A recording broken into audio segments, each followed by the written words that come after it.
All right, guys. So today is inflation day today. We got CPI inflation data coming out at 8:30. It's a big day, a big report, man. It is storming over here in Texas on my end, though, man. Let me know how the weather is on your side of the world, but man, mine is stormy, rainy.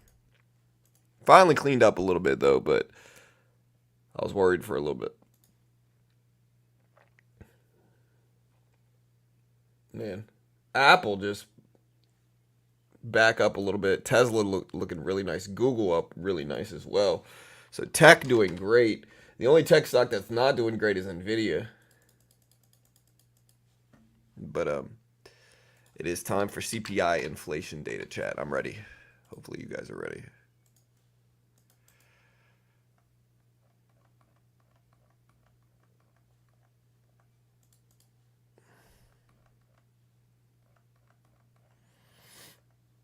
I want to drink my coffee.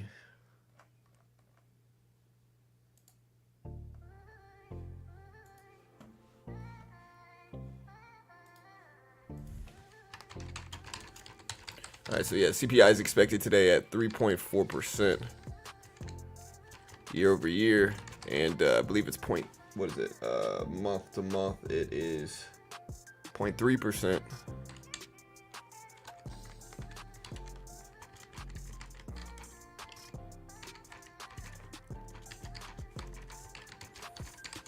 It drops at 8:30.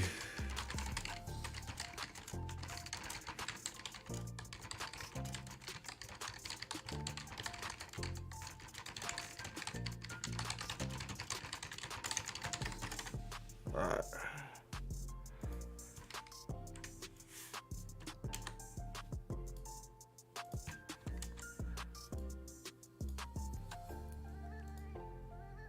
I'm an oil long. What's up, Blaze? Nvidia down.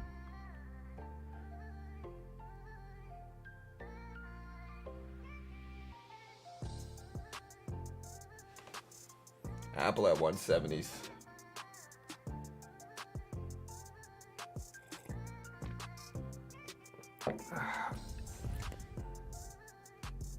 I'm not really either way, man. I don't know what we're gonna get. I think we could be either bullish or bearish. I really don't know. I think it could go either way. Yeah, Nvidia looking weak this morning though, chat.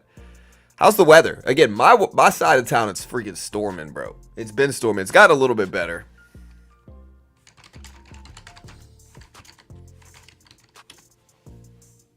It's got a little bit better. Most of the bad stuff is gone, but man, there was a few hours last night where we had to like get my son in the room, and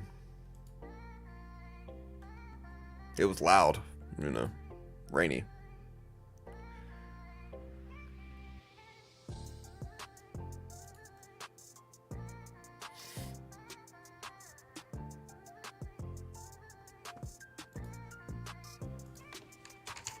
But of course, the show must go on. It's CPI inflation day today, guys. Apple looking great over 170s. Again, Google been ripping up as well.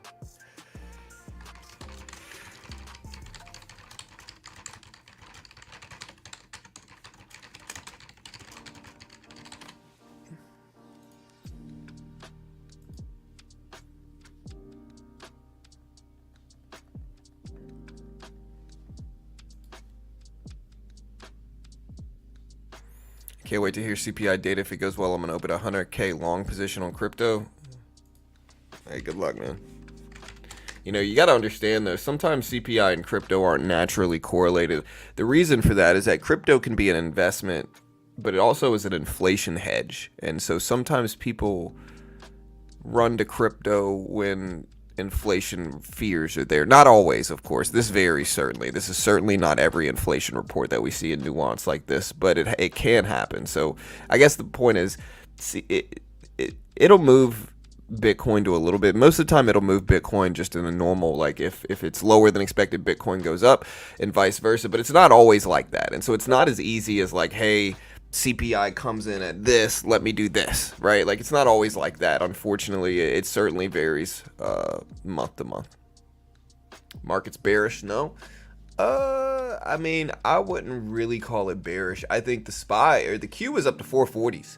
Had a big dip yesterday at the open and then came all the way back up.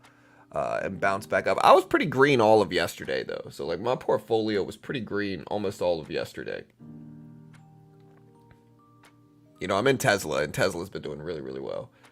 I'm in Microsoft. I'm in gold. I'm in Google. You know, I'm in Delta Airlines. Been in that one, too. I'm in Chewy. I'm actually green in Chewy. Citigroup, I'm in that one. Alibaba, I'm in that one. It's up a lot today as well. That's nice. ARM, I'm in that one. Apple, I'm in that one too. Oil pulled back yesterday. No, oil ripped up. I must have taken some profit. Yeah. Yeah, it's complex for sure. Yeah, it's that's why I always hear people say I'm gonna do this, and it's like, okay, well, do what you got to do, but just remember it's never that easy. I wish it was, unfortunately, but it's not.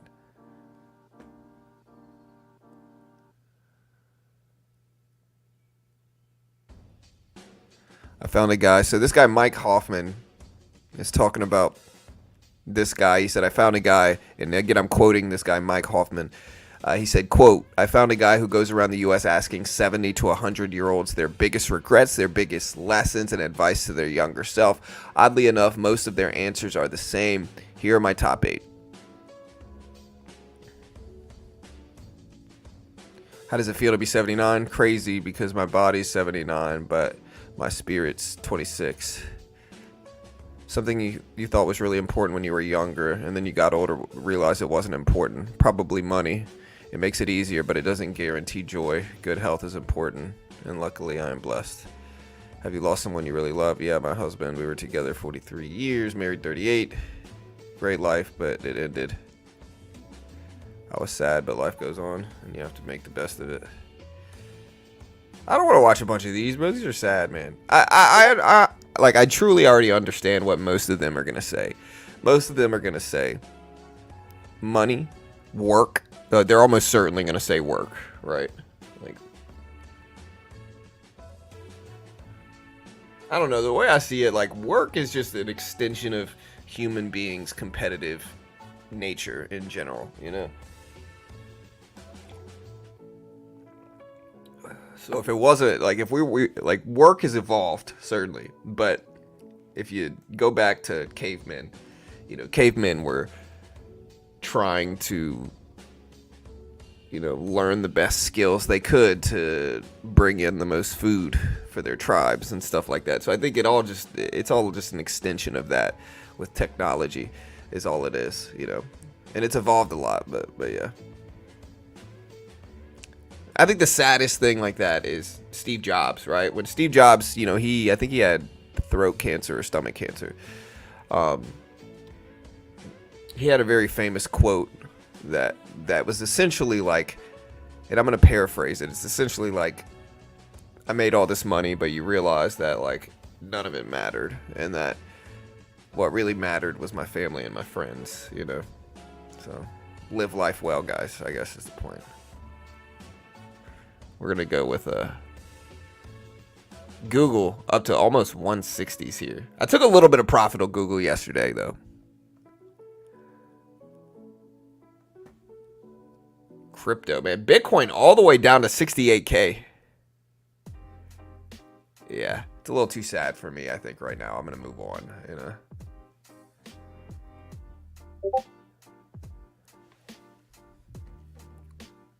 What do you expect for gold? I don't know. Gold's up a lot. Gold is up a lot. I don't know what gold's going to do. I think it's pulling back a little bit. It got up to 2370s. I lost money on gold yesterday. Somehow I made money yesterday, even though I shouldn't have. And everything, right? So, like, I would be up way more than I am. I ended up losing $60 trading gold futures yesterday morning, early in the morning. And then I also lost like $150 trading gold futures on Apex yesterday as well. But I ended green on both of those fronts. So I ended green in futures on TOS, or not in futures. I ended green on Thinkorswim for my swing trades. Going up, mostly Tesla. Again, I'm in Tesla. It's up a lot. Apple moving up a lot. So I ended green somehow in everything, but I shouldn't have. So I'm not gonna play with gold futures today as much. I'm in gold. I've been in gold very, like, it's one of my longer positions. I bought it a long time ago. I got in this in May of last year is when I've been sitting in gold. So I got in gold in May of last year, and it's gone up a lot. There were a couple months though where it was really volatile and I was really nervous about the position, but I'm still in it and I'm still riding it up. So most anticipated CPI data ever, it seems. Everyone's the most anticipated ever, I think. Anyone else check? Anyone else see that Form 4 filed by Larry, board member of GameStop? He bought 10,000 shares. Has to be a good sign for long term. Yeah, but I mean, look, I think with GameStop, okay, like, I think this is just the truth behind it, right? And I'm in it right now. I'm in GameStop. I hope it goes up. But I think a lot of people are desperate to stay part of that community. Like Cam and I talked about it with crypto, the last crypto show we did, right? And what we talked about was that, I think sometimes people, they want to feel like they're a part of something, and so they participate in these movements like GameStop, and that clouds their judgment to a certain extent, right? And they kind of buy into a community essentially by buying shares of companies. But I think one thing that people have to do in regards to GameStop is they have to stop worrying about what everybody else, like what other traders are doing, and truly just focus on whether you think the company is healthy long term. Whether you think the company will be healthy long term. I think the only argument you can really do with GameStop is what does their future look like? Like, what does their future look like? Is their future safe? And I don't think it is. I think it's very vulnerable to obsolescence. I think GameStop could certainly go out of business. I think that physical video games are becoming a thing of the past, and I think this is incredibly self-evident. I think that might not be what people want to hear, and I get it. Like, I understand. I'm in GameStop. I want it to go up. But, like, I hear all these different, for lack of a better word, conspiracy theories about why GameStop's going to run. And I think you got to just take a step back and look at it objectively and say, hey, is this stock going to be around in 10 years? And I don't know, man. I'm not saying it's not, but I don't know if it is either. And again, I think you have to be as objective as you can, because again, GameStop has gone down a lot over the past few months. Ultimately, I can't really think of a safe argument for GameStop in which, they're going to succeed like that.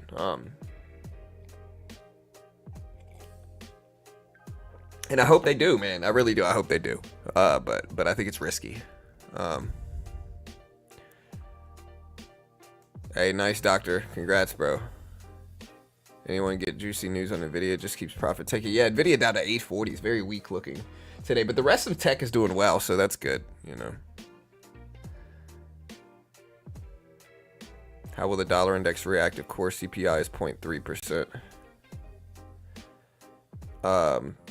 The dollar index. Okay, so the expectation for core CPI is 0.3%, so that's neutral. So how the dollar index is going to react to a neutral report is up in the air. Nobody knows. If CPI is lower than expected, what we'll most likely get, and again, I'm going to preface this with I am not an investment professional. I'm not liable if you lose. I have no idea what I'm talking about, and I might be wildly wrong about anything and everything I say. Don't copy me. Not an investment person. I'm not liable if you lose money. Don't be dumb. Anyways, with that said, the dollar index typically moves the opposite. So if inflation is higher, the dollar index will probably move up, right? So if we come in higher than expected for, say, regular CPI is expected at 3.4% on the year. Say we show up at 3.6. The dollar index will probably push up from that. If we come in lower than expected, say we show up at 3.2, the dollar index will probably go down. The equities markets will probably push up from it. And again, we're speculating here because nobody freaking knows what's going to happen. And nobody definitely knows what's going to happen here. Although CPI is a little bit more predictable in that way, where lower is usually good, higher is usually bad, unless you're the dollar index. The dollar index does the opposite. GameStop will become used game system store. And while I understand that, I do understand that about GameStop, is that enough to justify their business? You know what I mean? Like, is that enough to justify them being around?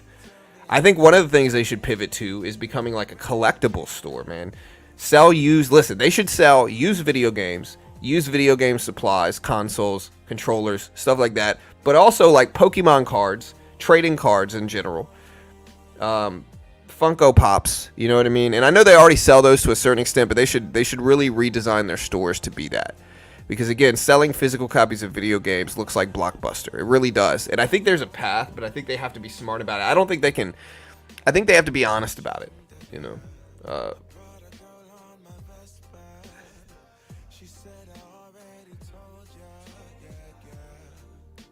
Yeah, but so again, yeah, but maybe 10 years will be around, but maybe not in 20. I think it's certainly arguable, and I think there's certainly, it could go either way, to be honest here.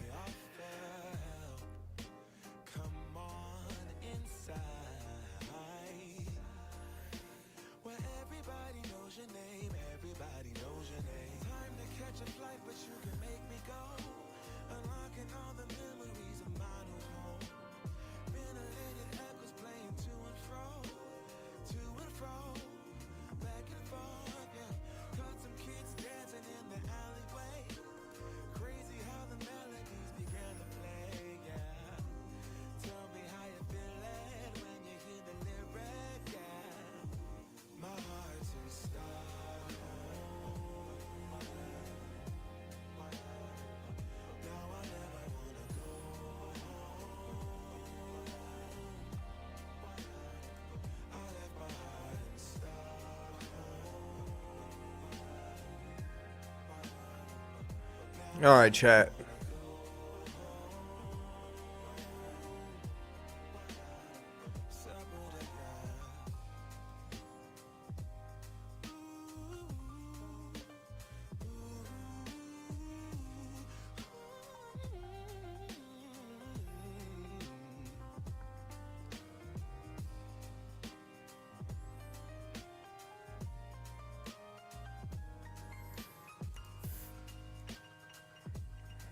Are you trading natty gas? Probably not. I'm not a big natty gas trader. 8:30 is the data. Delta earnings. Yeah, Delta earnings are out. It's a big day, man. Every day this week is busy. We got Delta earnings that just dropped. They came in. I'm in Delta right now, so I actually should be watching this, to be honest. And Delta is up really nicely. Hey, you love to see it. We're going to go ahead and take a little bit of profit. Actually, I can't. I got to wait. But that's okay, because we're up nicely on it. Our average price in Delta is 39.20s. It's at 49.10s. So, hey, you love to see it. Another green pop.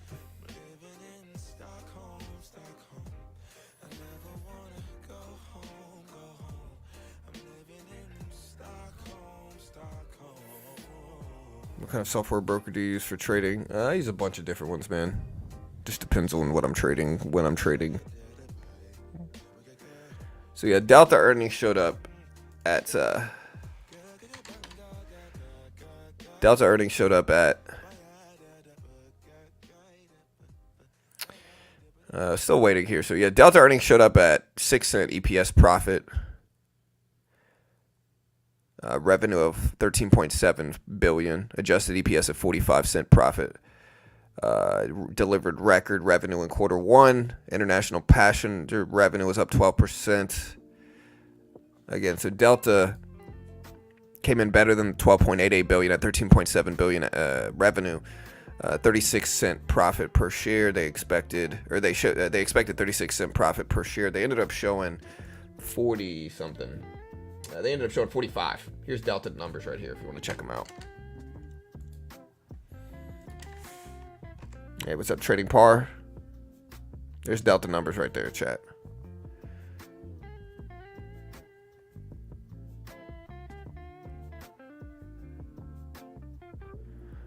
One guy on CNBC said he hopes for bad news today, so the Dow would drop. Yeah, the Dow's up a lot, though. I mean, you know. The Dow. What's the Dow symbol in futures? I always get it wrong. I always look at the DJI on TOS. But what's the Dow? Is it YM? Yeah, it's YM, right? Yeah, it's YM. All right, so the Dow at almost 40K. Almost 40,000. Yeah, we'll get a CPI poll. Let's do it. Here, my bad. 40, almost 40,000. Yeah, we'll get a CPI poll. Let's do it. Here, my bad. All right. So, the CPI coming. higher or lower than the 3.4% year-over-year estimate expectation.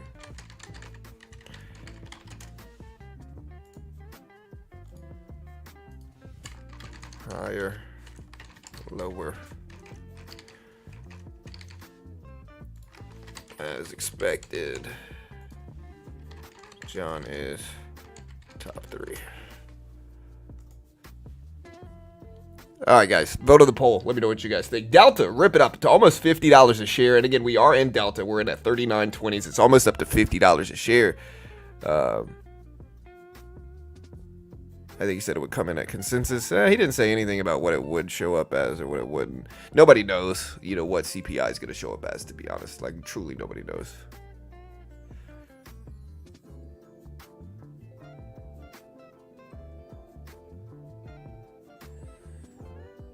Yeah, I mean, Stoops, like, number one, I would disagree.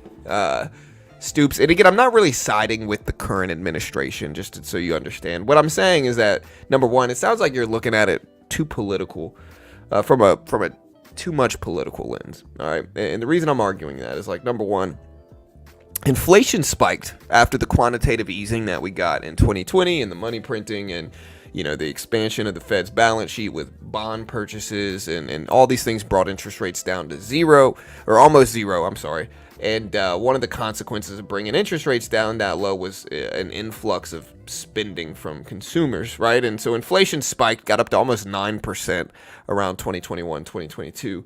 And, the Fed has essentially brought it all the way back down to 3.4% from 9%, right? And like 3% inflation, 3.5% inflation is not terrible.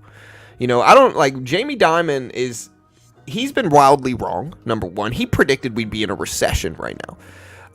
Number two is that 3 to 3.5% inflation is not the worst thing it could be, and so I think the inflation, regardless of the political lens or anything like that, I think inflation has gone down a lot.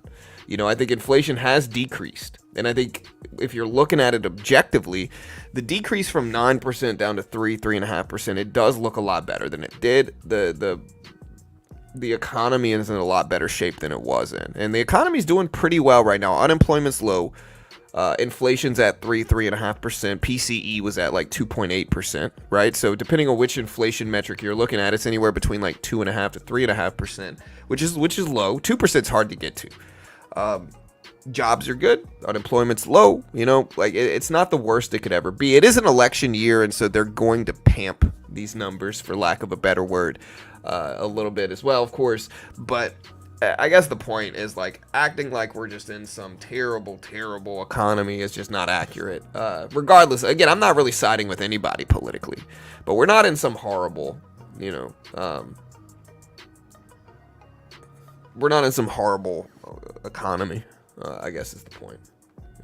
The worst influx that we've seen is in gas and specifically food prices, but gas prices have gone down over the last few years. Food prices are still a little high, but they're hard to go down after they go up anyway. And they don't really go down, they slow down. So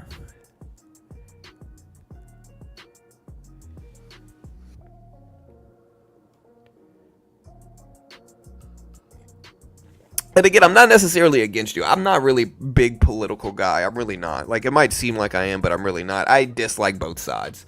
And I certainly disagree a lot with the current one, Like, I dislike both sides, to be honest. And so, yeah.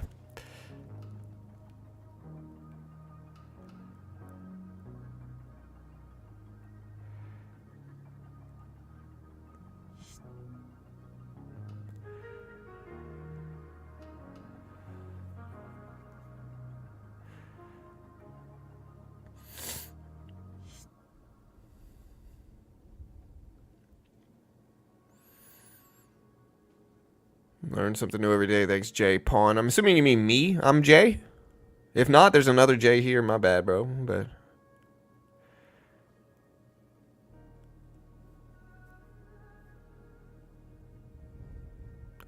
can you give summary of your video? I joined late, please. Please don't spam. I'm gonna ban you very quickly if you spam. My video summary is inflation data comes out today. We're waiting for inflation data. It comes out at 8:30 Eastern Standard Time. We're going to cover it very quickly. It's expected at 3.4% year over year and 0.3% month to month. And yeah.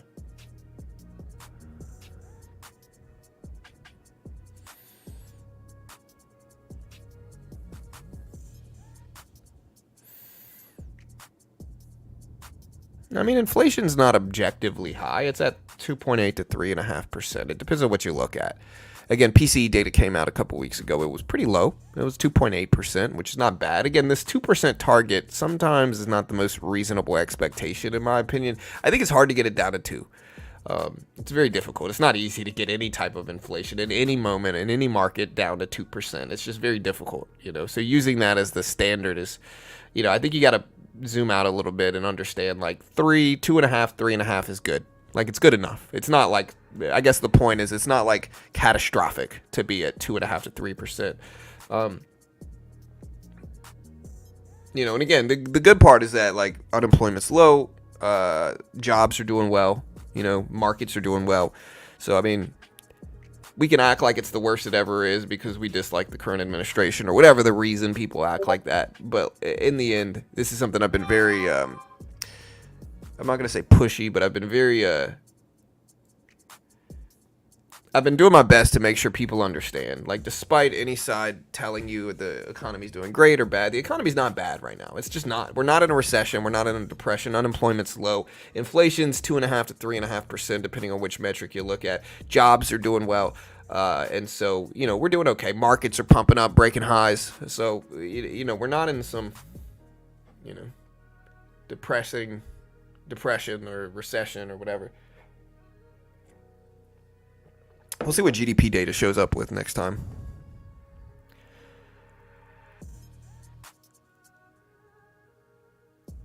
Oh, Jay from chat. Okay.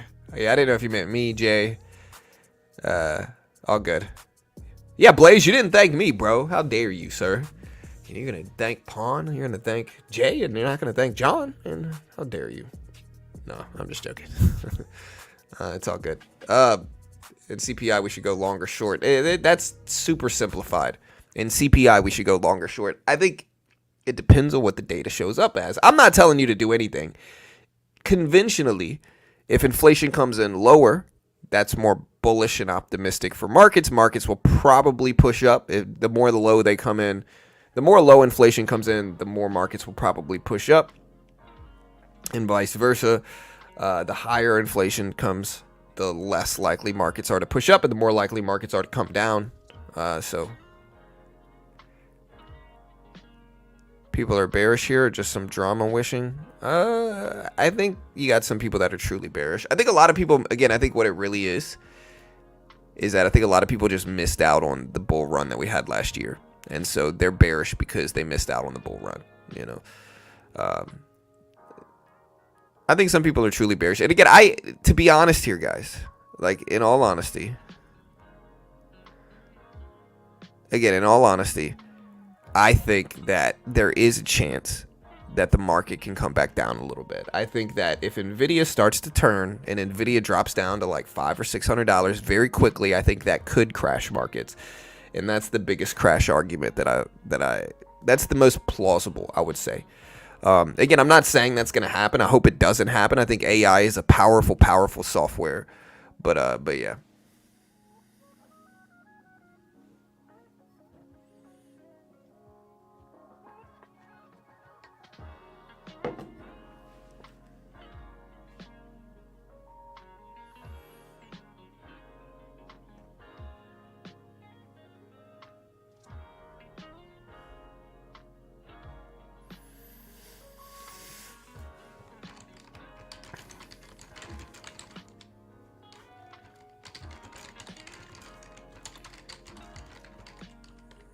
All right, so it's freaking time.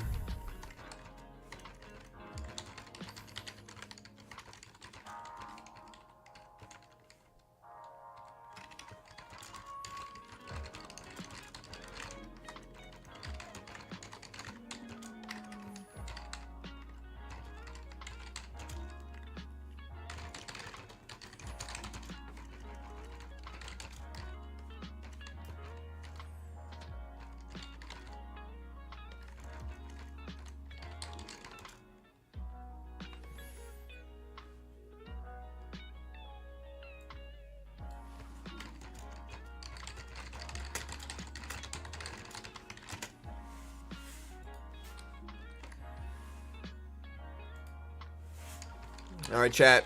8:30 Eastern Standard Time.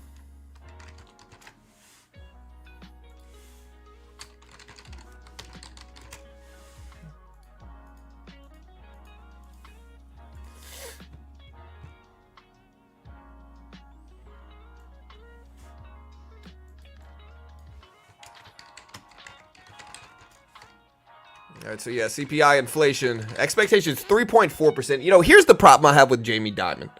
Okay, here's the problem. Number one, let's remember this guy said we would be in a recession right now. He got everybody to sell. He's the reason. Okay, let me give you some understanding here. Is that when the Q was like this, let me put up a long-term chart. Okay, so as we were going here, right around here, Jamie Dimon came out and said that basically super bearish, said a bunch of really bearish things, said we would be in a freaking recession or depression right now. And a lot of retail stopped buying. A lot of retail got really bearish. They started predicting crashes. They started betting that the market was going to dump here. And again, I was buying up everything. Like I was buying up stuff right here, to be honest. Then we had one of the best bull runs we've had in a while where the S&P 500 ripped up 24% last year and did crazy good numbers. And who missed out on this? Partly because of Jamie Dimon's bearish outlook. Retail traders did. You know, retail traders missed out on it. And so now Jamie Dimon's coming around and acting like inflation is this big worry, this big fear. Acting like, specifically, number one, that inflation is expected to increase month to month. The only metric that inflation is expected to increase month to month is base year-over-year inflation. So when they compare CPI to last year at the same period, that's the only expected increase, right? If you look at the month-to-month is expected to decrease from 0.4 to 0.3%. Year-over-year core CPI expected to decrease from 0.4 to 0.3%. Year-over-year core CPI expected to decrease from 3.8 to 3.7%. Regular CPI month to month is expected to decrease from 0.4 to 0.3. Core CPI month to month is expected to decrease from 0.4 to 0.3%. So in, let me see, in 3 out of the 4 CPI inflation metrics, it's expected to decrease from the last report. You know, yet somehow Dimon looks at this report and the expectation and says that it's somehow bearish. He takes the one metric that is expected to increase a little bit, not even comparing it like to recent times, but comparing it to the same period last year, and he uses that as some crazy bear argument on how inflation is still out of control. And again, a lot of traders don't really understand it, so they're taking it out of context. But I don't know, man. I just don't trust Jamie Dimon at all. I don't necessarily believe what he says, and I think that inflation data looks to be okay right now. Again, it's not the highest it could ever be. It's not low, I would say, but it's not like crazy end of the world high inflation. And it's expected to decrease when you look at it in 3 out of the 4 metrics for CPI. So, you know, I don't know, man. I think Jamie is taking a lot of stuff out of context and using that to scare retail. But maybe I'm wrong. And again, I don't know what CPI is going to actually do to the market. I really don't. It could come in high. It could come in low. Nobody knows what it's going to show up as.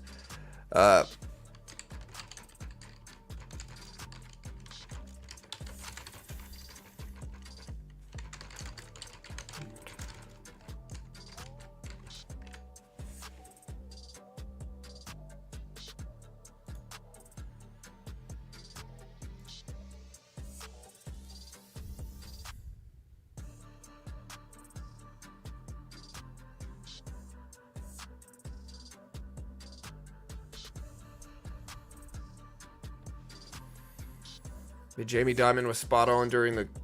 No, he wasn't. He was wrong. He said we'd be in a recession right now. He genuinely said we'd be in a recession or depression right now, is what he said. You know, he was wrong.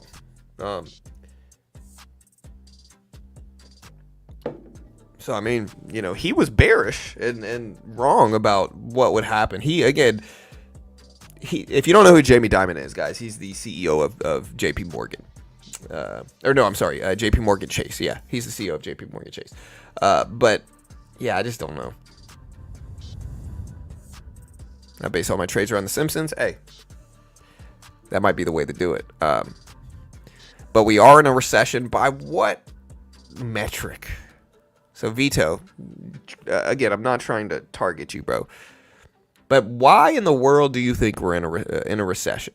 GDP's growing, unemployment's low, jobs are high, right?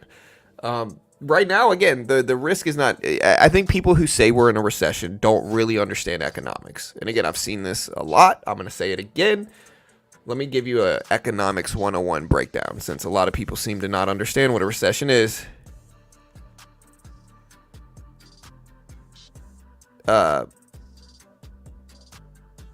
Anyways, sorry, I'm reading the chat. A recession means 2 consecutive losing GDP quarters is the technical definition, and it usually means low employment, high unemployment. So basically, the signs of like if you zoom out and you ignore political bias, the signs of a recession or a depression are a lack of jobs. There's no jobs, right?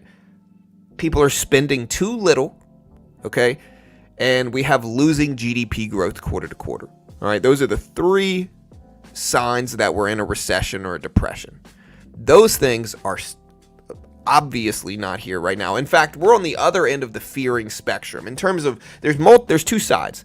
If recession and depression risks are there, if the economy is at risk for a recession or depression, what it means is that too little spending has occurred. There's too little spending, and the Fed might try to stimulate the economy to save it from a recession or depression by quantitative easing, printing money, bringing interest rates down, cutting the federal funds rate, bringing interest rates down.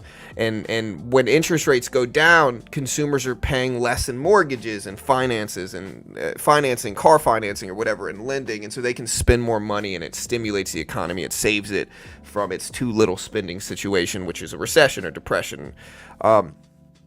We are on the other side where if there's too much spending, right? If there's too much spending, if there's too many jobs, basically, and there's too much spending, and, really it's one of the consequences of 2020 is what we're in now, which was too much spending from stimulus checks, from the Fed bringing interest rates down to 0 or almost 0. Too much spending occurred from that. And now we are in a situation where we're not risking a recession or depression. We are instead risking high inflation problems, right? So it's 2 sides of the same coin. It just depends on how you look at it. Like, we're certainly not in a recession or depression, And again, most of the people that say we are just politically biased because they want the current administration to do poorly. And again, I don't even like the current administration.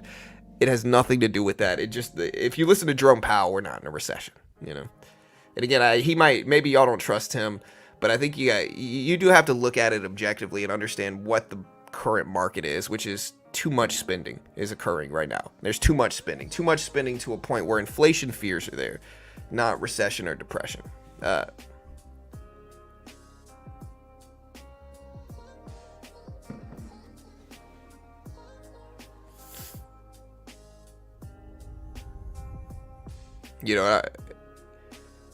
If the other thing to understand, if inflation is a problem, we're not in a recession or depression. We're in the other side of that where we have too much spending. Again, there's 2 sides. If there's too little spending and we're at risk for a recession or depression, Fed is what's called dovish. They bring interest rates down. They stimulate spending in the economy. If there's too much spending, which is really like, again, 2020, we were at risk for a recession or depression. And so the Fed stepped in, they brought interest rates down, they stimulated spending, and spending occurred. Rolex prices doubled. We got Rolex prices doubled. Bernard Arnault, one of the richest people in the world now because everybody spent their money on stuff. And again, inflation spiked. We got 9% inflation, almost 9% in like 2022. So again, that happened, and then the Fed steps in and they take what's called a hawkish stance, which means they're trying to keep interest rates high, discourage spending, so that people spend less, because inflation is a problem. When people spend less, inflation goes down, businesses lower prices. And so again, the Fed's been in what's called a hawkish stance, which means they're trying to keep interest rates high. They did what's called rate hikes, where they raised the federal funds rate, which is short-term interest rates. And by raising the federal funds rate, eventually it trickles into long-term rates, and they stay high as well, right? It's why we see mortgage rates are at 8% right now, because interest rates are high. The Fed's hawkish, which means the Fed fears inflation, not too little spending like we're in a recession or depression. And so again, you got to understand economics.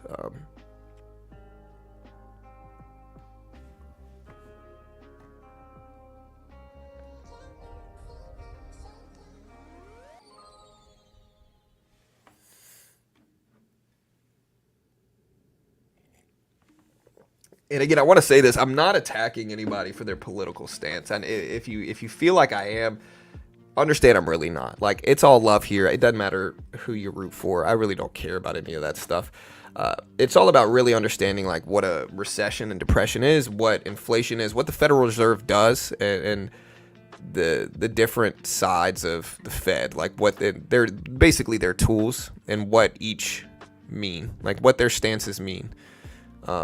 It's a good thing to know. I think a lot of people that dislike the current administration, this is the biggest bias I see on a regular basis, right? A lot of people that dislike the current administration just want to make it seem like it's the worst it could ever be right now because they want to make that side look bad, right? And so they say, oh, we're in a recession right now. And it's like, well, no, we're not. We're not in one. But, again, it's all good. I'm not against you. We're just not in one. So I'm not saying everything's all rosy and sunshine, but, the real problems we have right now are inflation problems. We don't want to see inflation spike. And they're talking about when we're going to cut rates. I don't think cutting rates now is a good idea. I think we need to keep interest rates high because keeping interest rates high will make sure inflation is really curbed before we pivot to cutting rates in a more what's called a dovish stance by the Fed. If we cut rates too early, we're going to be having most likely a spike to inflation, in my opinion. So I think we should push back our rate cuts as long as we can. And that way we make sure inflation is really pushed down before we make any dovish moves by the Fed.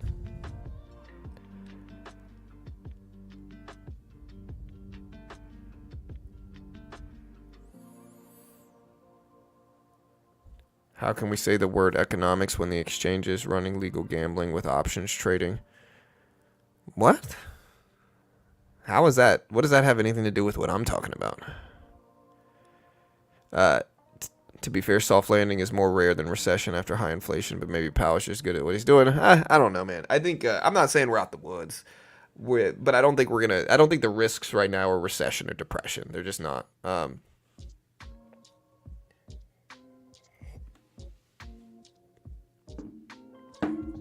Dollar collapse incoming. I mean, maybe if the dollar dips, equities are going to push up. That's typically the correlation there is when the dollar falls, equities push up. And again, you got to understand, like, the world sensationalizes the markets. It's like one of the things I try to do here is help people understand, like, what this all means, right? People sensationalize the markets heavily. And so here, let me put a timer up. And so, again, I've experienced all of it over the past, 5 years since 2020 and all this stuff. Let me see. So we got an hour and... We got about an hour and 26 and a half minutes. Yeah. So again, the world seems to sensationalize everything. Like if you watch the dollar index here, okay, and we zoom out a long-term chart. I've said this many times before. But like when we started to get spikes in the Dixie, the dollar index started spiking, equities market started pushing down. This was mostly from rate hikes that the Federal Reserve was doing. This is from the Federal Reserve bringing interest rates up. Everybody screamed and cried and said it's the end of the world. The dollar's spiking, inflation is spiking, the dollar's spiking, right? So this is the consequence of high inflation, the dollar index ripping up. Everybody said it's the end of the world, guys. I saw the chat. It's the end of the world. Oh no, what are we gonna do? It's the end of the world. The dollar's spiking, inflation is high, right? And then when the dollar starts to come back down, people say the opposite. When the dollar starts to come back down, when inflation finally starts to get under control, which is what this is inflation going down.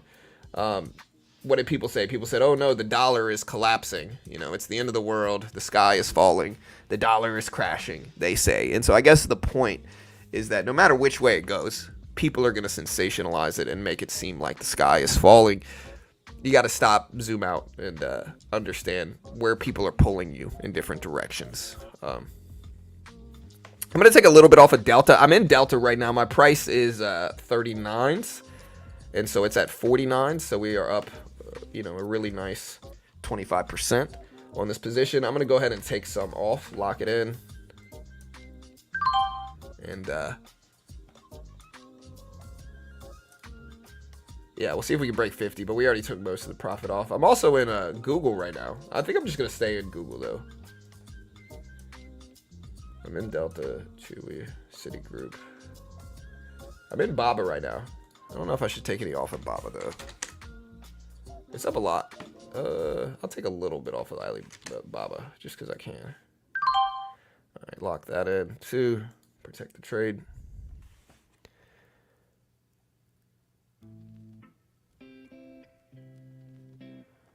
We need a rate increase. I don't think we're going to rate hike anymore. We're going to pause probably until July or June. Hopefully we do.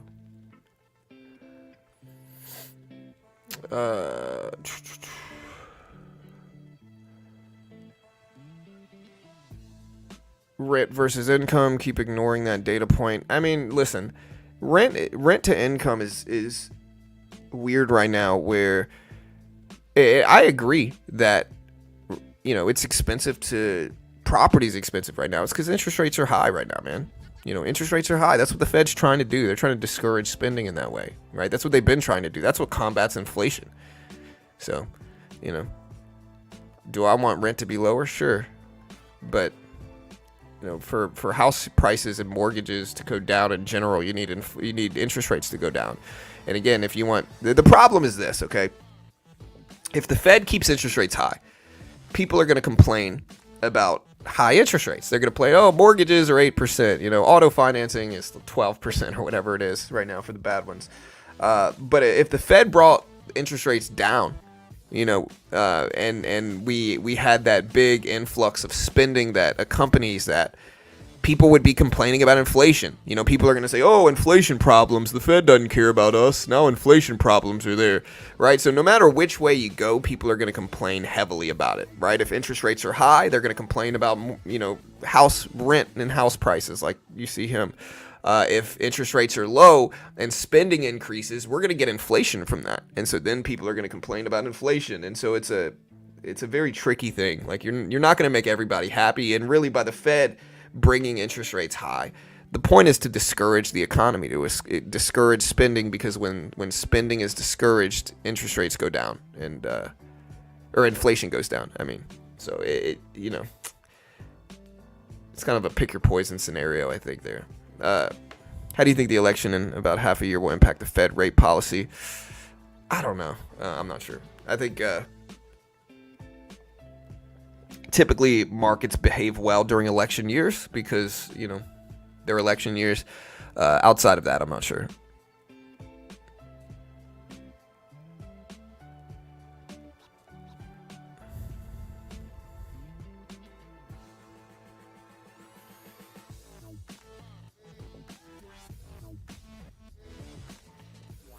I didn't say rent prices would go down when inflation does. I said rent prices is going to go down when interest rates do. There's a difference between interest rates and inflation. In fact, they're opposites. If interest rates are high, inflation goes down. If interest rates are low, inflation goes up. Breakdown of CPI report. CPI is Consumer Price Index. It's retail's most watched inflation metric. So it's what retail watches the most. The Fed actually prefers to use a metric called PCE data, which is the Personal Consumption Expenditure Index. But CPI is definitely the most watched inflation metric. It's the one where we get the most people here watching it. We'll have thousands of people here at 8:30. And it's a relevant report. It happens once a month. Typically, it's been happening in the first third of the month. But yeah. Drops at 8:30.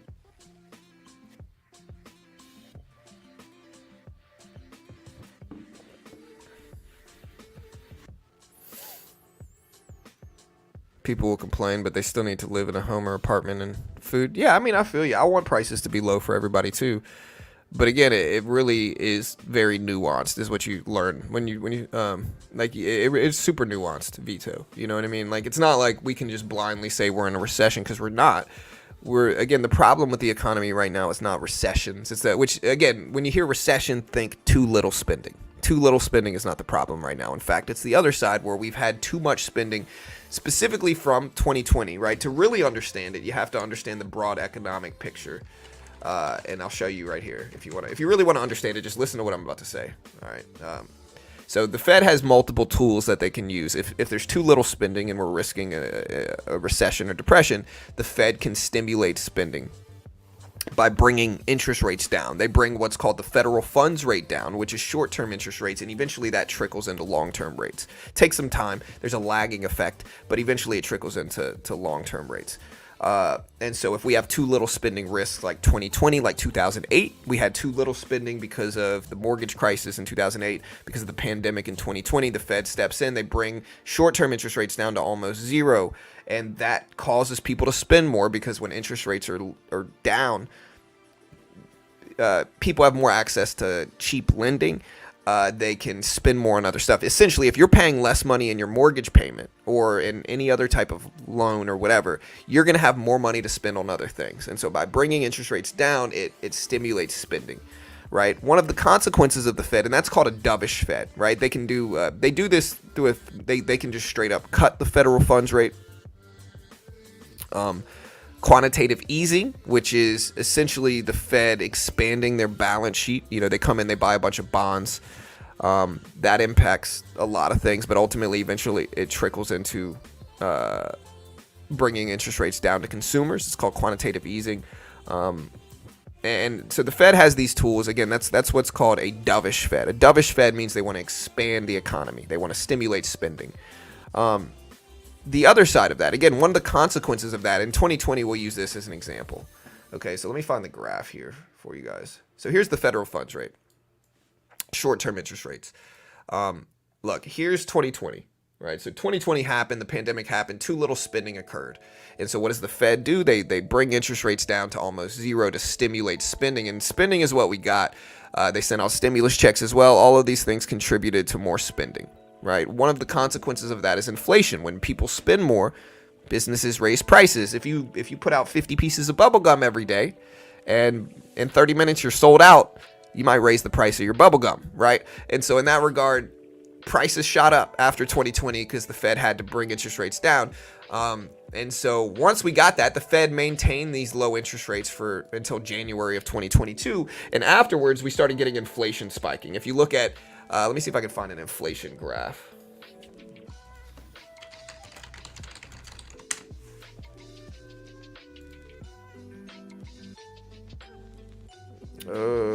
Yeah, see, it's hard to look at. Let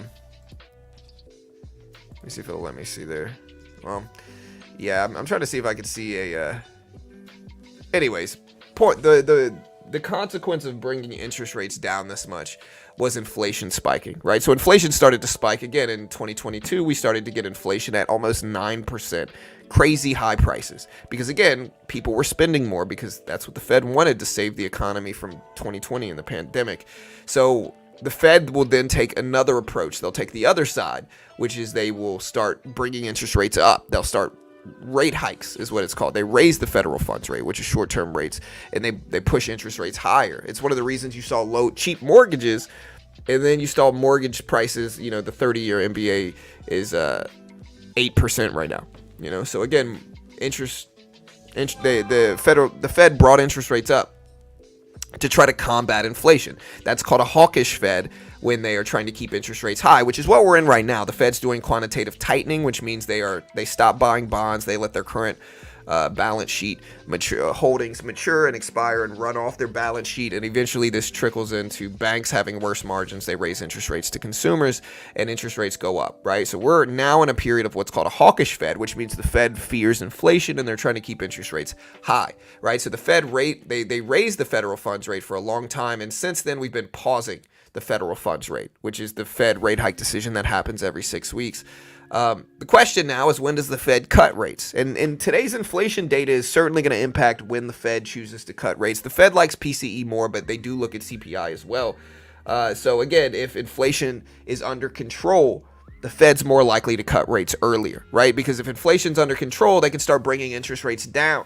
And again, if you're in real estate and you want to, a lot of real estate professionals, mortgage professionals are struggling right now because interest rates are freaking 8%. Nobody wants to buy a house right now because interest rates are so high. If you want to know when that's going to start coming back down, the Fed essentially said that they're going to start ending QT sometime soon, this year, next year, and they're going to cut rates probably at least once this year, right? So again, the Fed currently hawkish, but they're going to pivot to a dovish stance with rate cuts, bringing interest rates down. probably sometimes this year. Again, I think the earlier it is, the worse it is, because I think the earlier we start to pivot to a dovish Fed with rate cuts, ending QT and all that stuff, the more risk to inflation we have. But with all that in mind, today's inflation report's important. It's important to see where we're at in terms of what the Fed might do sometime soon, in terms of the Fed decisions with the short-term interest rates and what that means for the broader economy, inflation, all that stuff. So I hope that makes sense. That is Federal Reserve and Economics 101. So I hope you guys understand.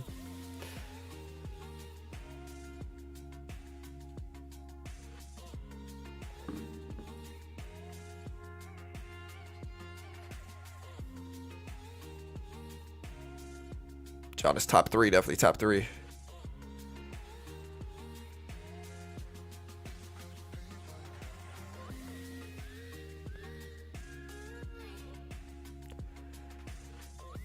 Yeah, and again, it's surprising how many people don't understand. Like a lot of people that watch Federal Reserve decisions, that watch inflation data, that just don't understand what it means. Not CPI inflation, but more so like Federal Reserve decisions, the consequences of each, and what they all mean. It's really interesting if you start to learn it. Like once you start to learn it, it makes a lot of sense, and you start to really understand like what the Federal Reserve fears and Jerome Powell and what he's saying when he does these meetings. Yeah, I don't think we should raise or cut rates. I think we should leave them paused as well, Joe. I agree. I think we should pause rates. I don't think we should, again, by raising rates, by raising the federal funds rate, you're essentially making interest rates higher. And I don't necessarily think that's good. I think interest rates are already freaking high. And I think by cutting the federal funds rate, you're bringing interest rates down some, and it could cause inflation spikes. But again, today's inflation report's going to influence that, because if, as an example, if today's inflation comes in really, really low, it might signal a less of a need to keep interest rates high and a more dovish Fed, a Fed that's more likely to cut rates earlier. I don't know. We'll have to wait and see.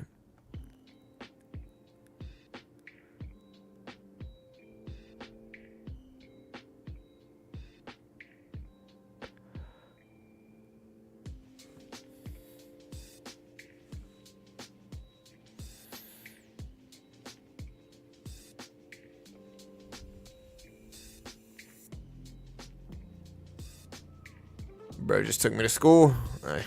That's what we're here for, bro. Should change my name to Beginner Economics. Yeah, y'all subscribe if you haven't yet. We do this live every day. We explain what all this means. We trade live. We tell you about economics. We cover economic data very quickly, faster than everybody else. So hit that sub button, hit the notification bell if you haven't yet. We appreciate it. Alibaba's spiking up some.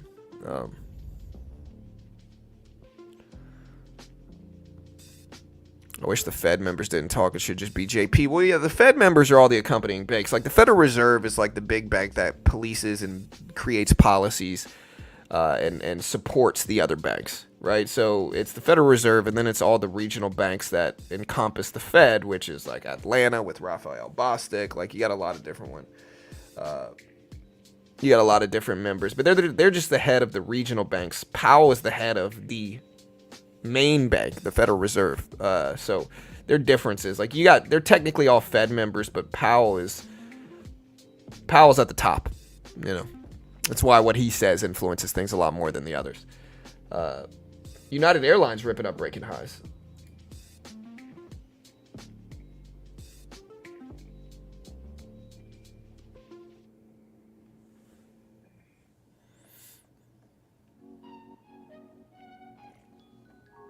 Man, the weather was bad on my end, man. Hopefully all of y'all are safe. It was rough, dude. Like I woke up at like 3 a.m. last night, and it was storming. It was loud too, man. For a while I thought there was a tornado. It was loud. It was storming really, really bad.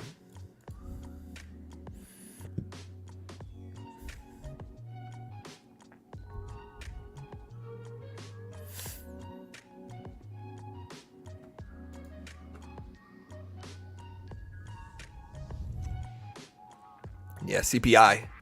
It'll be a really fun day today. It really will. Yeah,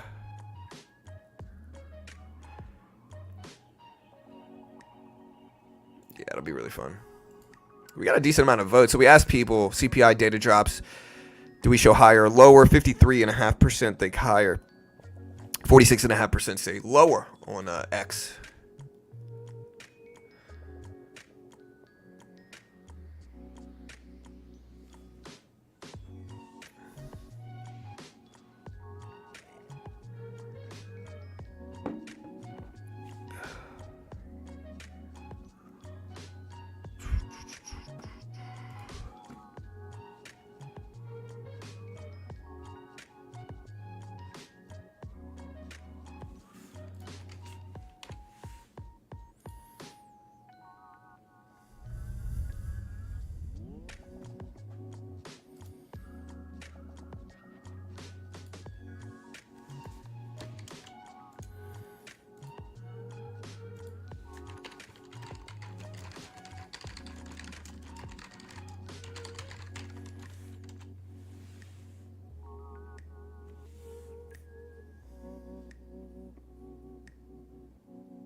Yeah, the news is out at 8:30. We got over an hour left. We got about 700 people here already. Again, when CPI data drops, it's going to be chaotic. We'll have thousands and thousands. We'll probably have over 4,000 people here, or around CPI at 8:30. So it'll be fun. Just be ready.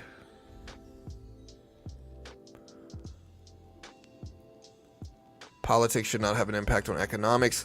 I mean, it does. But it's not like okay, so number one, there's multiple different sides of government. An example of this is I'm from the South, right? So I have a lot of conservative family members, right? And again, I'm not necessarily against them. I'm not against the left either. I'm pretty neutral. I really am pretty neutral. But I go to events with family, and I hear them say, "Oh, this is bad. Inflation is bad." A lot of them, they just automatically blame the president. And again, it's not really all his fault. A lot of the time you can't, there's a separation of powers for a reason. And so again, a lot of people are blaming him when they should be blaming the Federal Reserve. And again, I don't necessarily think the Federal Reserve is doing a bad job at it. I think inflation could have been a lot worse right now. I think, 2020 was bad, but it could have been worse as well. If we really started to hit deep depression in 2020, it could have been a lot worse. But I think a lot of the time people just blame politicians for, they use them as kind of a target for everything. And I get it, but I don't know. I think it's really nuanced, I guess, is the point. If my economics lesson earlier didn't show you anything, it's that it's really nuanced in terms of what's going on. They are correlated some, but and so you can look at some politics to influence influence economics, but it's not purely there. A lot of it is Federal Reserve decisions and also big businesses. Big businesses influence the economy more than most things.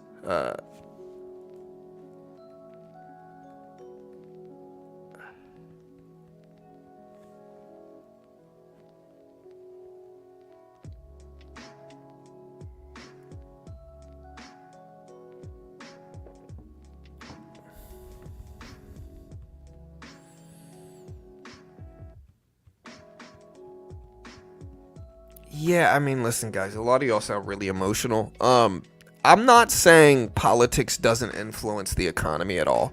What I'm saying is that it's not a one-stop thing where it's purely the politician's fault for the economy. What I'm saying is that the Federal Reserve and also big business influence the economy a lot, right? And those are things that politicians can't control. They can't really control what the Federal Reserve does. They can't really control, you know what I mean? What big businesses do to a certain extent, right? Now, of course, there are some where they can control it and they do influence it. And that's what I said the whole time. They do influence it some, but it's not purely their fault, one-stop shop. I don't think that's a reasonable way to look at it.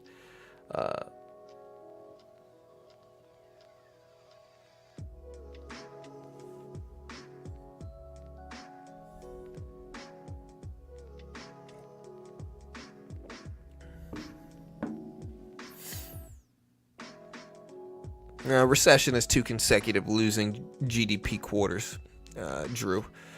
You could also say it's low unemployment or high unemployment. But again, that was kind of a newer thing that was added to it. The technical definition is 2 consecutive losing GDP quarters, and again, we're just not there. We're nowhere near that.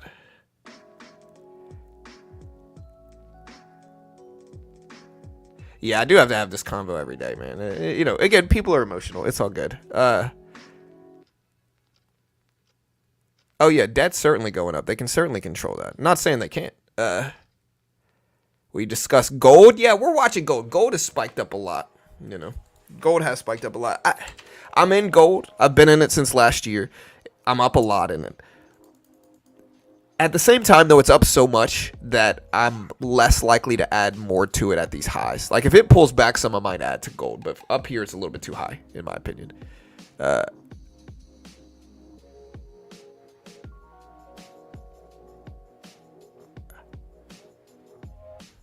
So a rate hike will cause a pivot? No. A rate hike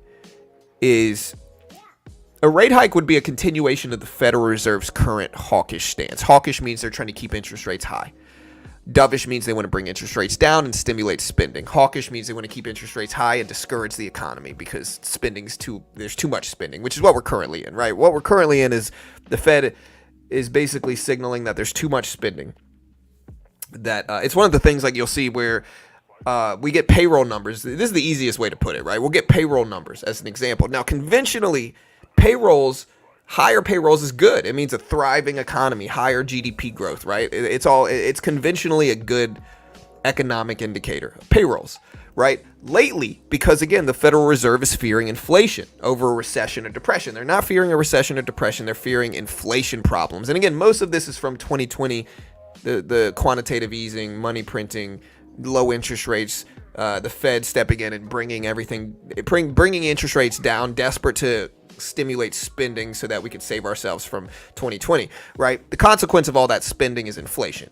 And so right now the Fed fears inflation, and they want to keep interest rates high. They're still in a period of what's called quantitative tightening, which means they're trying to keep interest rates high through slowing down on their expansion of their balance sheet, stopping expanding their balance sheet, letting their current bonds mature and run off, and ultimately keeping interest rates high, right? So by keeping interest rates high, what does it mean? It means that consumers spend less. When consumers spend less, inflation drops. So it's combating inflation over time. That's what it brought inflation down, because inflation was at almost 9%. The reason it's at 3.5% right now is because the Fed did a bunch of rate hikes. They raised the federal funds rate.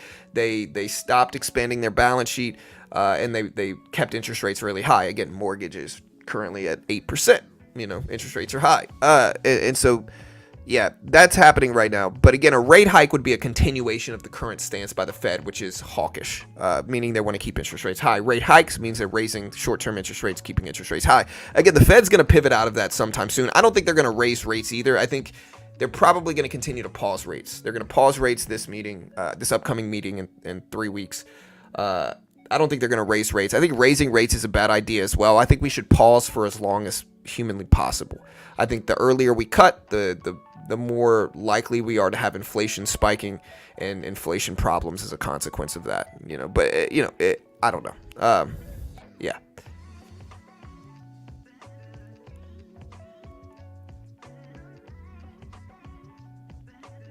And again, I just want to say, regardless of whether you agree or disagree with me, and again, I'm really anti-politics. Like, I'm not very political. I dislike both sides pretty evenly, very neutral politically. And so I'm not against you regardless of what side you're on. I'm really not. I'm pretty neutral politically. I'm just trying to tell people, like, a lot of the time you'll get people acting like we're in a recession or depression, and we're not. Like, we're not in a recession or depression. Like, I know you want to make the one side look bad, and I get it. But we're not there. We're just not there. Again, we're on the other side of that spectrum where we're fearing inflation right now. Too high of prices, basically. And it's all love either way, but yeah.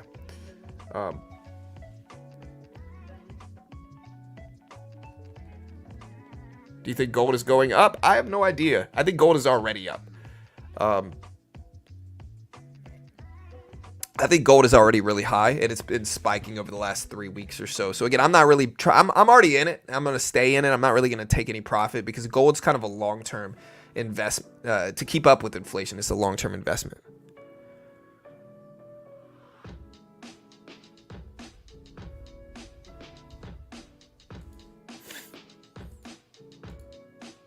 Yeah, I'm trying to see if I can find a CPI graph.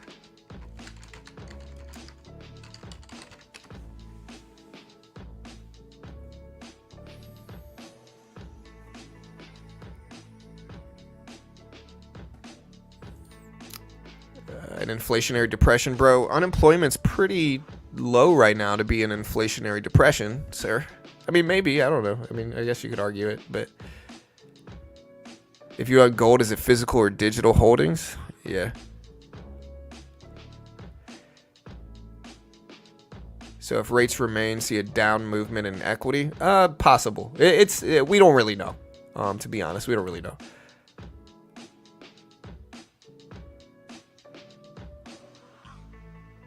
%20 of Americans would go into debt to buy a new iPhone. Yeah, I mean, iPhones are freaking expensive, man. I think the biggest reason people go into debt, like the biggest place where you see relatively low income people waste money and get into debt, there's two main areas where people do this, right? The first one is they finance new cars. They finance new cars, a wildly depreciating asset. They finance new cars.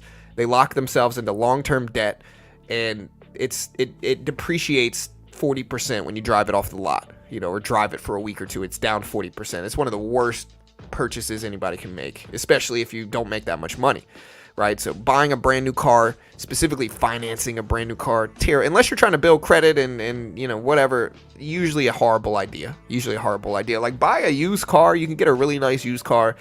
You don't need to lock yourself into a really bad long-term debt.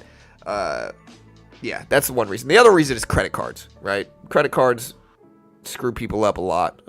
Objectively looking at it, they're bad for people, I think. All right, anyways. Google spike it up after chip news yesterday.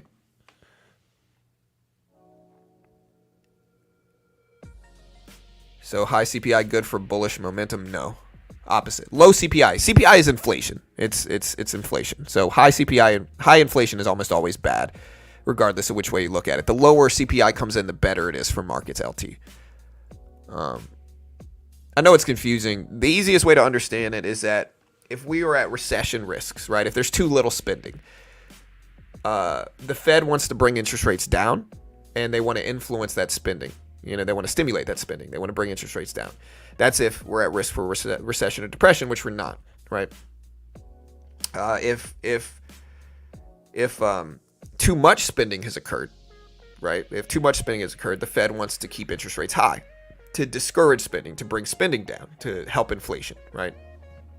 But inflation going down is almost always good, regardless of which way you look at it. Dow was at 39.20s here. I don't trade the Dow very much. It looks kind of choppy, though. It might be choppy just because we're ahead of CPI. We got less than an hour, but yeah.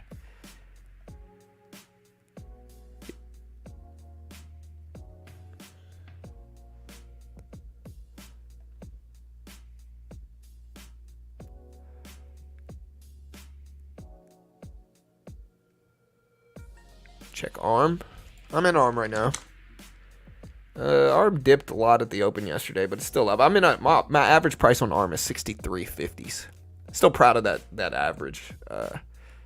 Yeah, I don't know whether gold's a buy or sell, guys. I'm gonna start banning people that ask if gold's a buy or sell, because again, it gets kind of old. All these big economic streams, we get people show up and they literally ask the same thing, and I don't know if they're bots or what they are, but it gets kind of old, man. Like, if you're joining some random stream asking if gold's a buy or sell, you got to question your decision making in general, You said there's no risk for a recession. I said we're not currently in a recession. I said the Fed's not fearing a recession right now. It's why they're keeping interest rates high. The longer they keep interest rates high, the more at risk for a recession or depression we are, but we're not in a recession or depression currently. We have GDP growth, low unemployment, The yield curve inversion is an interesting signal. What the yield curve inversion means is that short-term bond yields are paying out more than long-term bond yields, right? It's a sign that we could be due for a correction, And I don't know how I feel about it. Maybe.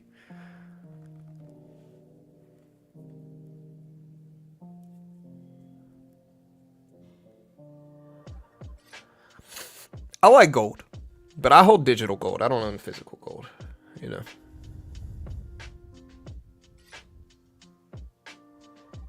Yeah, it's silly asking for directions in a YouTube chat. Yeah, I mean, listen, I don't tell anybody what to do here either. Like, I don't ever tell anybody, hey, buy gold, buy this. Again, I'm not an investment professional. I'm not liable if you lose. I have no idea what I'm talking about, guys. I'm the wrong person to ask. People ask me all the time, should I buy this? Should I buy that? I say, hey, I don't know. Yeah, no idea what you should buy right now. Definitely not ahead of CPI. John is top 3.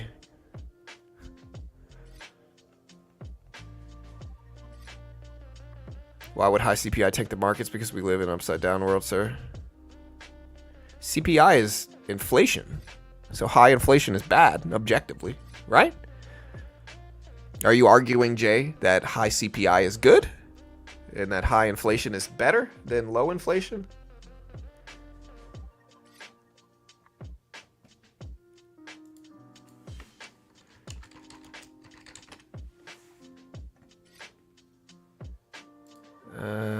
Thanks, guys. Love the channel. Top 3 worst traders of all time. Joking. Much love. Hey, thanks so much, bro. I appreciate it, dude. Let me see. Do I have to ban somebody, Pawn? Oh. Yeah, I mean, I'm not going to ban him for that. If he wants to be more hateful, I'll ban him.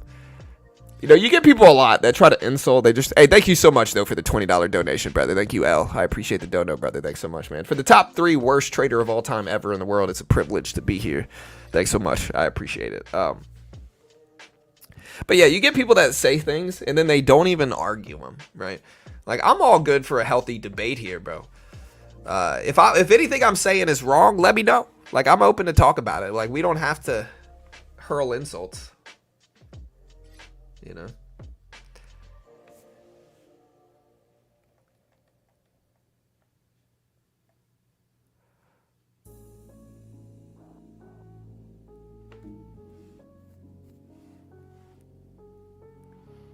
Last 3 CPI reports came in higher, and now see how high the market is. I think the last CPI report was neutral for the most part. No? Let me see. I might be wrong. I thought it was neutral. Let me look. Hold on.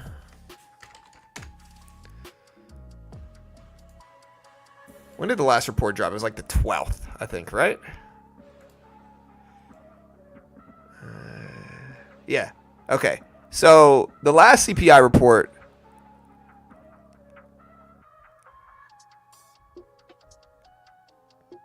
Month over month was flat. Yeah, so the last CPI reports did show up higher than expected. Core showed up 0.1% higher than expected. Year over year showed 0.1% higher than expected. Base showed 0.1% higher than expected. At the same time, though, they did go down. Most of them went down month to month, right? As an example, core CPI was at 0.4%, showed up at 0.4%.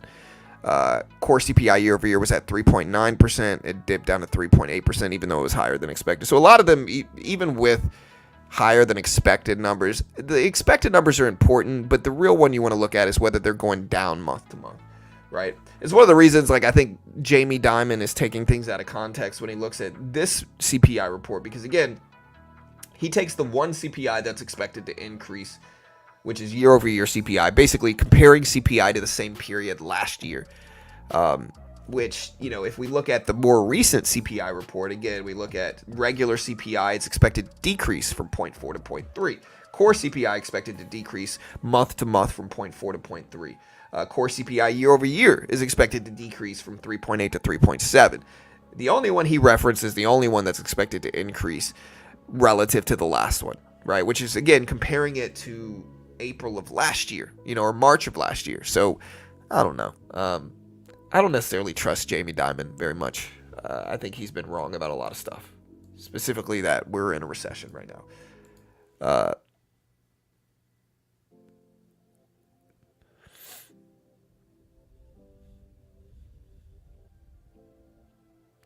If inflation is a problem, why would people close their positions and stack money into the money, which is losing value because of inflation?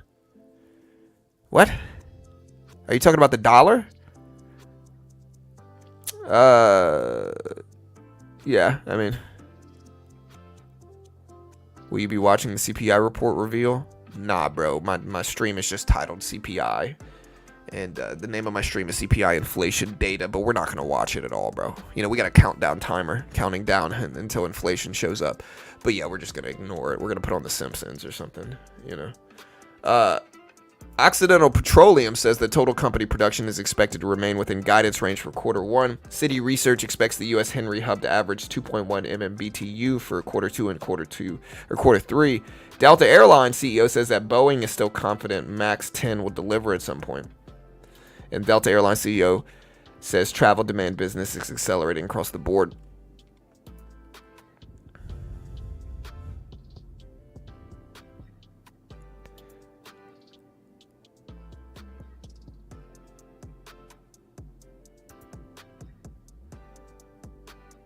Jamie Dimon is 3 steps ahead. I mean, Jamie Dimon said at the beginning of last year that we would be in a recession right now.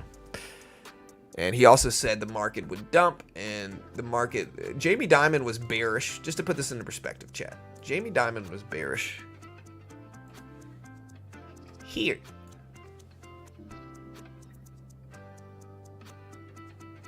Cheers to Jamie Dimon.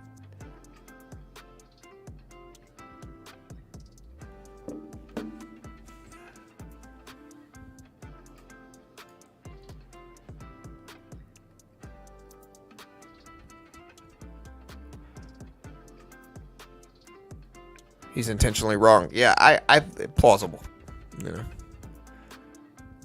Because again, like big banks put out all this bearish outlook. Again, the thing to understand is that I heard a lot of big bear predictors. I bought up a bunch of stuff right here, and a lot of people shamed me and made fun of me, and they referenced all this bearish outlook that we were having, right? Specifically from Jamie Dimon. And so who do you think missed out on this big 24% last year? Retail traders that are listening to freaking Jamie Dimon did. You know, who do you think made the money last year? You know, it's probably the big banks. And so I think people were led astray in a lot of different areas and markets. And I don't necessarily think Dimon is. I don't think he's necessarily unrelated to that. Anyways, Google looking great right now, up to almost 160s.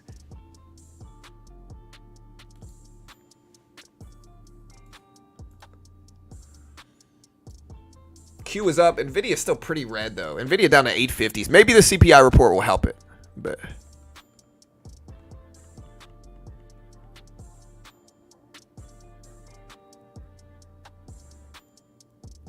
do you think Tesla will keep going? Please stop spamming, bro. I don't know, Elite Gamer. I have no idea whether Tesla's gonna keep going or not, bro. I really don't know. If the report is higher, does this mean the earnings will be good? If the report is higher, it means inflation is worse. Could mean earnings are higher, too, but it typically is bearish for markets.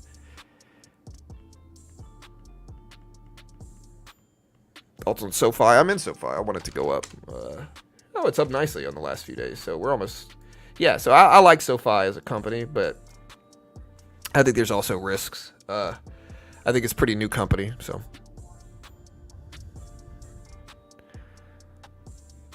All right, we got over 1,000 people here. We still got about 45 minutes left, chat, until CPI data comes out. 45 minutes left.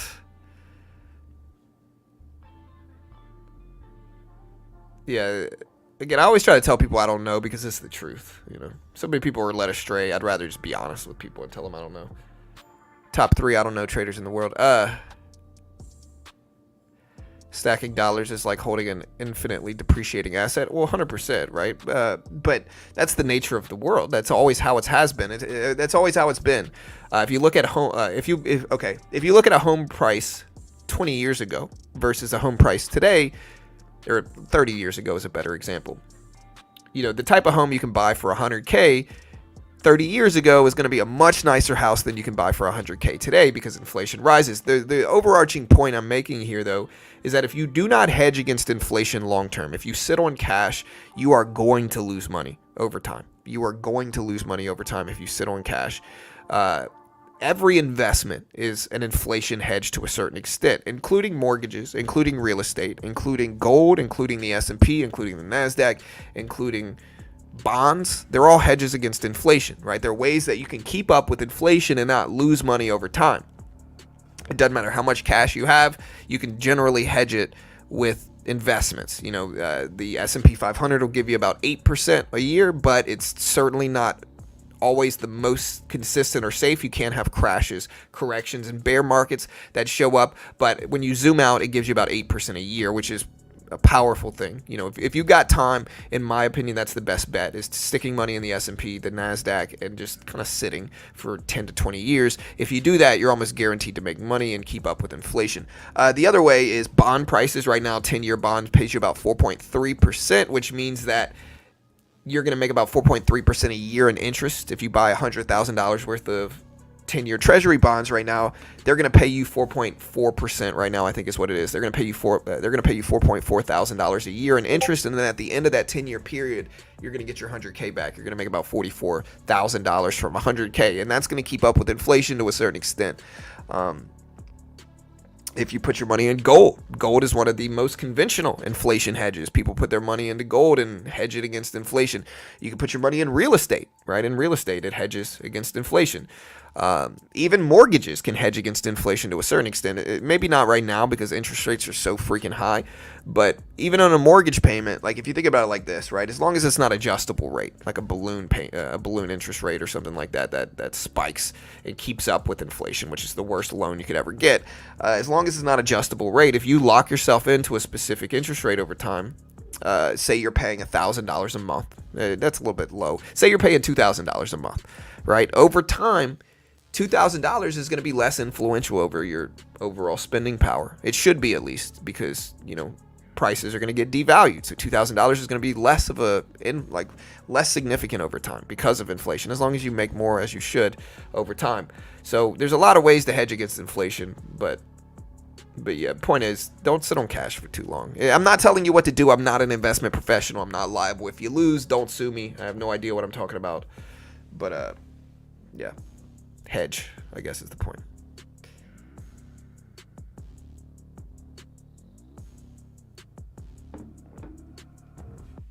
If you had $1 million and bought a T-bill at 4.5%, you would make $45K a month. That is why when you have money, it's easier to make even more money. Yeah, for sure. I mean, look. Again, I talked about it yesterday. If you ever win the lottery, do not take the monthly payments. They're hoping you're dumb enough to take the monthly payments. Get the lump sum and invest it. $1 million, right? The math here is that if you have $1 million and you buy 10-year treasury bonds, right, you're going to make about 4.5%. So you're going to make $45K every single year. It's not going to be a month, BB. It's going to be a year. So you're not going to make $45K a month. You're going to make about $45K a year. And then monthly, you're going to make about $37.50 a month, So it's definitely not a year, or it's definitely not a month. It's per year. You're gonna make about $45,000 in salary a year off of that $1 million. I wish it was monthly. Monthly, it would take about $10 million to make that a month, right? So if you had $10 million and you bought 10-year treasury bonds, you're gonna make about $450,000 a year. You're gonna make about $37,000 a month, $37.5K a month. So again, remember, it's annual. And so you're going to make 4.5%, not a month, a year. You're going to make about 4.5% a year. And then at the end of that, you're going to get your money back. So if you bought $10 million worth of treasury bills, you're going to make about $37.50 a month. You're going to make about you're going to make about $450K a year. And then at the end of that 10-year period, you're going to get your $1 million back at maturity is what it's called. It's at maturity. The point is, if you ever win the lottery, number one, help your boy out, okay? Listen, I'm here to teach you, okay? Number two, never take the monthly payments. Always take the lump sum. Again, I'm going to go back to Shohei Ohtani's baseball deal. Shohei Ohtani, I argue, that's a bad deal. It's a bad deal. $700 million, but it's deferred for 10 years. That $700 million is going to depreciate so much over a 10-year period. The Dodgers are loving that deal because they only got to pay him $20 million for 10 years, like $20 million a year. Is it $20 million a year or is it $2 million? I don't know. I still think the Shohei deal is a bad deal. A 1 month T-bill matures in 1 month. Yes, but it's still an annual interest payment, BB. So like if you, an example of this, BB, is that if you see a 1 month T-bill that pays 5%, right? It's not going to pay you 5% in a month. If that was the case, everybody would be making 60% a year in treasury bills. It's the annualized rate. And so an example, okay, let me give you an example. An example of this is that if you have a 5% treasury bill, it's 5% treasury bill, 30 day. If you have a 5% T-bill for a month, 5% monthly T-bill, right? You're not making 5% in 1 month. You are making 5% annualized. So really you are making 0.4%. 0.4%. So if you 0.416%. So if you invest 10K into that bill,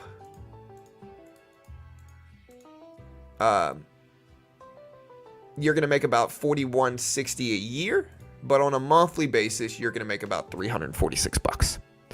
So, you know, I wish it was monthly, but it's just not, unfortunately. Yeah, BB, no offense, you have no idea what you're talking about. Look, it's not arguable. Yeah, you seem to lack understanding of treasury bills. It's an annualized rate. It's not a monthly rate. Again, if you could make, listen, I promise you, if you could make 5% a month, nobody would invest in the S&P 500. That's 60% a year. Nobody would invest in the S&P 500. What a silly argument. No offense, but you're arguing about something that you don't understand. And, yeah. Cheers to you. You know. Anyways, guys, look at NVIDIA dump down here. It's at 844s. Yeah, he's got to be, Matt. You know. I don't think he is. I think he's honest. I think a lot of people have that misconception, including, like, I know I had a lot of people that were really pushing us to buy CDs. They were like, buy CDs, buy CDs. They didn't really understand that it's the annualized rate. It's not, you don't make that in a month. I wish you could make 5% in a month. It would be really easy. Like, listen, I would love to make 60% a year. You know, the elite of the elite in markets makes like 20-25% annual. So if you could just buy a treasury bill every month and make 60% in a year, everybody would be rich, man. You know how fast you can make money with 60% a year? You know, I wish it was like that. I wish for a 1 month T-bill it gave me 5%. What, dude? I would be buying T-bills like crazy. And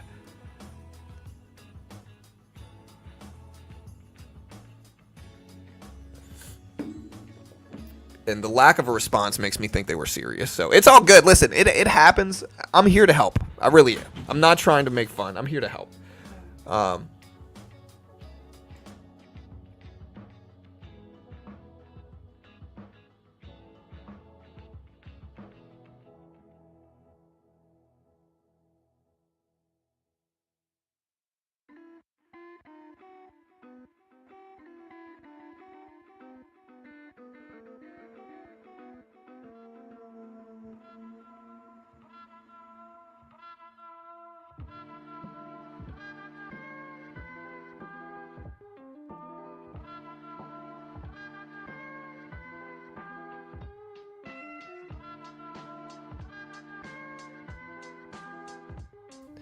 All right, guys.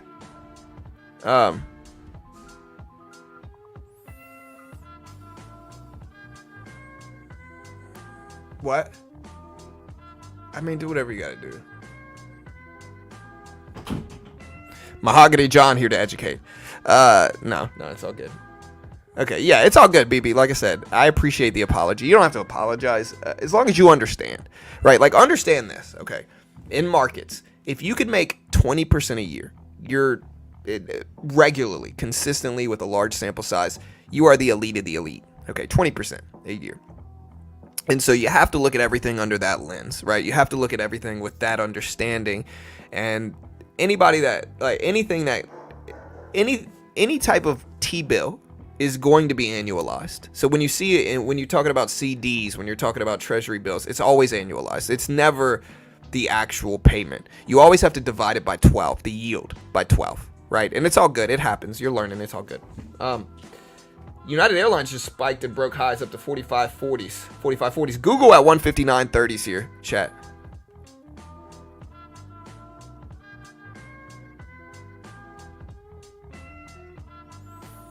Yeah. we're all learning. It's all good. All right, Chad, we got 40 minutes.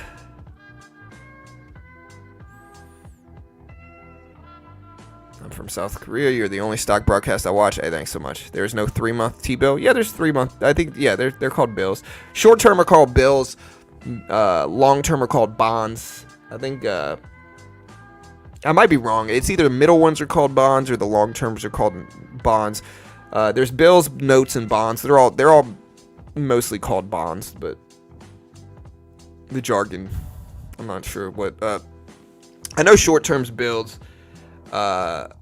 From 1 to 10 years, I think could be notes, and then over 10 years is bonds. I think is what it is. Hey, what's up, IV? Notes are 2 to 10. Yeah, that's what I just thought. Yeah, I think so too. But yeah, there's 3-month T-bills, but they're not going to pay you. Like, again, if you see an example of this, if you see 5% yield on a 3-month T-bill, it's annualized. It's annualized, so you're going to divide it by 4 to get the actual yield. So if it's 5% 3-month T-bill, really you're going to be making 1.25%. So you got to divide it by, you got to do the math there. The dollar index spiking up a little bit. The Q's pulling back somewhere at 442s. Nvidia at 847s. So it's over the 200 EMA, over the VWAP here. Watch Nvidia. Nvidia might have a heavy influence. Nvidia might have a heavy influence on things, so we'll see what we look like here, guys. What is the highest interest bill? Well, it depends on what the market's looking like. It depends on what the Fed's doing. When you hear quantitative tightening, quantitative easing, these are all things that influence Treasury bond prices. So that's what easing, tightening, that's what they're doing, is they're influence Treasury prices. Yields. They're influencing yields, is what I should say, and prices. But United Airlines spiking up a little bit. I'm just learning. Should I buy or sell? I have no idea if you should buy or sell here. Nobody does, right? Well, I'm more of a reactor to this stuff. I like to just react to it instead of try to predict it.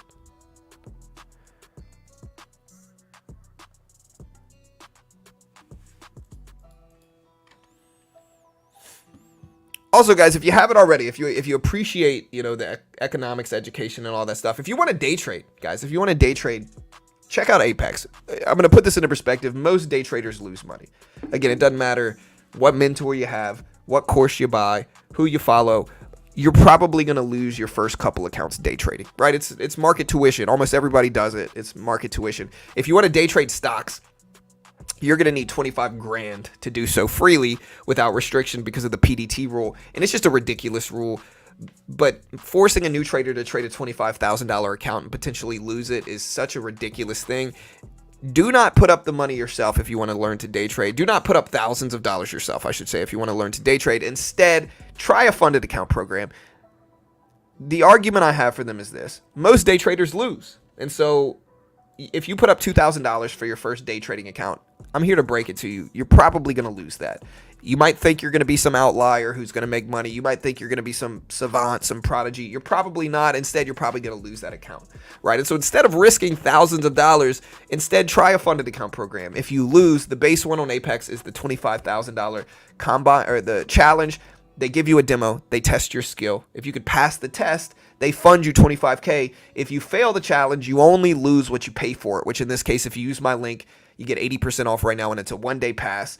If you use my link, it's like $35 for the base one. If you pass it, you get $25,000 in funding with a 90% split. Once you're funded, if you make $10K, you get to keep $9,000. They get to keep $1,000, so it's a 9-to-1 ratio. And again, it's a great way to learn how to day trade. If you're good enough to pass it, you're keeping most of your money anyway. But if you lose, your risk is much more limited than putting up thousands yourself trying to learn. And in futures, you can day trade the S&P, you can day trade the NASDAQ, basically the SPY and Q price action. It's the same price action, same thing basically, different price, but same thing. There's no PDT rule. The patterns are very similar to blue chip stocks. There's just no PDT rule. I watch Nvidia a lot and then check the accompanying trade on the NASDAQ and stuff like that, and futures a ton. And it's just a great way to learn. It's limited risk, but you're still risking something, so you're still learning how to trade under pressure. And if you're good enough at it, I truly think it builds your skill as well. It teaches you how to trade for cheap. But if you're good enough to pass it, you're still keeping most of the money once you're funded anyway at 90% split. And so it's the best of both worlds, limited risk. Check them out. You can use my promo code to get the max discount at all times. BT Beginner Trading will get you the max discount. And again, to be fair, I think most people are going to lose. Most people are going to lose because most day traders lose. It doesn't matter whether they go to Apex or TD Ameritrade. Most day traders lose. It's a lot cheaper to lose on Apex, though. And so if you want to check it out, here's the link. Check it out. Great way to help support the channel. Remember, if you want the max discount, use the coupon code BT, Beginner Trading BT. And again, I'm biased because they pay me money. They're a sponsor of mine. Of course, I'm biased in their favor. I genuinely think it's good for traders and it limits their risk when they're learning how to day trade, though. Anyways, the Dow spike it up a little bit. Look at the Dow. You can see the Q spike it up some as well. So the Q spike it up, the Dow spike it up, Nvidia's moving up a little bit. The dollar index has been moving up some as well, though. But look at the Q. Here's the Dow. You can also trade the Dow directly in futures. Like here's the Dow. I can day trade this in futures directly. So.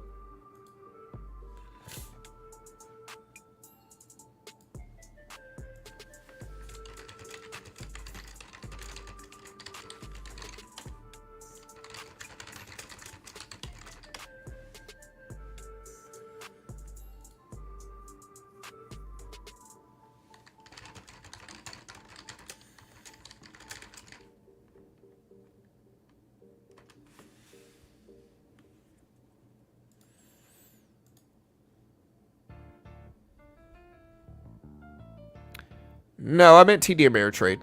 What I meant to say is like, look, you could try to, most day traders lose. And so if you try to day trade stocks on TD Ameritrade, you're probably going to lose, right? That's just statistically true.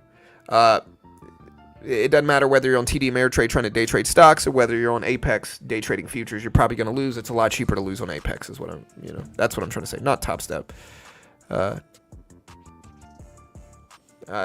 This timer is counting down until CPI report drops at 8:30.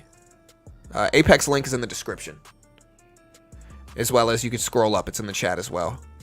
Mellow.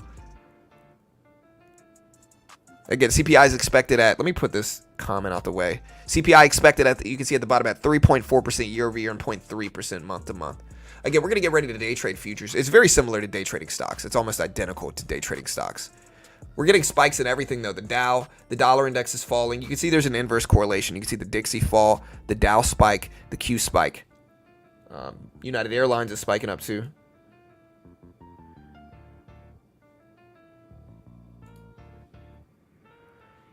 Yeah, it's all good. Yeah, we're setting up... Again, we're going to get ready to day trade on Apex too.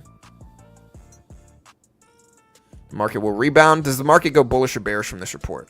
All right, so again, here's the micro NASDAQ chat. So this is the same price action as the Q. Same exact thing. I could also trade the Dow. So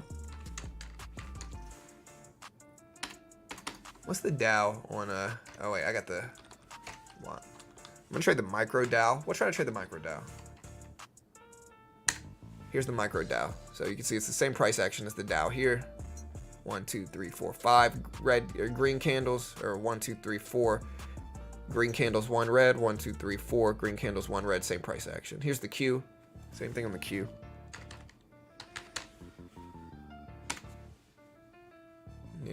Big green action, small dip, big green action, small dip, same thing.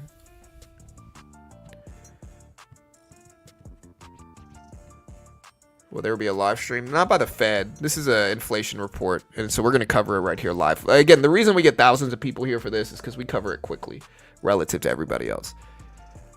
So, yeah, you'll be able to watch everything, get it quickly right here.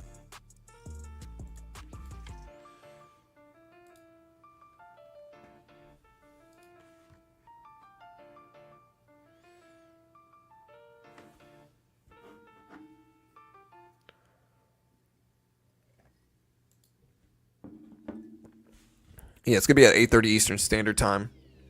We got about 1,500 people here. Look at the NASDAQ spike. So, again, I need a little pullback before I day trade this. I need a little pullback, but... Yeah, we also have the Fed minutes report, the FOMC minutes report. We're going to stream that live here as well. We cover all the major economic reports, chat. So, we'll cover all the big ones. We cover, FOMC meetings, Fed rate hike decisions, economics, inflation data, jobless claims report tomorrow. unemployment numbers, GDP data, PCE data, all that big stuff. We cover it live every single weekday morning. We stream and we cover all the big data. We break it down in an understandable, digestible way. So if you want to learn a good place for economics, trading, markets, subscribe, chat. We appreciate it. Yeah, Powell's not speaking today, but we do have the FOMC minutes report, which is a breakdown of why he chose to make the decision they did last time. Yeah, we'll stream the FOMC. We do it every time. Those are our biggest streams, really. Jerome Powell, outside of NVIDIA earnings, Powell is our biggest streams.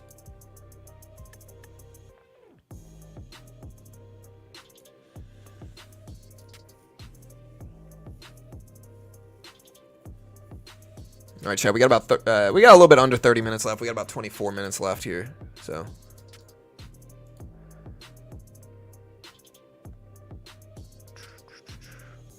tomorrow we have PPI. I believe they're doing it normal here, chat. Usually they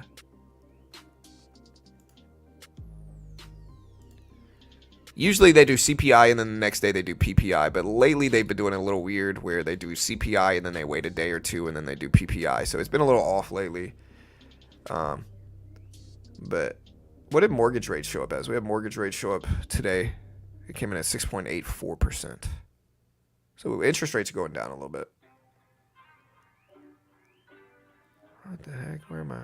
Oh, this is March. Oh, never mind. That was in March. Let me see what April's data showed up as.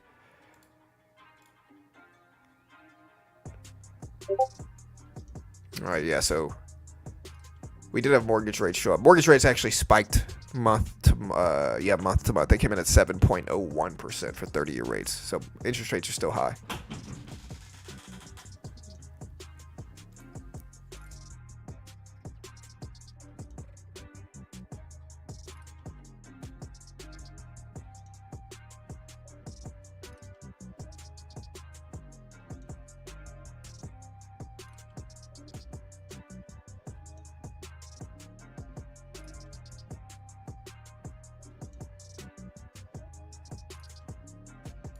All right, chat. We are getting a little dip. I'll buy it. See, look, watch how similar this is to day trading stocks. Like, look, I'm going to buy this dip. We're going to add a little bit more to it down here. We got 2 contracts here, 3 contracts. Take 4. You can see I'm buying market, selling market, just like stocks. Boom. All right, we're going to take half off. We're going to cover a little bit more. If we get another spike.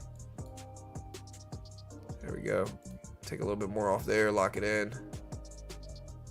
I'm going to go ahead and cut this. So we just made 20 bucks in like 30 seconds. So again, very similar to day trading stocks and futures. There's just no PDT rule in futures. I can day trade short, buy market, sell market, all that good stuff. Very similar to day trading stocks. Just kind of bought the dip. And again, if you want to check out Apex, links in the description. No, CPI comes out at 8:30. There might be a big timer on the screen counting down.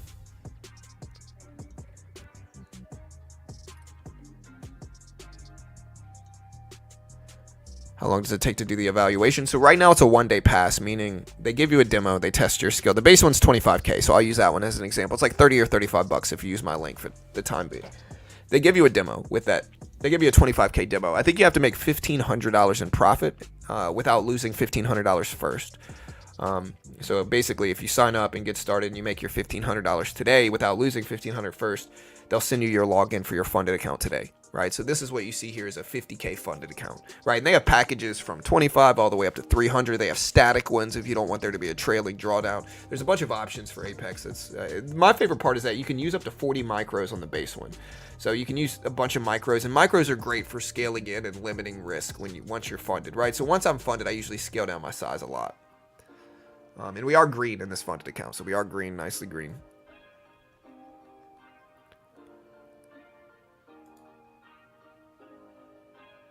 Well, Greg, your name fits, bro. Your name fits. I love Mahogany John's response to dumb questions. Well, we try. I use Quant Tower on Apex. This is Quant Tower on the left side. The right side is TD Ameritrade TOS.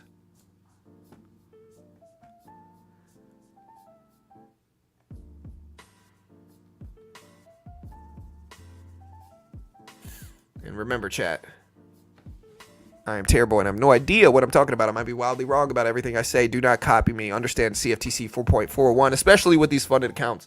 Understand this rule. I appreciate it. All right, market's spiking up. They get 10%, Matthew.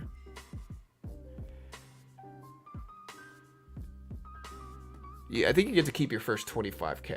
I might be wrong though. Check with them. I'm not sure. I'm pretty sure you can do it as much as you want, Chartist, but I'm not 100% sure. Again, they're a sponsor of mine. I'm biased, of course, like I always tell you guys.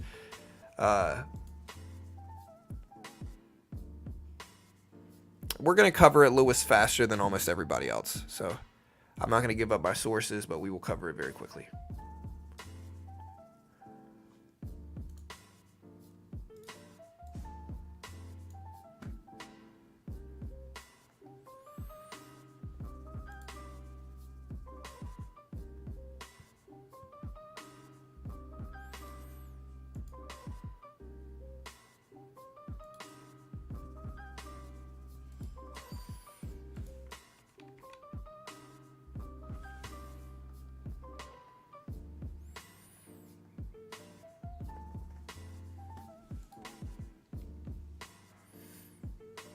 Yeah, so expectations 3.4% year over year. Look at the NASDAQ spike here. Q is spiking up. Look at the Dow is spiking up.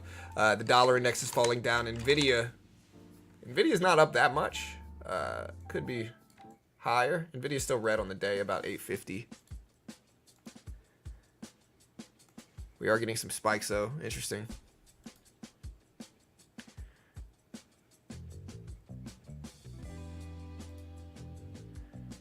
Why the spike? I don't know. It's probably just in anticipation of all this stuff.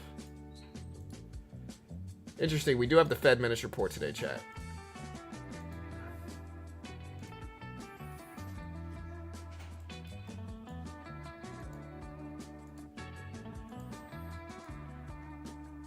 Roblox reportedly ramps up push to attract advertisers to platform. According to Wall Street Journal, they hired the ad tech firm PubMatic to boost sales. Salesforce says Einstein activity capture for the public sector is generally available from April 10th. NBH minutes from the March meeting note that the pace of rate cuts will slow in quarter two.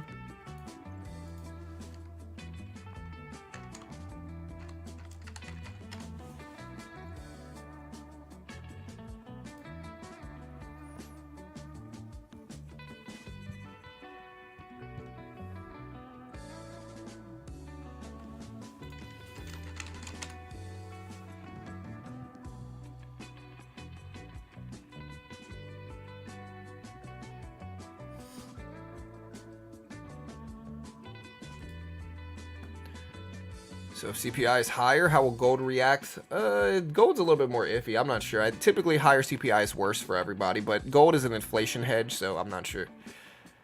Generally, higher CPI is worse. Lower CPI is better.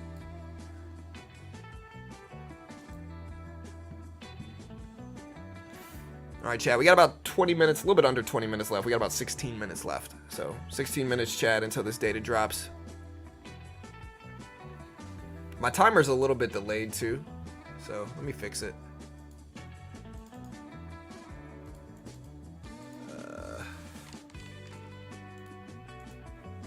Oops, I don't know what I'm thinking. We got about 14.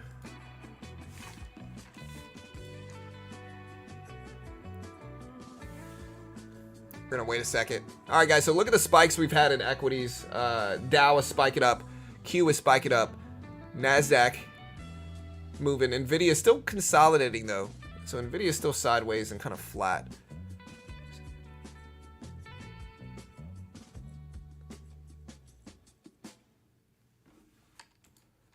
All right, so we're gonna make this about this. I think that's fair. Yeah, so it's a little bit early, but it's okay. 14 minutes left.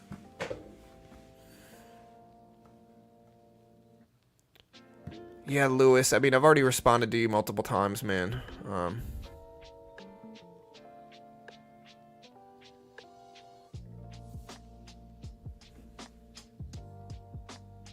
What's your bias on the NASDAQ? I'm not sure. It depends on what inflation data shows up as.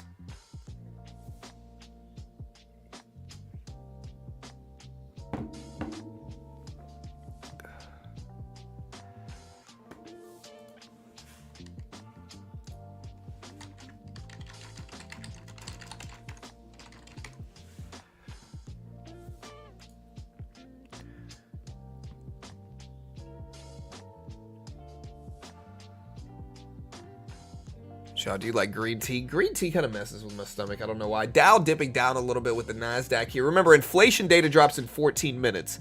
So regardless of any technical anything, inflation data is going to influence things more than everything. If inflation data comes in high, of course, the market's going to dump. If inflation data, most likely, it's never for sure definitive. Anything could happen.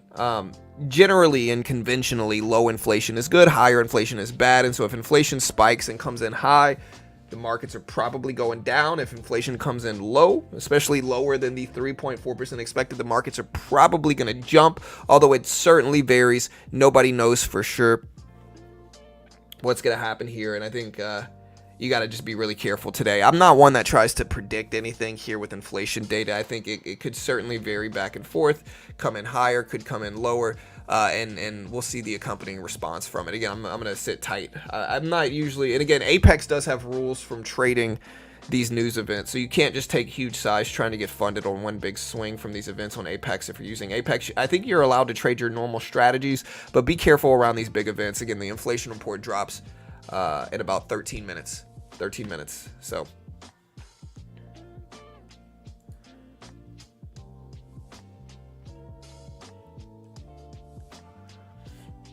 what do you consider as high? High inflation is going to be if it comes in at like 3.5, 3.6, 3.7% for base inflation year over year. Core CPI expected at 3.7%. So if that shows up at 3.8, 3.94, that'll signal high inflation. Again, we also have the meeting minutes today. So we do have a lot of stuff going on. I'm gonna go ahead and put it in sub only mode, chat. So if you haven't already, I appreciate the love. Thanks so much. Hit the subscribe button, guys. We appreciate the love. And we got a pretty big dip in anticipation of this. I might buy this dip now though. All right, we're gonna take 2 contracts, 3 contracts, 4. Oh no, now we're dropping down. We already got a cushion on the day though, so we're playing around with this ahead of the inflation report.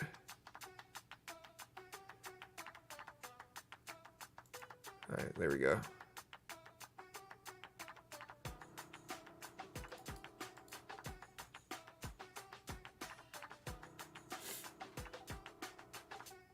All right, spiking up a little bit. Again, we're day trading this, so we're trading futures. Take a little bit more off there. We locked in profit fast, and it looks like it was the right move because we ended up dumping right after we took profit. We made a little bit of money here. We'll give the last 2 contracts some time. But again, you can see how similar this is to day trading stocks and futures. There's just no PDT rule. I think the Dow's approaching the 200 EMA. I think the Q's approaching the VWAP. So we still have a buy argument here. So I might trade with the cushion I have a little bit more. We still got a couple minutes left here. We take 3 contracts. There we go.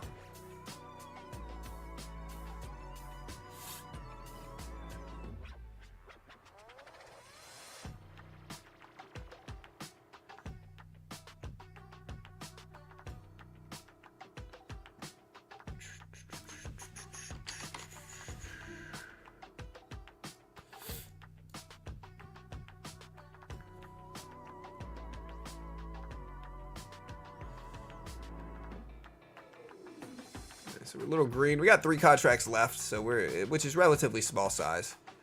We've already scaled out of most of this, and we can just kind of let it work a little bit more now. There we go. Take a little bit more off, lock it in.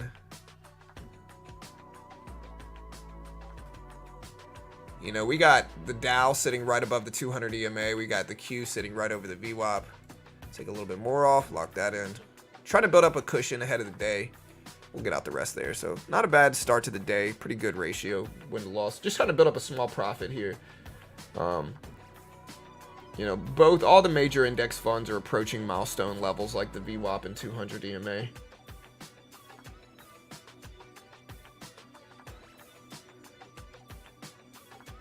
These are micro contracts. Well, these are, so Joseph, these are not future, or these are not options contract, Joseph. These are futures. The futures market, I'm on Quant Tower. This is day trading futures, right? So it's not options. It's a lot less complicated than options. Futures are basically, the way they got started was farmers would grow crops, and when they yielded those crops, the prices had fluctuated so much to where they weren't profitable or weren't as profitable as they wanted to be because of price fluctuations. And so what they started doing was selling speculative contracts, locking in the price of their yields, their commodities, to speculative investors. And they called them futures contracts because they were locking in the future price of a commodity. And they sold it to investors, and investors speculated on where they thought crop prices would be. Eventually, it's evolved to where I can actually day trade the SPY. I can day trade the SPY price action, the E-mini in futures. I can day trade the NASDAQ, the QQQ price action in futures. I can day trade currencies, gold, silver, a lot of stuff I can trade in futures.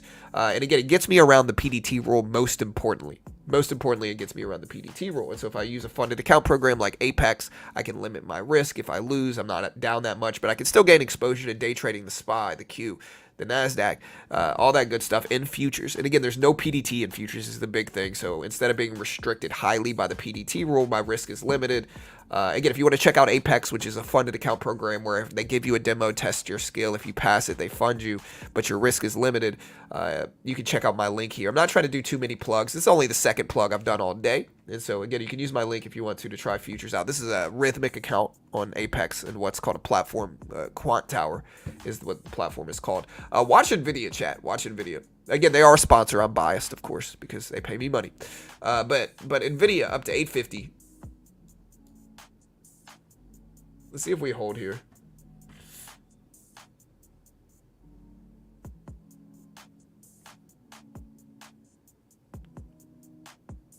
Do you have more viewers than normal? I mean, this is pretty standard for my CPI reports. We generally get 3,000 to 4,000 people here live for the CPI.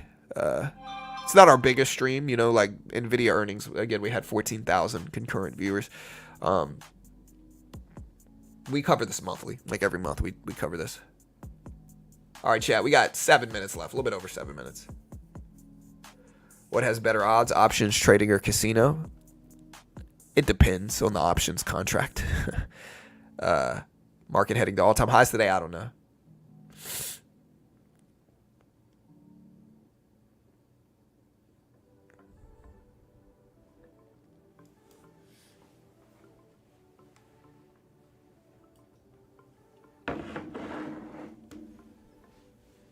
All right, chat. We got about 3,000 people here, chat. About 3,000 people. We got 7 minutes. 7 minutes. What do you mean when you say risk is limited with Apex? What I mean is that your risk is defined. You know, so on Apex, you're only risking it's a monthly subscription, but you're really only risking what you pay for it. And so on Apex, the base platform is $35 a month, right? So your risk, if you lose everything and you fail the challenge, you only lose $30 or $35. Your risk is limited to what you pay for it. Versus if you put up a $3,000 or $4,000 account in day trading, your risk is much, you know, you can lose a lot more. If you use leverage, you can lose more than your account. And so your risk is essentially unlimited if you use margin or leverage and try to day trade it with your own money. Everyone expecting higher. Yeah, I mean, typically you get more bears that show up for these reports.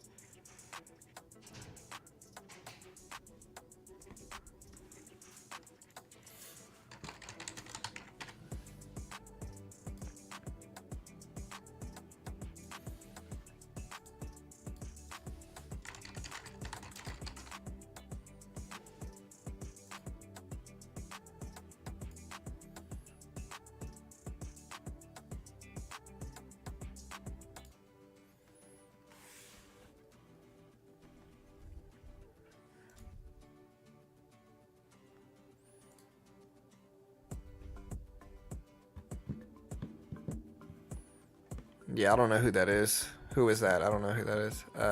Bro, tell me CPI data. It's not out yet, brother. We got 5 minutes. 5 minutes. Google spike it up, though. That looks good.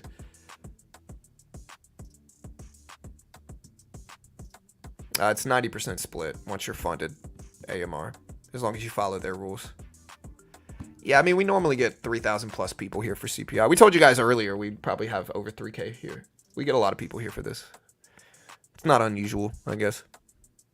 We're the top 3 CPI channels in the world right now. SPY up to 520s. For once, that actually might be true.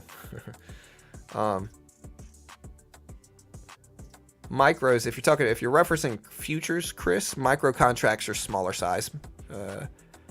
Macro, if you're referencing just macro versus micro, micro is targeted, zoomed in, macro is broad. Yeah, we try to get the numbers out. CPI is not leaked every time. Every time we have CPI, somebody says it's leaked. It's almost never leaked. Y'all going to be very surprised when CPI comes out cooler than expected. We had seasonality CPI in February and January, maybe. But again, Jay, the year-over-year reading is comparing it to the same period last year, not last month. You know, the month-to-month reading compares it month-to-month, of course, but the year-over-year date is comparing it to the same period last year. So seasonality is insignificant. So with Apex, you can never lose your own money. Well, not really. I mean, it's more nuanced than that, James. We're covering CPI right now. We'll talk about it afterwards.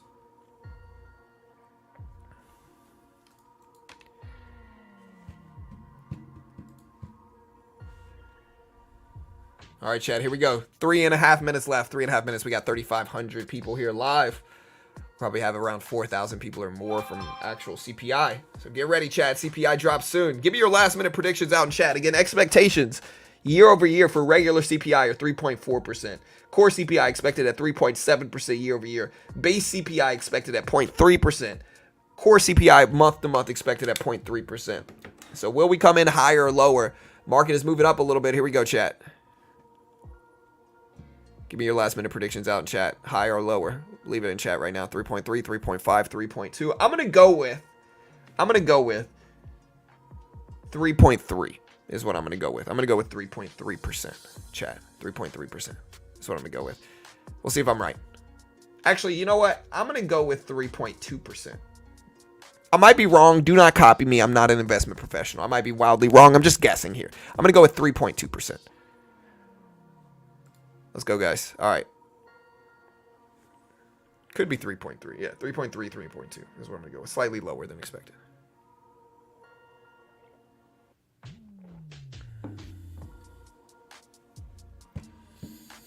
Two minutes, chat. 2 minutes.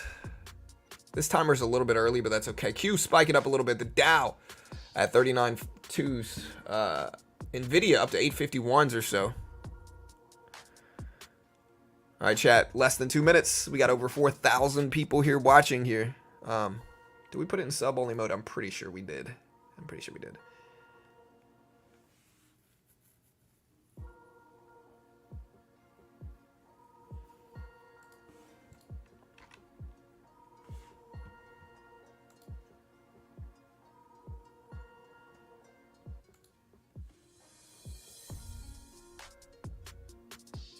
All right, guys. We got a minute and a quarter left.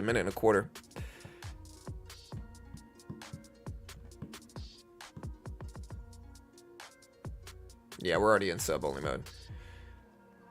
So you guys got to subscribe. I appreciate the love. Again, what's your last minute predictions? We got exactly 1 minute left. Make sure you hit the live button, chat. You want to make sure you hit the live button next to the play button. You want to make sure you're fully caught up. You can also put it in fast forward mode, but make sure you hit the live button first.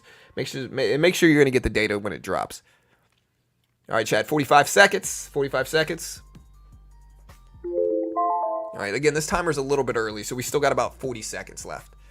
I'm going to count it down myself. About 40 seconds left. Really about 30 seconds, but still. 30 seconds, chat. Again, I'm going to go with 3.2, 3.3%. Here we go. 20 seconds. 20 seconds. All right, let me get all my stuff up. 15 seconds. Chat. Be ready. All right. 10 seconds. Wow. Spikes up right now. Somebody's spiking up. Maybe they did report it early. All right, here we go, chat.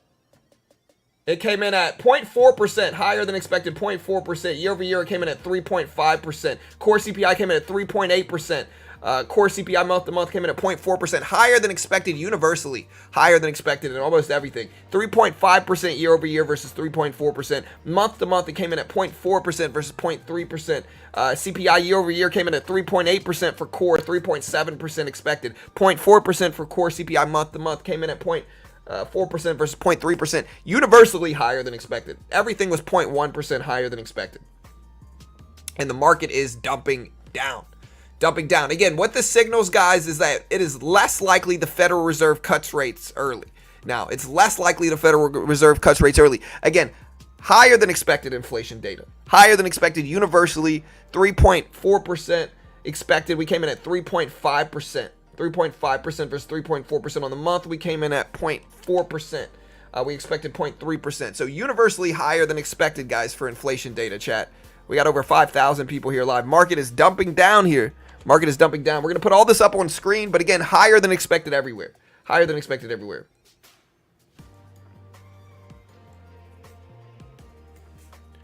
Including core. Including core. We're going to put core up on screen as well, though.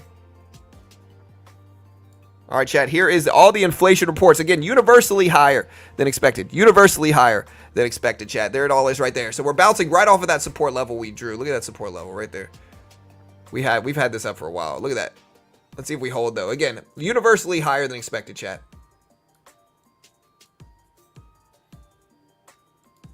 Oh, no. I hit my little stock screen. Hold on. There it goes. Look at these dumps. Here's the Dow falling down. Dow's down to 38,000s. Q down to 436s. SPY down to 514s. 514s. Big red action in markets. Again, guys, what this signals is less of a likelihood of a rate cut early. Again, the Fed is only going to cut rates if inflation is under control. If inflation's coming out higher than expected. And it's not the end of the world, though, at the same time. Like, realistically, if we look at it, like if we look at CPI today, okay, so on month-to-month CPI, it's flat, 0.4% versus 0.4%. It did increase year over year, though, 3.2 up to 3.5. Core CPI year over year was flat at 3.8 versus 3.8, and base CPI month-to-month for core is 0.4% versus 0.4%. And I'm talking about the month-to-month increase, decrease. So everything essentially was flat, excluding base CPI year over year from last reading to this reading. And so what this essentially means is that food and energy prices spiked. So food and energy prices spiked month to month. But it did come in much worse than expected inflation-wise. So, yeah, rest in peace to the rate cut. I think they're going to cut rates this year still. I don't think this is bad enough inflation data to show no rate cut this year. But I think hopefully they wait. I think waiting is a good idea. Again, if you guys heard me earlier, I said the same thing. Pushing a rate cut too early is bad. It's going to make inflation spike. I think the Fed should wait to cut rates. I don't think they should cut rates anytime soon. I think they need to wait as long as possible, because if they don't, inflation is going to spike. You know, the Fed starts cutting rates. When they say cut rates, that means they're lowering short-term interest rates. Eventually, it'll trickle into long-term interest rates. And so if you want to know when mortgage rates are going to go down, when financing rates are going to go down, you got to look for the Fed to start bringing interest rates down to consumers. And again, that has to do with the federal funds rate. And they're talking about cutting at least once this year. But again, I think the CPI inflation data signals less of a likelihood of an early cut this year. I don't think it's going to be next month.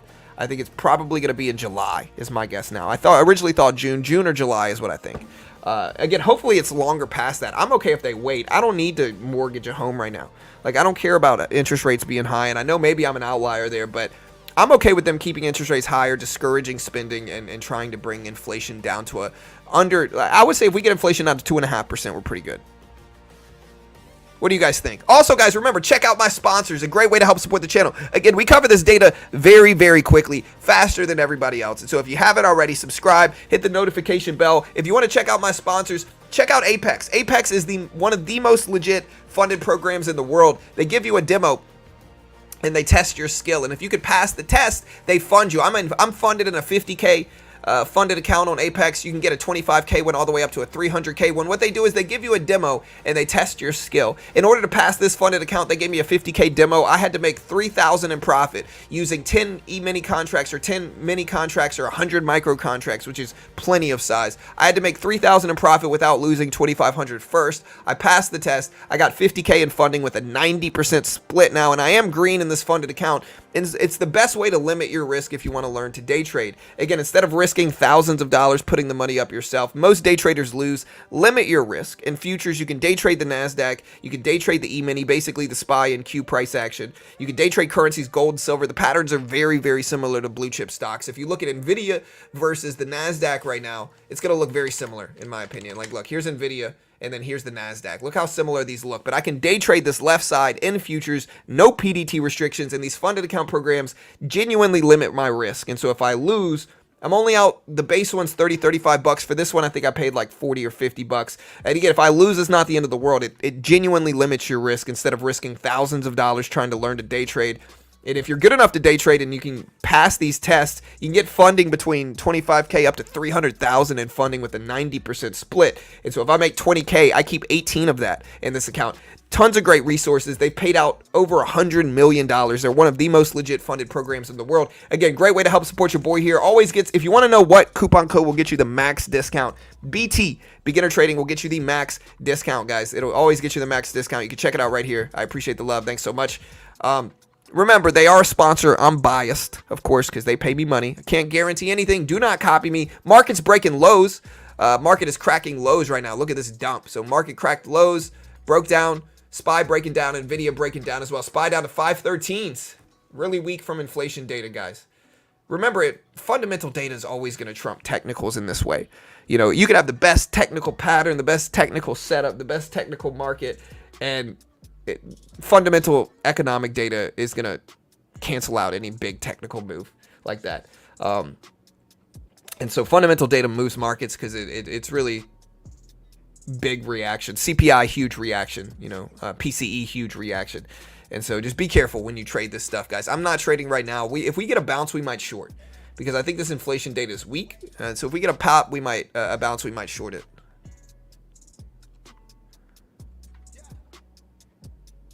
What do you guys think? Does the market rebound today, chat?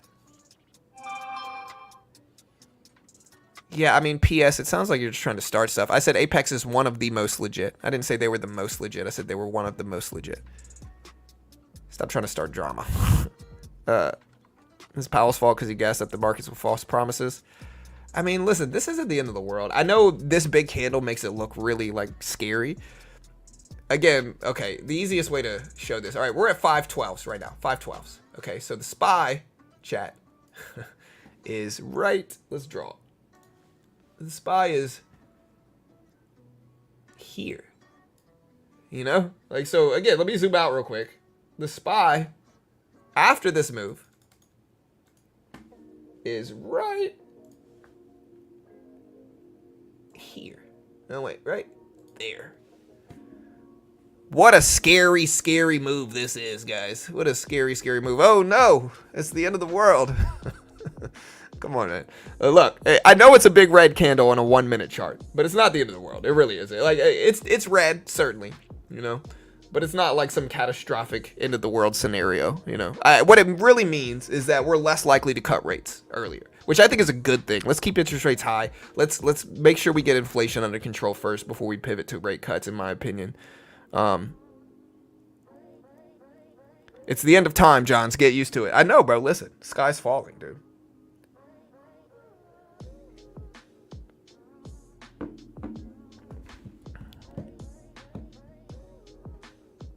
It's just the beginning, bro. I've heard that so many times over the last 3 years, and it's almost always wrong. Like, I think people are confirmation biasing it up, to be honest. But hey, it's all love. Where's Bitcoin? I'm sure Bitcoin reacted negatively to this, right? Yeah. Now, understand, most of the time, Bitcoin follows macro markets. So, like, and again, it's partly because big companies own Bitcoin. You know, so big companies dip, Bitcoin dips a lot of the time. Again, it's not the end of the world, though, chat. It really isn't. The Dow had a really big drop, though. But it's not a really big as relative, I guess. We're still okay. Stocks crashing hard this year. I mean, here's the last year.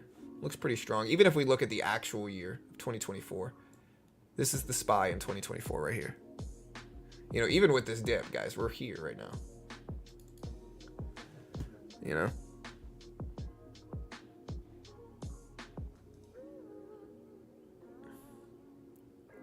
Those of us who are old and wise enough to see what's happening in the world. The world's always been crazy, though, brother. Like, it really has. Like, the only people that think it's worse now than it was in the 1940s are, again, the difference now.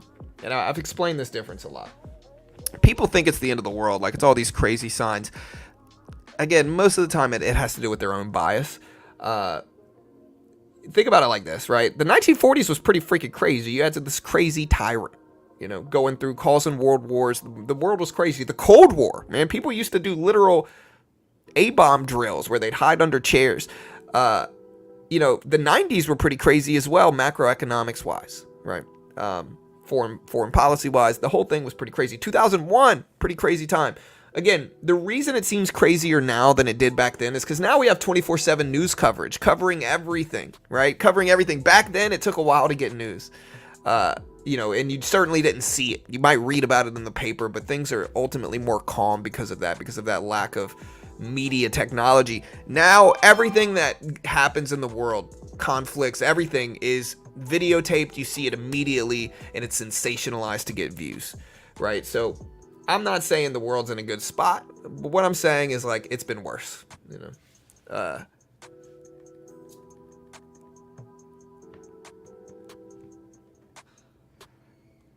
When the Fed does cut, that is bullish, even short-term, few weeks, and then the market sells off. The yield reinversion is the event to watch. Yeah, I mean, it can be bullish. It typically means when the Fed pivots to a dovish stance where they're trying to push interest rates back down, it's more optimistic for real estate markets, for some stocks as well. Ultimately, it means more spending potential, but also more inflation problems, right? So it's a double-edged sword in that way.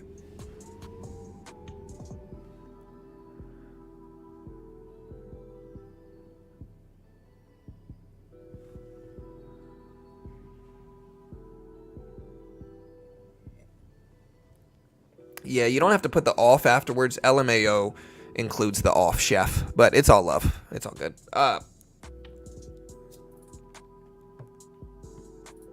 Yeah, again, you see so much political bias is really what it is.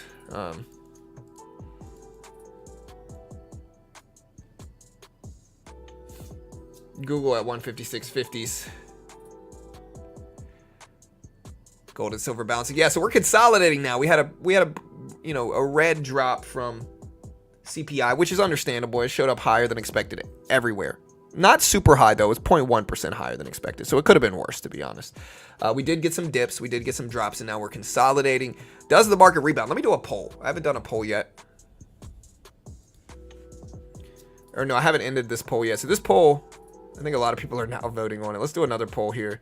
And the poll is going to be, what did I just do? Did I just heart something? I don't know if I did. Does the market rebound from, or how about we'll do a rate cut one? Does the Fed cut rates before June? Does the Fed cut rates before June is the question. I think that's a good question to ask, a good poll. Some people just want to see the world burn. I don't know, man. I think it's more so that they want the current administration to look bad, and so and again, I'm not saying I'm not even saying I like the current administration, right? I'm just saying I get people all the time telling me the market's gonna crash, the world's gonna end, the sky's gonna fall, and most of the time I would argue it's political bias, right? Same people that say we're in a recession right now or depression or whatever. Like, most of the time it's political bias, Like, if you watch the media, and again, on both sides, it's not just one side, but if you watch the political media, a lot of the time their job is to make it seem like it's the worst it could ever be right now. It's the end of the world. It's horrible. The sky's going to fall, right? Most of the time you got to take it with a grain of salt and zoom out a little bit. And maybe sometimes they might be telling the truth, right? But sometimes they're just trying to get clicks, which is what everybody does. It's the same people that, you see YouTubers posting, hey guys, the market's going to crash every other week. The market's about to crash, right? Because they understand people get clicks. People click on the video more if you tell them some scary event's about to happen. Same thing the news does. Yeah, so looking at the poll, we said, does the Fed cut rates before June? 79% of people say no, the Fed does not cut rates before June. I don't know. I think it's better if we don't cut before June, but anything can freaking happen, and again, I really don't know. I certainly think it's better if we do not cut rates before June.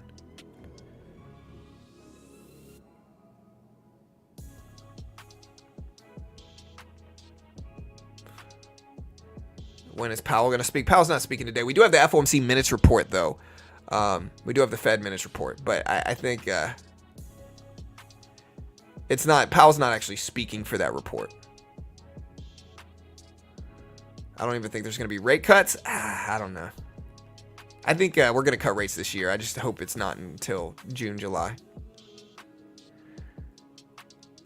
Do I trade oil? I don't day trade oil. I invest in oil companies. All right, consolidation happening here, chat. I don't know what I want to do. I kind of want to short this. I guess I will. Look, I'm going to short. See if we can retest this low. I think that's the... Oh, my gosh. This is the... Okay, we just actually went really nicely in my favor. So we just made about $30 in like 5 seconds.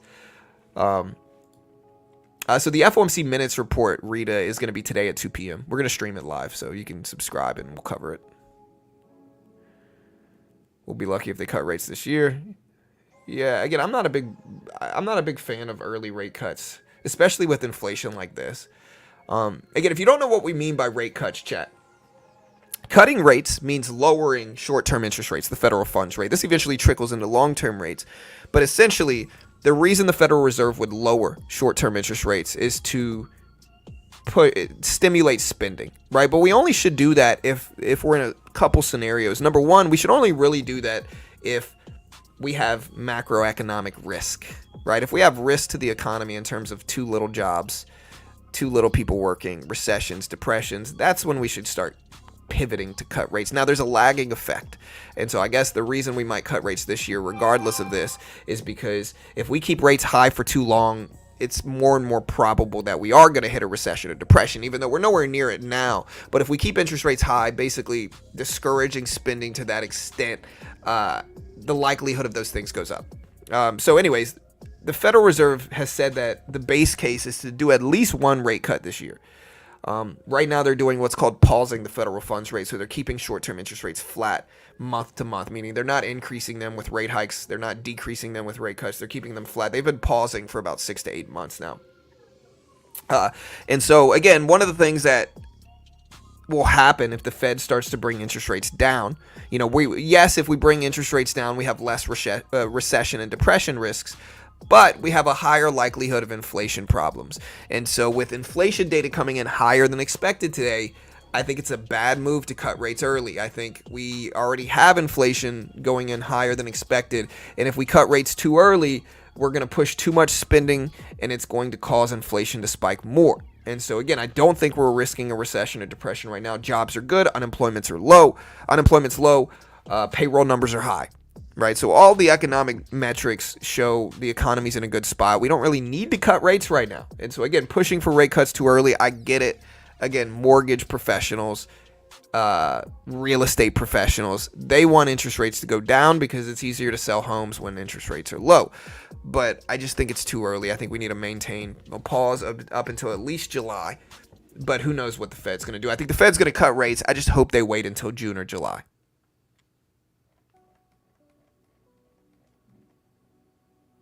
673 likes. Can we hit 700? We can. We will. Yeah, I mean, I have my real estate license. I'm not really I don't really sell houses. I don't really have the time for it. I don't even know. I mean, I have my license just to have it, I guess. But yeah. But I'd much prefer to keep interest rates high.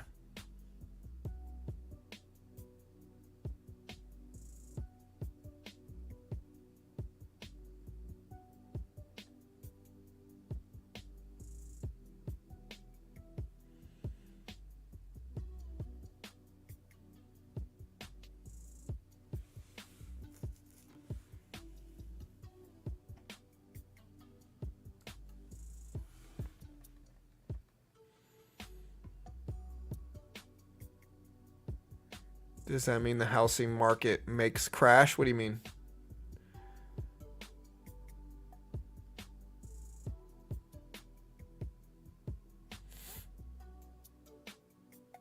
Can you repeat what you said about real estate? What I said is that if what I said is the people that really want us to cut rates early are real estate professionals. Why do they want us to cut rates earlier? Because it's really hard to sell a mortgage if it's at freaking 8% when it was at 2.5% 3 years ago, right? It's really hard to sell houses right now. And again, as somebody that's in that industry, I know a lot of people that are struggling right now. A lot of people made lots of money in 2021 and 2020 when interest rates are super low, when the Fed stepped in and brought interest rates down to almost zero. It was really easy to sell mortgages. It was really easy to sell homes because interest rates were super cheap. You know, if interest rates are down at 3%, 2.5%, it's really easy to get people to get loans because interest rates are so low. The problem is that people got used to those low rates, and then when the Fed pivoted to the other end because we started experiencing inflation problems, inflation spiked to almost 9%, the Fed had to start raising interest rates. So they raised the federal funds rate, they did quantitative tightening, they stopped expanding their balance sheet, they pushed interest rates higher. Right now, mortgages are 8% right now. It's really hard to sell mortgages if they're at 8%. And so a lot of them are desperate. A lot of them have lost tons of business. They're not making money like they used to because it's really hard to sell homes when interest rates are super high. I'm not one of those I'm not one of those real estate people that'll tell you it's always a great time to buy a house. It's always a great time to get a mortgage and you can just refinance. No, it's not. Like, who knows when rates are going to go down? There's a lagging effect. The Federal Reserve is still quantitative tightening periods. They're doing QT. They're still keeping interest rates high. Who knows how long you're going to have to pay those super high premiums and mortgages right now. And so I'm not one of those people that are like, yeah, it's a great time to buy. You could always refinance. No, I think it's not a good time to buy a house right now, personally. I think that one of the conventional appeals of getting a mortgage is that you can get a mortgage, pay less than you're going to pay in rent, actually own it, you know, and you're doing it because you're putting in a higher down payment. Right now, it's going to be much more expensive because of high interest rates to get a mortgage. Like, you're going to pay less in rent than you are in mortgage payments. And so again, the people that really push for rate cuts, a lot of the time they're real estate people because they're desperate for rates to go back down because their businesses are struggling. But I don't care about any of that stuff. I'm worried about inflation spiking. You know, inflation spiking is my big concern. And I think, I think it could get sticky. It could get tough if we cut rates early and we start bringing interest rates down before inflation is under control. Again, it can get rough.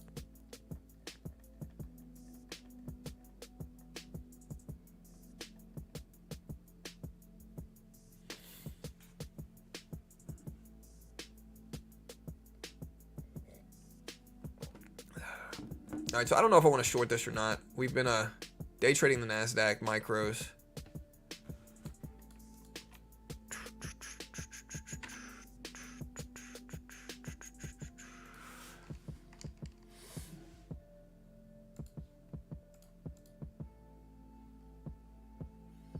Also, guys, if you want to check out Top Step's funded account program is a different one to Apex, but Top Step's really nice because Top Step is one of the original ones. Again, their combine, which is the 50K combine, is only $49 right now. They're going to give you a 50K demo in futures, and you got to make $3,000 in profit with 5 contracts max. It's a 3-to-2 ratio.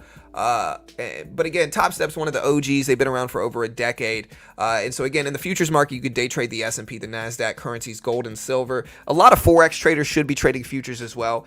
There's less red tape in futures. You don't need VPNs and all that stuff. Futures are allowed, and you can day trade futures. There's no PDT rule. And so if you want to check out Top Step, again, they give you a demo. They test your skill. You can use Quant Tower with it as well. And again, you can day trade essentially the SPY price action. If I look at the E-mini futures contract, it's literally the same thing. If I look at the SPY versus the E-mini, it's literally the same thing. Like, look, if I zoom in here, and then I zoom in here, it's literally the same price action. Like, you can see this is exactly the same thing. And I can day trade this bottom one in futures, no PDT rule. Top Step, once you're funded, you got a 90% split, and they pay out millions, fund thousands of traders a year. They've been around for over 10 years. And so again, if you want to check out Top Step, great way to help support the channel as well. I'll put this link up in chat. You can also find it in the description.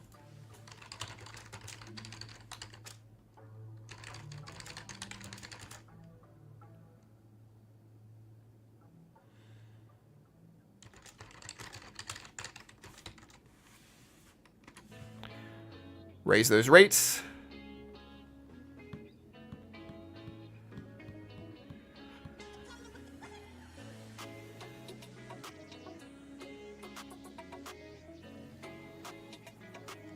Why do people talk about PDT as if cash accounts aren't a thing? PDT does not matter. Just make a cash account. I mean, Ram, that comes from a lack of understanding, brother. No offense to you. It's all good. So again, the reason cash accounts don't work like that, right? You can day trade. You're still going to be severely restricted. Number one, with a cash account, you have to wait at least a day to get your funds settled back into your account, right? So if I buy $1,000 in equity, so if I have $1,000 account and I buy 1,000 shares of a $1 stock, I have to wait a day to get that $1,000 put back into my account. And so that's not free day trading. I'm not able to day trade there freely. I have to wait a day to get those funds settled back into my account. I also can only go long. I can't go short in a cash account. And so the T1 rule, cash accounts, like you're just severely restricted with the cash account. You're not going to be able to freely day trade, like scale in, scale out. There's a lot of bad implications from cash accounts. It's certainly not the same thing as day trading futures. And futures, I can buy this over and over and over again. And you see me do it. I scale in, I scale out. There's a huge difference. There's a huge difference. Sure, you could day trade with a cash account. You're going to be severely restricted with it. And again, this is coming from somebody that's done it,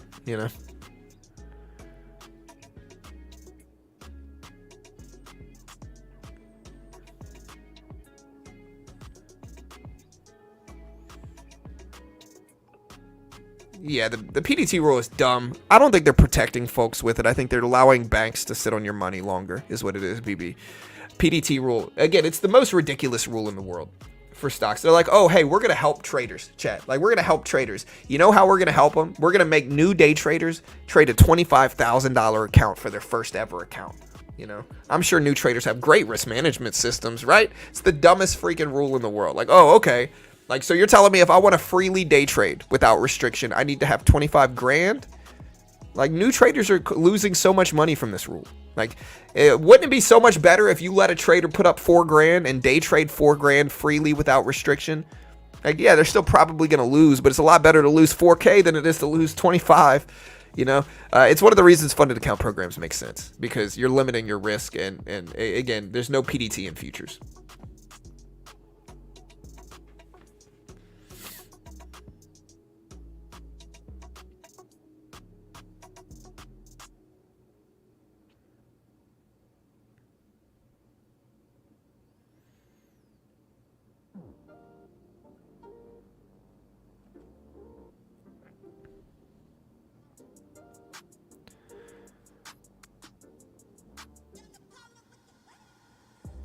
Well, yeah, it's a day trading, Darren. It's a day trading account, so you're not going to be able to swing trade or hold overnight. That's just not what they're for.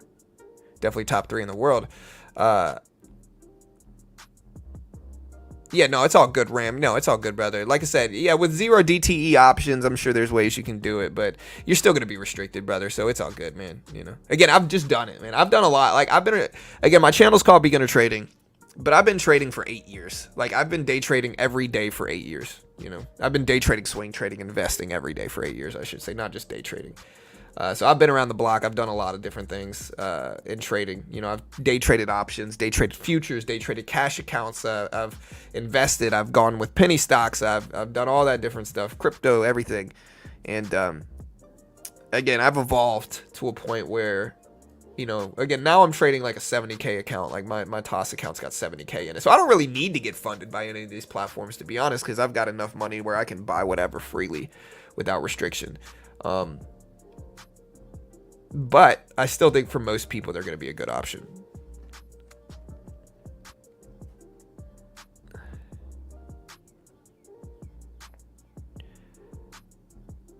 Yeah, I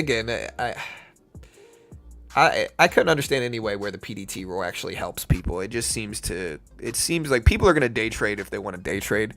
And so restricting somebody, like there's variance in day trading. It's like poker. I'm a poker player, right? There's variance in poker. You might do everything right and still lose, and in order to show an edge, you have to have a large sample size in poker. You might have pocket aces and lose to 3-7, offsuit. And again, on the other end of that, you might have good variance. You might have 3-7 offsuit and beat pocket aces, right? So there's variance, and you need a large sample size to really see an edge play out. Day trading is the same. And so restricting new day traders to only being able to trade 3 times, sample size wise, only allowing them 3 trades a week, is the dumbest freaking rule you could ever have. Again, what it really is doing, it's allowing banks to earn more interest on your money by sitting on it longer, right? They can say it's not. I disagree,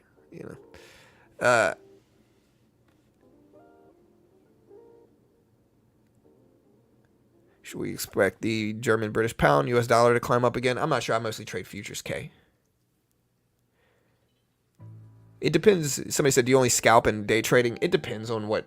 Again, my move with these funded accounts is like I try to build up a cushion first. So here's my P&L today. We're up $60. I try to build up a cushion with small size.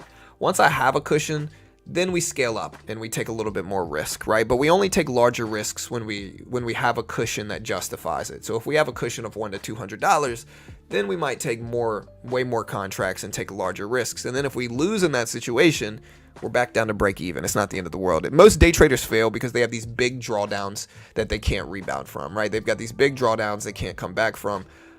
We try to avoid that by building up a cushion before we take large risks. That way, if we have a losing day, it's usually from trading small size, and so our losses are small, right? But if we have a good winning day, sometimes they're small winning days, but sometimes they're big winning days because we scale up once we have a cushion, if that makes sense, right? So, we kind of try to snowball our account in that way. And it works really well. It's a good risk management system, I think, for most people, regardless of what you're trading. I use it in these funded account programs, but I think you can use them in stocks and whatever you want to use as a risk management system. You can use it in swing trading and day trading. I think it just makes sense.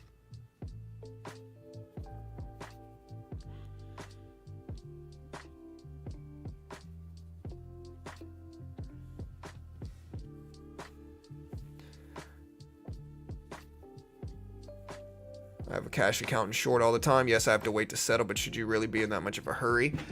I mean, I think you're oversimplifying it, Larry. I think that it's not about being in a hurry. It's about getting your sample size out there, right? Again, you're going to have variance in day trading. You might do everything right and lose. You might do everything wrong and win. And the only way true edge plays out is over a long-term view, over a large sample size. And so restricting traders from getting those reps in, just makes it difficult to see good variance, difficult to get past the variance and see your edge play out. It's one of the reasons the PDT rule doesn't make sense. It's one of the reasons being so limited in how many trades you can take doesn't make sense, But it's arguable. Again, it's subjective. Some people are going to like it, some people are not.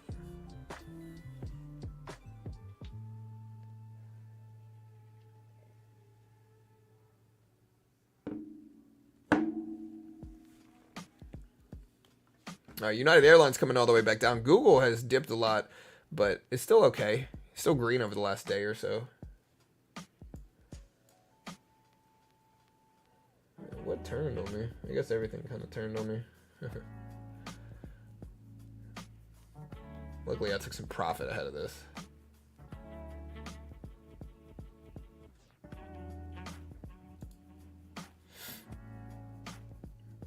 Yeah, I mean, there's a lot of correlation, or there's a lot of similarities in poker and trading. There really are. I say a lot of these over and over again and repeat myself with them, but they're important things to understand. Like, poker, I was originally a poker player, and poker is very similar to trading. The risk systems that you have in poker are very similar to trading as well. Risk reward wise, again, I always use this example, but in poker, ideally you're supposed to play only about 20% of your hands. Right, and so a huge part of profitable poker is waiting for a lead hands, right? Like waiting for ace, ace, king, ace, queen, ace, jack, ace 10 suited, like stuff like that. Like being patient and waiting for those hands, depending on your table position, is a huge part of profitable poker. Trading is the same way. You got to wait for A+ setups. You got to wait for the right system, right setups, the right times of the day. You got to just be patient and only take about 20% of the trades you want to take. And in poker, sometimes you can have a bad hand, but because of table position, because of specifically what's called pot odds, it's justified. So sometimes I can have 4-6, suited. It's a suited connector, but let's do a better one. Sometimes I can have 4-6 offsuit, which is objectively a bad hand, right? It's a hand that you shouldn't usually play.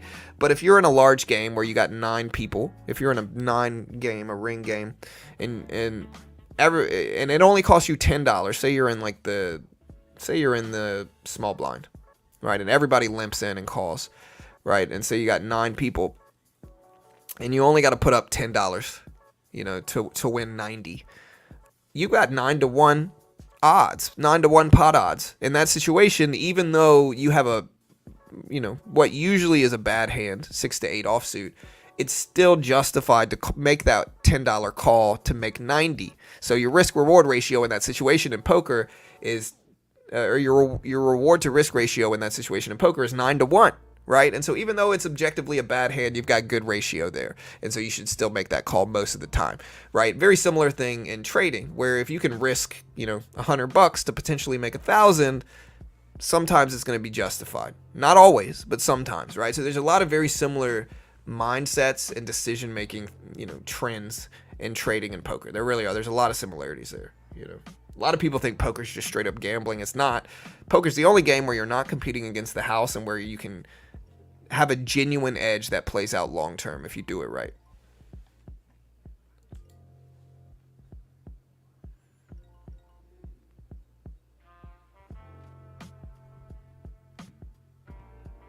Ten-year treasury yields sort of 6-month highs.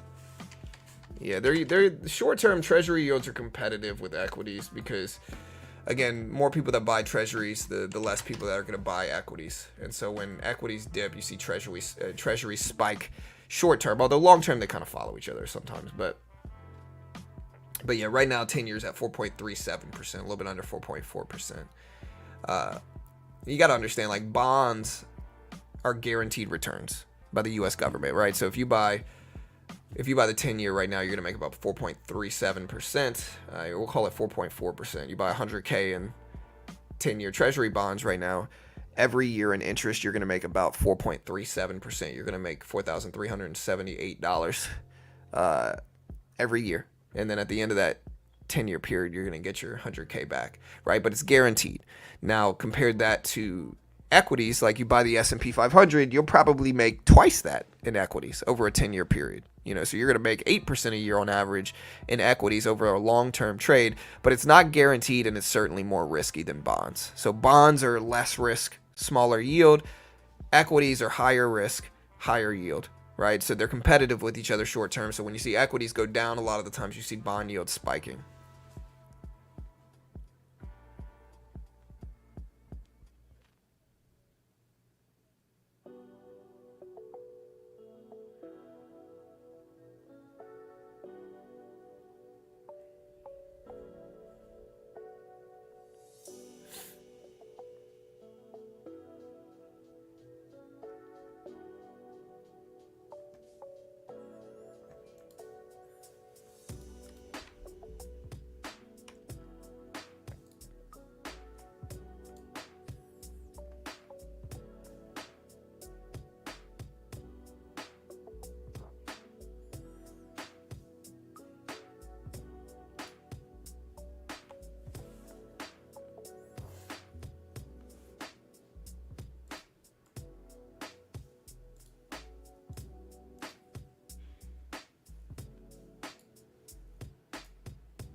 CPI matched last report. Yeah, it actually came in flat month to month. So I don't think it's the end of the world for CPI. It's actually pretty neutral month to month.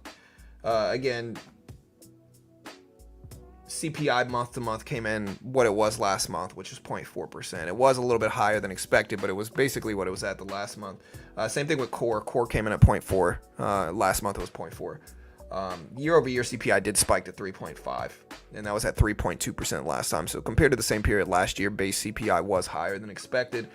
Core CPI year over year, they expected 3.8%. It showed up at 3.8%. So, most things were actually flat relative to the previous report, except for base CPI, which did come in high.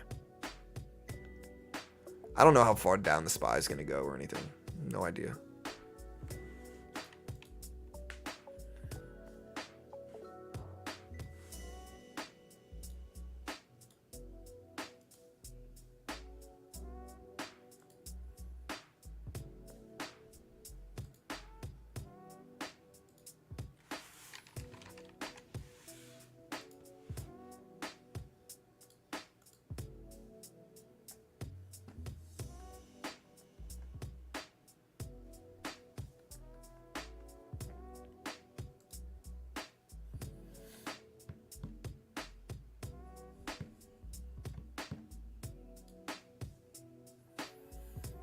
Tomorrow's data is PPI, so it's the other side of that. So we have CPI, consumer prices, and then we have PPI, producer prices, business prices, essentially. Yeah, I don't know. PPI expected tomorrow at 0.3%. So PPI actually expected to decrease a significant amount month to month. Came in at 0.6% last month. This time expected at 0.3%. Core PPI month to month expected to decrease from 0.4 to 0.2%. So producer prices expected to go down. That might be an optimistic sign. We also have jobless claims numbers coming out tomorrow at 217 expectation. So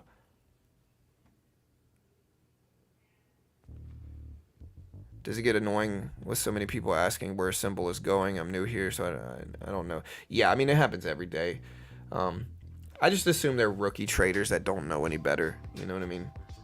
In the end, with trading, you really got to go your own way. Like, nobody knows what's going to happen. And again, some of my best trades are trades in which people critiqued me for them. Like, people made fun of me for buying them when I got in, and they were great trades. I bought UAL in 2020. I bought United Airlines. And United Airlines, I bought it at like $20-25. And everybody made fun of me, told me the market was about to crash and all this crazy stuff. It ended up going up like... I didn't make the full percentage, but it ended up bouncing from lows of 17s all the way up to $50 a share by July of 2020. $50 a share for United Airlines. So I made a good bit of, good percentage return there. And again, it was a trade where everybody made fun of me for getting into it. I did the same thing with Target, not too long ago. Like, we bought Target when it dipped down to $100. It was dropping a lot from like controversy, and every time I go to Target, it's packed full. I buy like 5 things, it's $400, and so it's always busy. And so I think it was an overreaction. I bought it at 100. Everybody made fun of me, and it ripped up big percentages. Same thing with Disney. Same thing. I bought Disney at $80-85. Everybody made fun of me for it, and now it's at 120s. So some of my best trades people make fun of me for. And so in that regard, I'm not about to ask anybody what to do in anything, in terms of like what stocks I should buy. Because most of the time, most of the time, certain people just hate certain stocks, and I try to ignore all that stuff and just try to buy what I think is going to be profitable.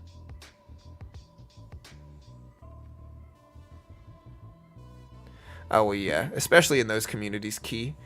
I remember being really bearish on Tilray at $300, and the argument was the same thing. Like, any new company that spikes up that much is usually not going to hold, right? So I remember Tilray, they had like what's called a cannabis boom in 2018, where you saw a lot of cannabis stocks like TLRY, ACB, APHA.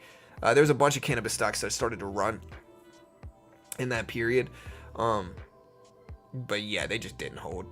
I didn't think they would. Again, I don't think we're going to get federal legalization anytime soon. Like, I really don't think we're going to get federal legalization anytime soon. I think a lot of the time people say the left, the left just doesn't have enough houses of power or whatever. Not houses. The left doesn't have enough sides of government. But I think when they did have both sides, right? When they did have both the House and the Senate, they still didn't legalize it, right? And so I think both sides are getting too much anti-cannabis lobbying groups lobbying against it. They're getting too much PAC money. And so it's one of the reasons that even though, again, the left had the House and the Senate, they still didn't legalize it. Why do you think that is? They could argue, oh, it's the other side or whatever. Again, I'm not really super political in that. I'm just talking about this specifically. I'm not confident in federal legalization anytime soon. I just don't think. I think there's too much lobbyists against it. They're paying politicians big money to keep it illegal. Pharmaceutical industries are doing the same thing. Law enforcement lobbying against it. There's a lot of, again, when you have something that cannabis, again, I don't consume it, but it solves a lot of the modern ailments like nausea, like it increases appetite. It does have pain treatment policies or properties, so it does treat pain, and it doesn't cause physical withdrawal symptoms, right? So pharmaceutical industry doesn't necessarily want it legalized because, again, that's going to take away business from them. They'd rather put you on that synthetic stuff, and so again, I just think there's too much big money behind keeping it illegal, unfortunately. And I think we should legalize it, tax it. I think people are going to consume it regardless. You're just causing people to go to sketchy markets by keeping it illegal.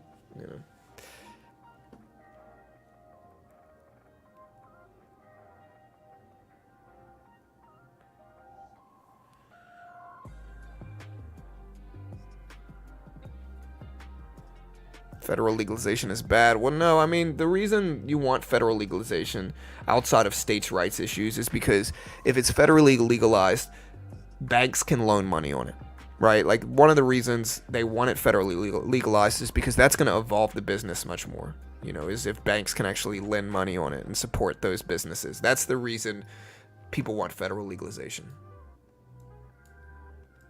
All right, so we're bouncing at this low again. I don't know what we're going to get here, but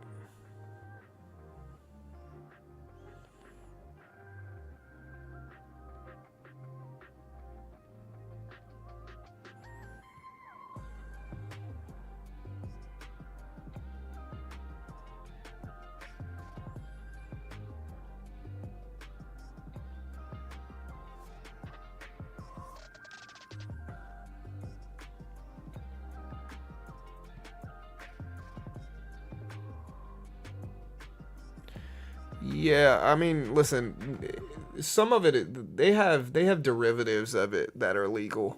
It's not the conventional one though. But yeah, there's forms of it that are legal almost everywhere.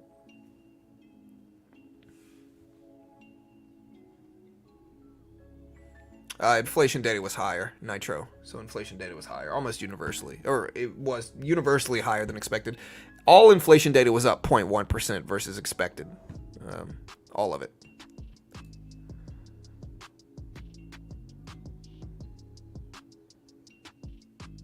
Markets will spend the entire day in recovery, maybe.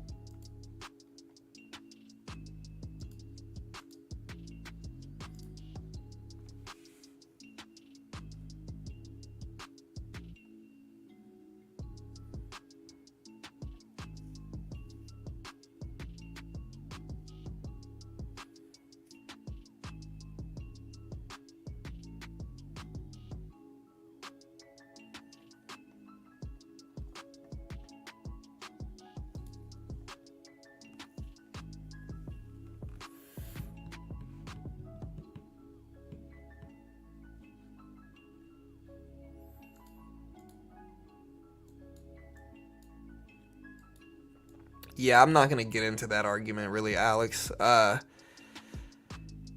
Pros and cons is all I'll say, Yeah, did we bottom out? We're bouncing right at this low at around 18,000, right around 18K on the NASDAQ.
Yeah, I mean, I don't know, Alex. I think me not wanting to really comment on like a political argument doesn't necessarily mean I believe one way or another. I just try to avoid super controversial topics. Again, I think one of the things I disagree with Elon in, and again, I agree with him in a lot of ways, right? I like his businesses, but I think he's too outspoken politically. And I think if you're selling things to consumers, you have to be neutral and unbiased, right? I mean, you don't have to be. You can be whatever you want to be, but it's going to certainly discourage sales to a certain extent, right? If you're super polarized to one side, you got to think you're ostracizing a huge percentage of your consumer base if you're outspoken politically about one specific side. So I try to be balanced, right? I try to be balanced. nobody's perfectly balanced, but I also try to avoid too much political arguments, you know. But again, it's all good. I'm not mad at you for asking. I'm just going to avoid it, you know. I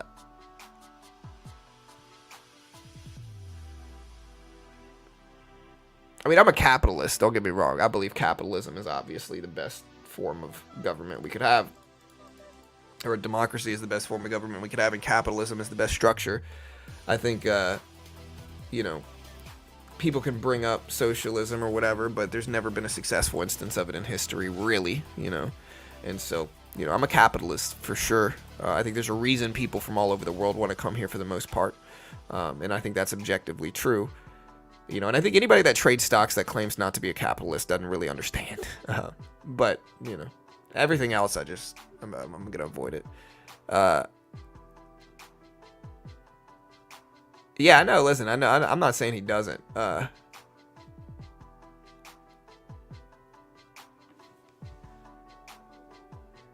Titanic John? It's Mahogany John. But that's okay. You know. Okay, here. Hold on, guys.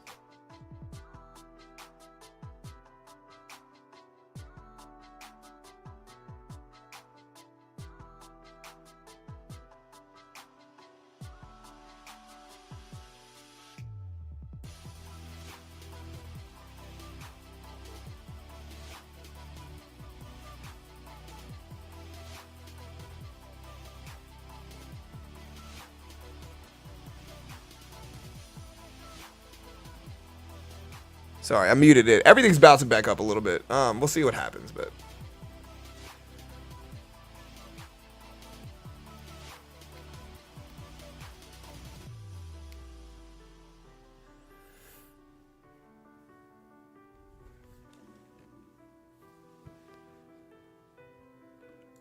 I don't know. In terms of power, right? Capitalism, you know, there's always going to be corruption. Humans are imperfect. So there's always going to be corruption to a certain extent. At least with capitalism, the people that get power eventually have to earn it. You know, they have to work for it most of the time, with some exceptions. On the other end, on the other structure, usually they're just kind of blindly given it, and so they don't respect it enough. The other thing is, like, communes can work with small amounts of people. You know, like when communes are small, they work, right?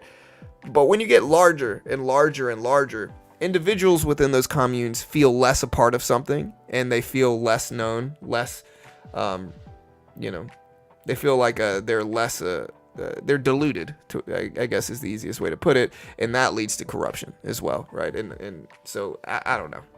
I guess people are going to be, there's going to be power and corruption no matter what.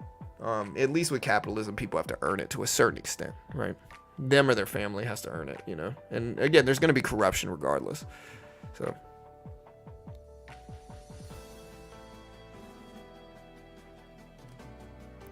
yeah, the thing about Elon's net worth, though, is that Elon's net worth is mostly tied into Tesla. So if Tesla struggles, Elon's net worth goes away. It's mostly in equity. So, you know, he might have a lot of money, but it's certainly at risk if he acts up, you know. Now, he's going to be fine no matter what, but, like, you know, the 200 plus bill net worth, you know, could see some big swings if he's not careful. You got suckered into this conversation. I plugged Top Step today, Kevin, you know. I think robotaxi and full self-driving could be the future of Tesla. I think Tesla FSD, again, short term, there's obvious risks for Tesla. I think long term, I like Tesla because I think FSD is going to be that game-changing technology that we use in automobiles. I think what's going to happen is you're going to start to have robotaxis that drive themselves, and you're going to start to have cars that fully drive themselves with FSD. And I think EVs mesh well with that type of technology, and over time, it's going to have a domino kind of snowball effect where people are going to see other people with robotaxis with FSD, and then they're going to want one, and so they're going to get one. And I think Tesla's on the front of that. They're helping build that infrastructure, and so I think I like Tesla stock long term because of that one aspect of business where they're on the front of that business. They're on the front of FSD, and they've positioned themselves really, really well for FSD. But I don't know if it's going to be adopted in a year and 5 years and 10 years or whatever. I know they're supposed to debut their robo-taxis in August, and so we'll see how that goes. But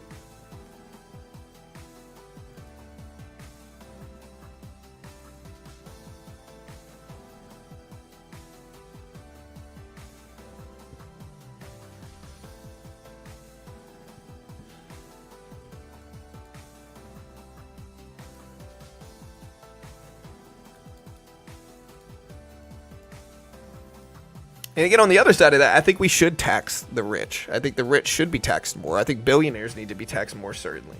And so, yeah, again, I'm a capitalist within reason, though. Like, I'm okay with free college. I think college is one of those areas that should be free. If you look at the standard of the rest of the world, you know, it should be free. And so again, I guess I'm not trying to talk about politics again. What I'm trying to say is I'm balanced, right? Like I'm not pure one side. I'm really pretty neutral, in all honesty, you know. And again, I respect you guys regardless of what you guys believe. It's all good. All right, guys, we got 3 minutes here. 3 minutes until the market opens. We've really been sideways after the first big drop we got from inflation. Any bank financial stocks you like going into earnings? I don't know, man. We have big bank earnings the day after tomorrow. You know, JP Morgan, Wells Fargo, BLK. A lot of big bank earnings drop Friday. So I think I'm not really trying to buy anything ahead of those earnings. It's too much risk. Maybe afterwards, if we get some pullbacks, I'll buy them. But we're also still in a QT phase. When we start doing rate cuts, it could help banks. So I'm not sure. We'll have to wait and see. You know, JP Morgan is still up a lot this year. It's from 126s all the way to 200s. So...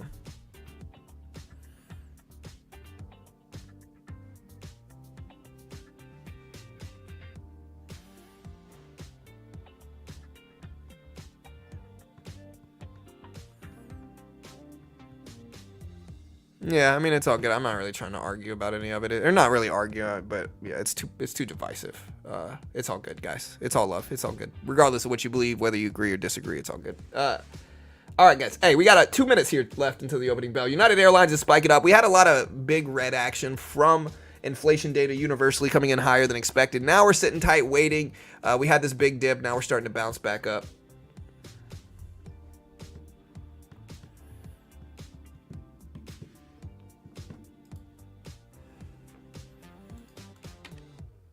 Yeah, listen, I don't like paying taxes either. I have to pay the government tens of thousands of dollars in taxes every year. I do not like it at all. I promise. But it is what it is.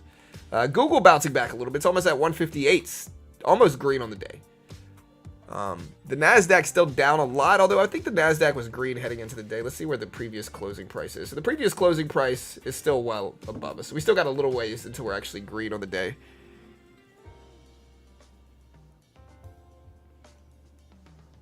What do you think about Bitcoin ETF inflow, outflow today? I don't know. I think I'm curious to see what BLK's earnings are because of Bitcoin ETF money. You know,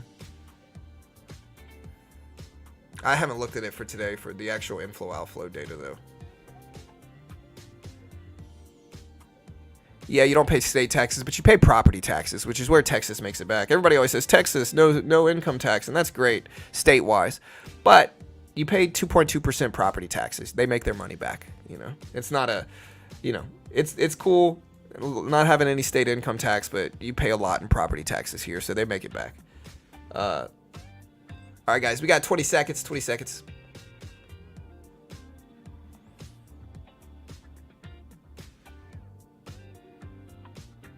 All right, we're at 158 for Google. 15 seconds, chat.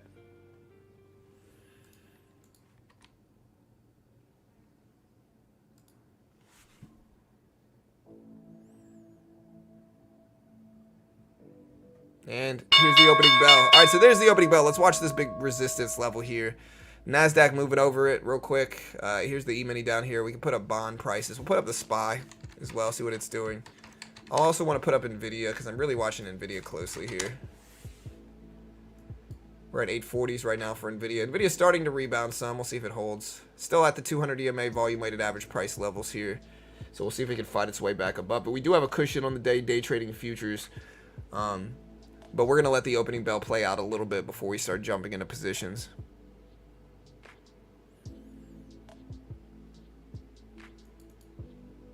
Yeah, Lincoln was a great, great man. A great, great man, of course. I think my favorite quote is "Don't believe everything you hear on the internet" by Lincoln. Really just a super good foresight by Lincoln.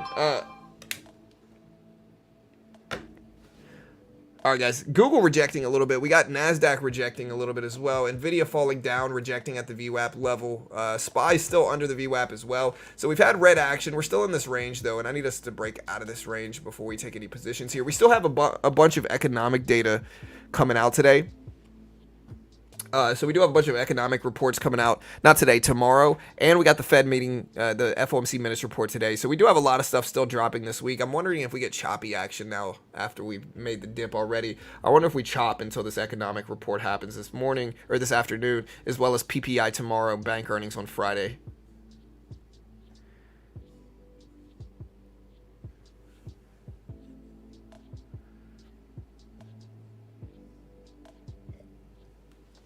Abe Lincoln? No, man. Josh Lincoln. So Google testing highs is at 158. SPY coming back down, though. NVIDIA bouncing up. Let's see if NVIDIA can get over the 200 EMA.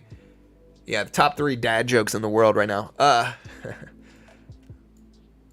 obligated to tell dad jokes, man. I got a 14-year-old. She hates the dad. She loves the dad jokes, but she also hates the dad jokes.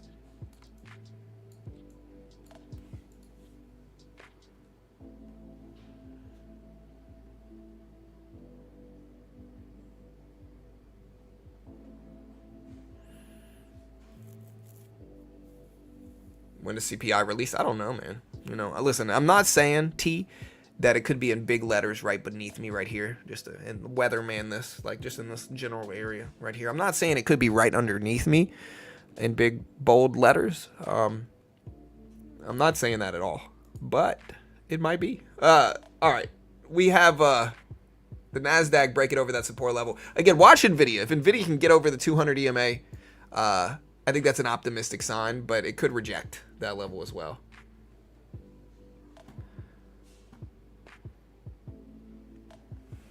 Yeah. Yeah, I've got some kids, man. They're good kids.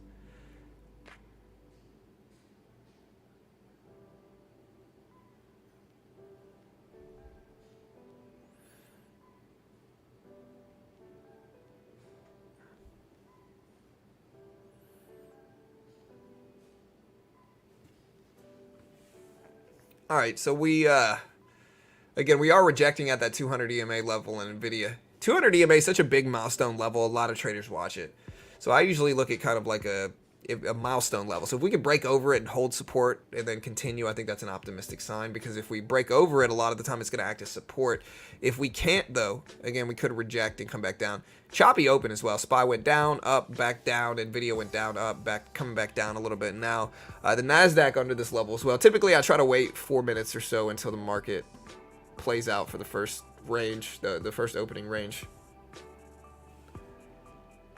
Law of attraction. I'm not a believer in the law of attraction, but I've had some weird instances I've told people on stream before. They're fun stories to tell, though.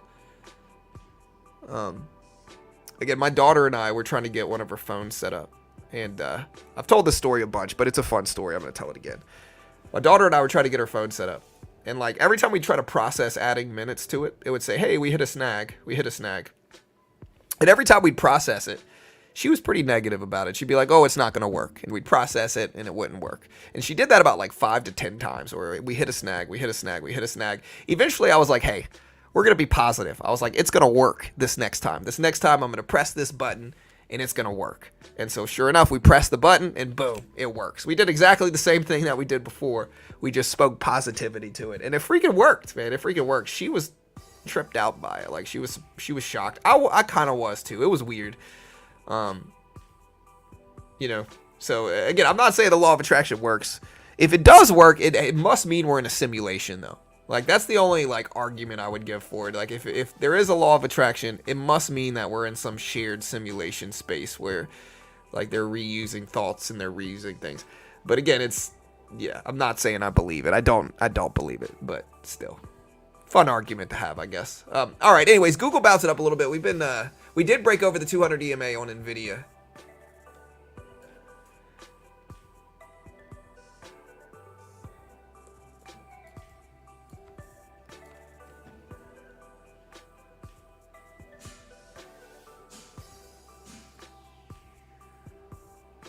All right, so we're up to 848. I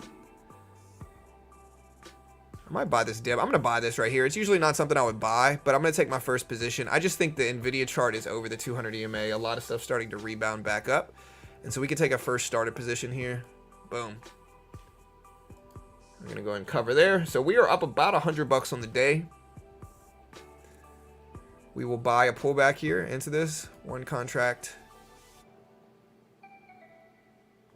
I'd like to add more to this, but the SPY's got a big range on the day. So this is the NASDAQ. So I'll wait. If we dip some more, I'll add to it.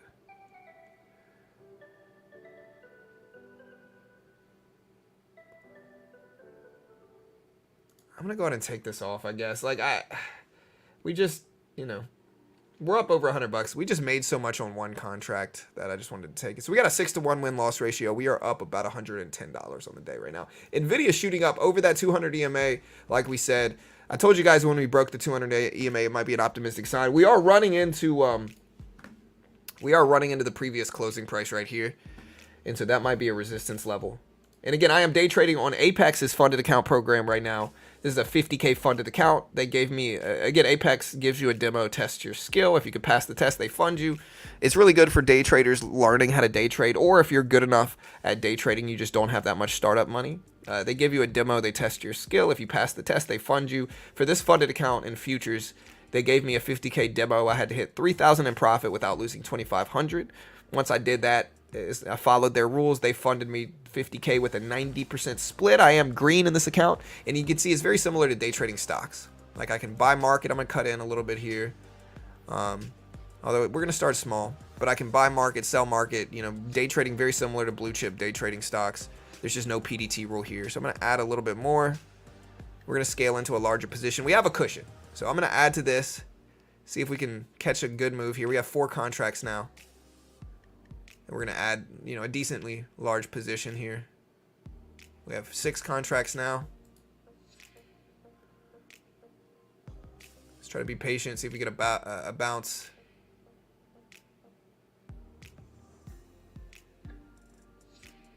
Boom. Caught it. We're going to take a little bit more off there. And again, we're day trading futures right now on Apex. They've paid out over $100 million. Nice. All right, we're out. We just made a bunch just now on, you know, really nice day trade. Again, I'm watching NVIDIA as well. And again, if you want to check out Apex, they're one of the most legit in the world. They paid out over $100 million to their funded traders.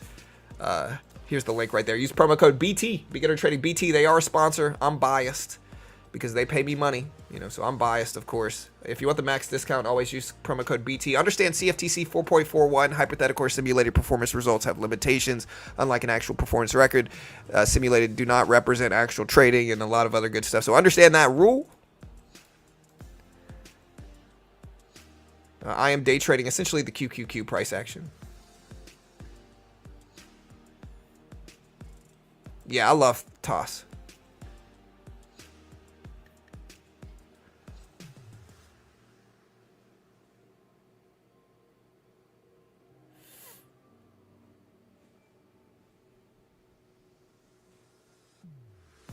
Yeah, I mean, Franny, it's all good. I mean, listen, I like the arguments for the law of attraction. Again, the other story for that, so I'm up about $200 on the day. We had our first scale-up position. We got an 8-to-1 win-loss ratio, and we're up really nicely on this funded account so far. Good string of green days. The other argument for it is, like, I was watching baseball. I'm a big baseball person. I like watching MLB. I was watching baseball, and there was this weird thing that happened for a couple weeks. I would tune into a game. As soon as I turned on the game, the next person at bat would hit a home run, right? And it happened like 3 or 4 times in a row, to a point where I got weirded out by it. I told my wife and my daughter as we're laying in bed one night, I was like, hey, this weird thing's been happening. I turn on a baseball game, and every time I turn on the game, the next person at bat hits a home run, right? And so my wife was like, hey, let's test it. And I'm like, all right, put on a baseball game. And the Angels were playing, I believe it was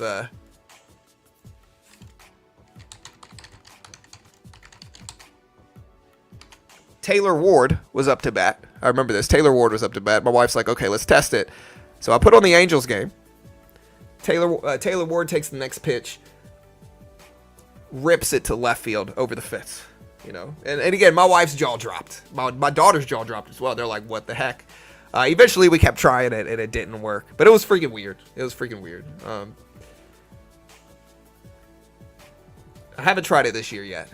But SPY's actually pretty flat. Again, I'm not saying I believe in the law of attraction. It was just like, these are my two experiences with it. But I truly don't believe it. I think whenever you have big numbers of anything, you're going to get coincidences, and that's normal, I think. Nvidia now pulling back to that 200 EMA. Let's see if we bounce off of it. Or no, the previous closing price. So Nvidia pulling back to that previous close here.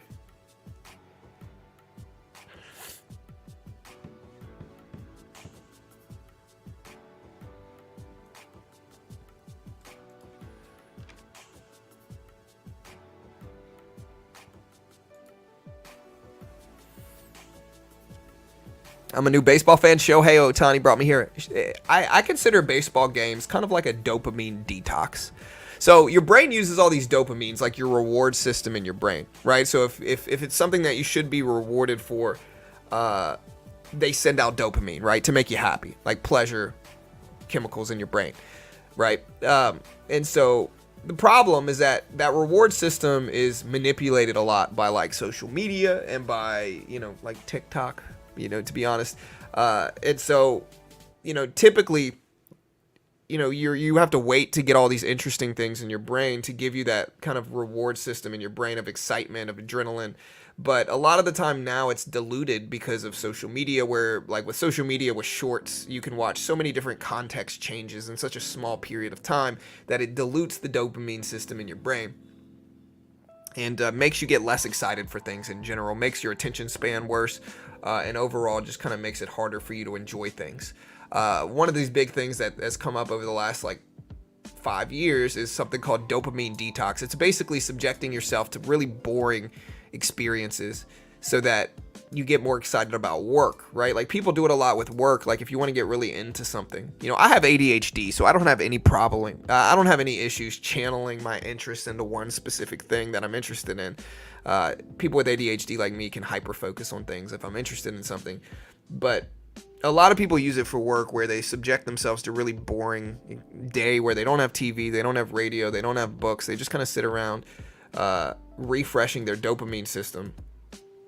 And then they start doing work, because if you subject yourself to really boring activity, anything that's more interesting than that will get you will get you hyped up about it. So work, even though what would normally be boring, can be really interesting if you're really bored prior to it, right? So it's dopamine detox, it's what it's called. I think baseball is like a natural dopamine detox, where it's like relative to other sports, it can be boring. There's not a lot going on.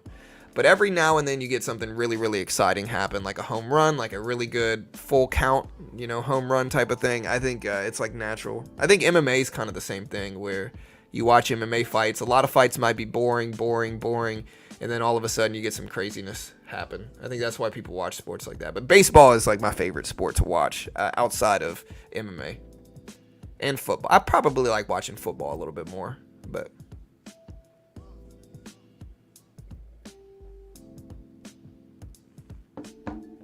I get my dopamine detox here, bro. Not here, dude. Not here. You're gonna get the opposite. We're highly entertaining over here. I don't stop talking. So we did bounce. Look, I told you guys to watch the 200 EMA, bro. These stories we're telling are gold, man. Don't hate. Look at Nvidia though. We talked about Nvidia bouncing at the 200 EMA, and that's exactly what we got. Look at that. We broke over it. We pulled back. We bounced. We talked about this exact thing happening as well. If you're not watching the 200 EMA, or no, the previous closing price. If you're not watching the previous closing price, you're missing out on a very big milestone level. A very big milestone level.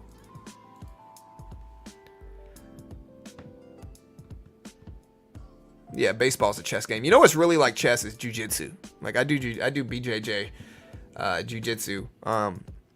That's like a freaking chess game, really. Really fun.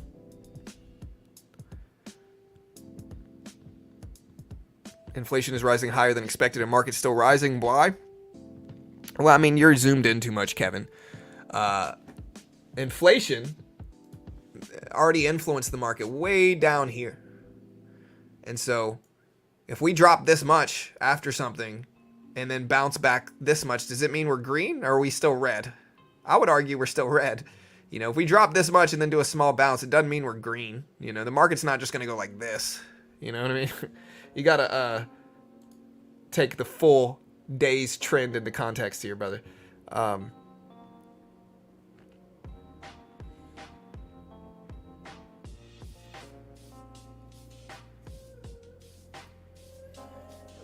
I've always wanted to do BJJ. Jiu-Jitsu's fun, man. It really is. It's intimidating at first. You just got to go to the gym. The gym's like a family, though. There's a lot of cool people you meet there. It's super friendly to beginners, though. Like, you know, like we get new people all the time that, you know, I mean, they lose. They're not going to win most of the time. But, like, once you get a couple weeks in, again, I was competitive after my first couple weeks, you know. Maybe it's because I'm young and you had a lot of older people there, and so it's kind of easier for me to use athleticism to get around that. But it's really fun, man. It's really fun. It's really addicting. All right, so now we're coming all the way back down. All the way back down. Watch NVIDIA. Something else is falling, though, causing this dip. So this isn't NVIDIA. NVIDIA's still up there. Could be Tesla cracked lows. Apple's breaking down. So this is Apple. Apple's dumping down here, chat.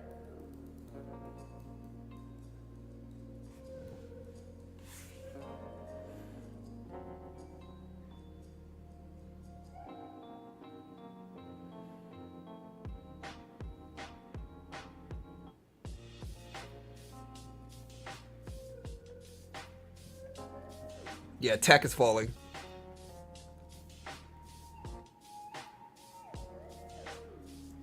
I'm gonna add a little bit more to these positions.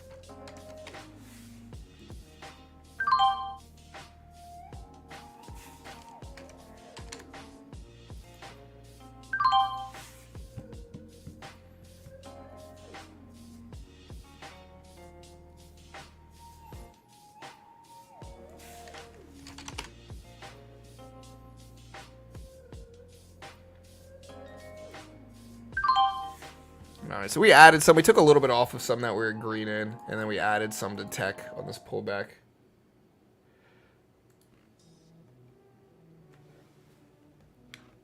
Please, what CPI data now? Look right below me, bro.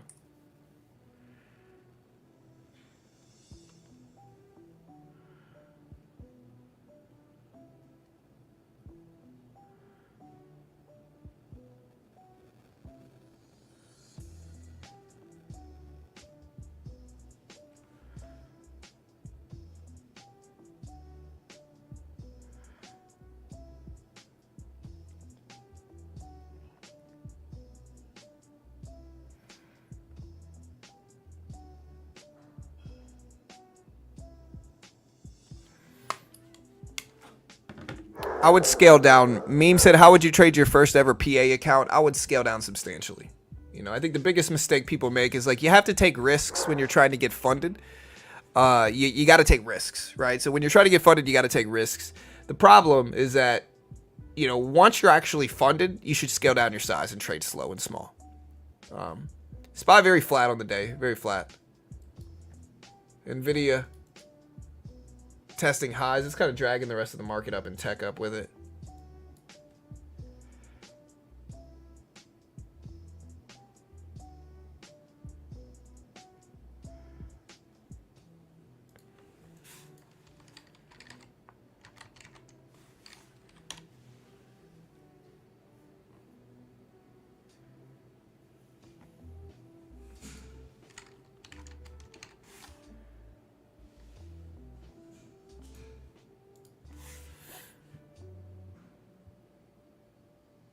Chat can't random influx of these protagonists. Well, protagonist is the main character. Antagonists are people that oppose the main person. So by this, I would be the protagonist. The haters in the chat would be the antagonists. Just to give you the, the context of what those things mean.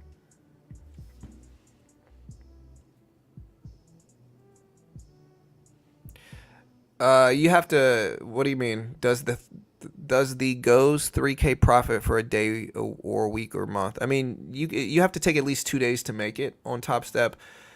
But after that, there's not really a time limit per se, I think. Check with them, but I'm pretty sure there's not a time limit, you know.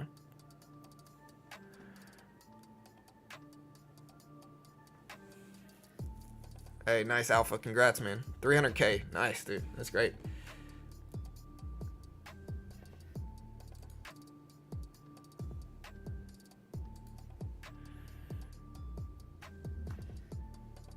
All right, so we're bouncing back up. Again, very flat on the SPY. NVIDIA's helping keep the market up. NVIDIA's back up to 865s. So, a lot of tech is around lows, but NVIDIA's pushing up high. You're definitely Bane, John? Okay, so in that regard, I would be the antagonist, I guess.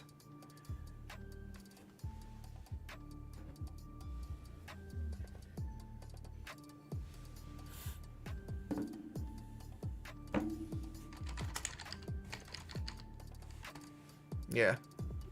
You merely adopted the dark. You merely adopted the candlesticks. I was born in them. Okay. I'm going to nickname myself Antagonist John. NVIDIA breaking highs of the day up to 865s. Not highs of the day. Let me see. Yeah, highs of the day. 865s for NVIDIA. SPY up to 514s. Let's see if it holds.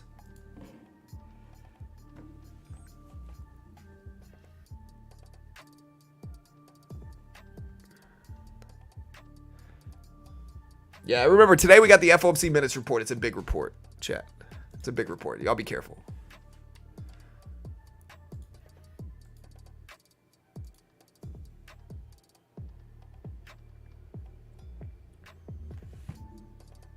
Y'all hit that subscribe button, chat. We almost got 135,000 subscribers. So do it now. Hit the sub button. Hit the notification bell. We appreciate it. Do it now. You know you want to.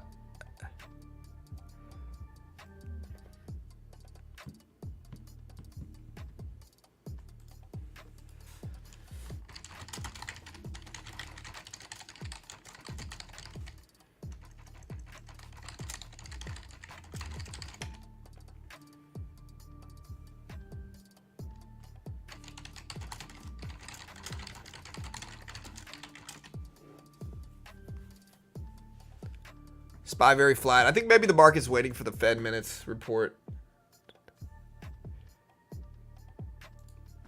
So yeah, I think the whole market's kind of waiting for the Fed minutes report.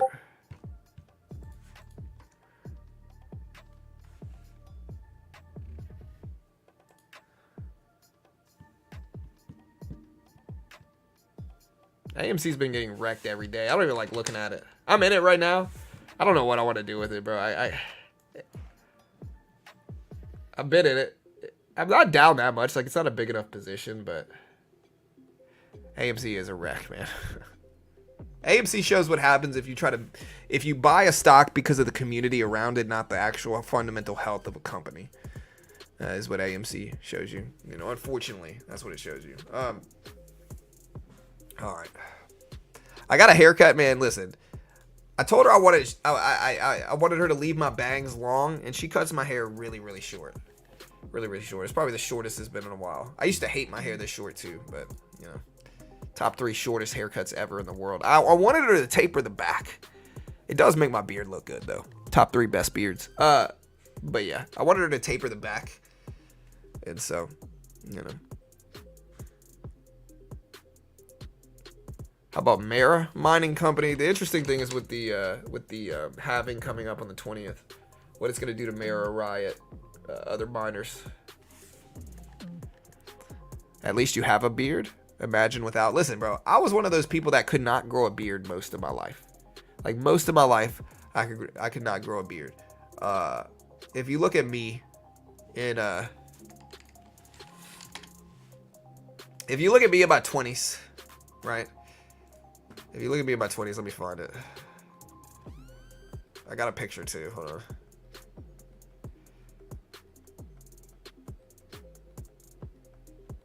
There it is.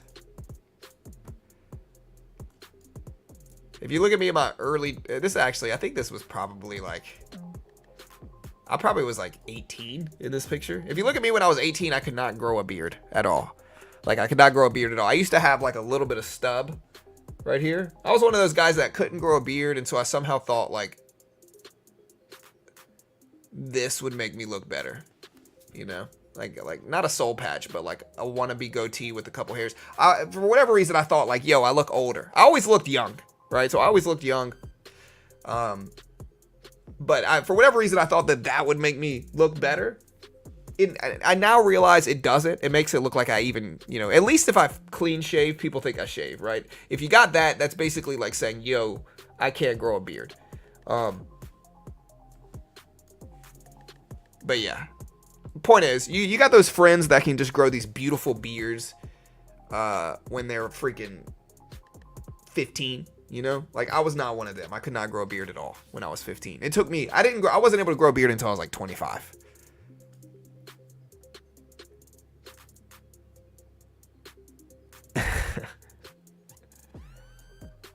I'm using Quant Tower. When you wake up with hair, yeah, I know, bro. Listen, I know, dude. Listen, I'm just glad I have hair, though. All right, I got a lot of friends that are my age that, you know, listen, I'm not judging them. Bald is beautiful. I'm not judging you if you're bald, but I'm just glad I have hair. You know, I'm just glad I still have hair at my age because, you know, now's about the time where they say balding comes from your mom's dad. My mom's dad was bald when I was 20, 25. You know, or by the time he was 20, 25. So. Anyways, markets are bouncing back, mostly from Nvidia. It's at 870s right now, 871s.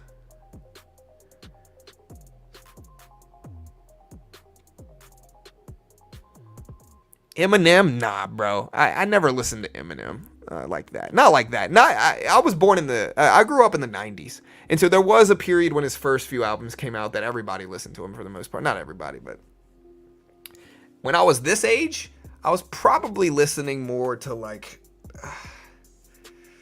this was like Boosie Webby, like early Gucci Mane, you know, like Young Jeezy, probably, you know, mixed with like also some rock, like I would argue like maybe some emo music back then, you know, I'm trying to think, Avenged Sevenfold a little bit. I listen to a lot of different stuff, you know, but definitely not Eminem. I mean, I'm not judging you if you like Eminem. It's all good. Like who you like, but he's not in my top 5. I'll put it that way.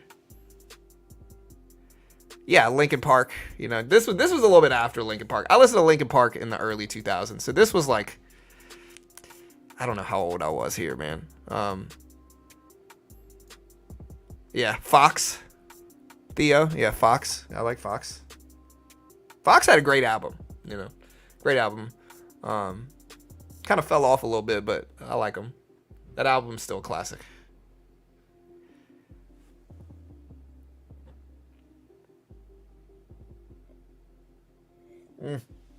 I'm from Louisiana, so less West Coast stuff. More, I like Kendrick, you know, but I'm from the South, bro. I'm from Louisiana, so I mostly listen to Louisiana music. Louisiana rap, at least, if we're talking about rap. Nvidia at 870s though, rejecting that level, milestone whole dollar level. We'll see if it holds. It's kind of helped the market rebound on what was otherwise a bearish market open. So again, Google's down at the open, Microsoft down at the open.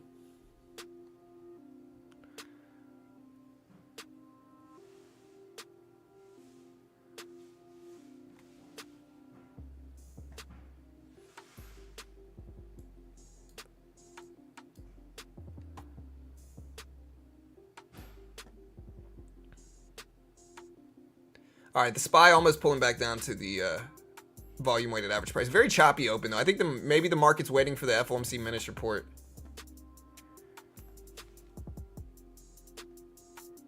Yeah, Apple having a rough day.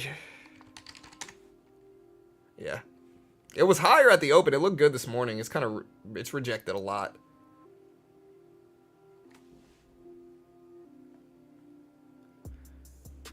Just get a hair transplant, bro. I think I would probably just go bald. Bald can be, like, certain people, you know, don't look bad bald. You know what I mean?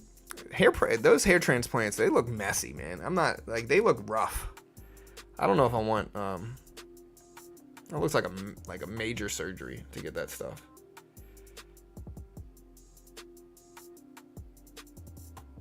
What countdown for Fed's report? Fed report drops at 2 p.m. Eastern time. It's 10 a.m. So do the math, brother. We got 4 hours. Exactly 4 hours until FOMC minutes. Nvidia now under 870s. Didn't hold.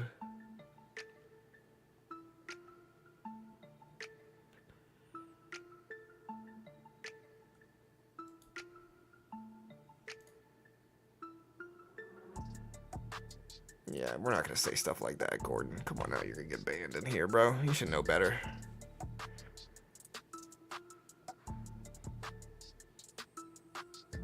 Yeah, I mean, I don't know. I'm not really balding like that. Like, my crown's still pretty good. Like, my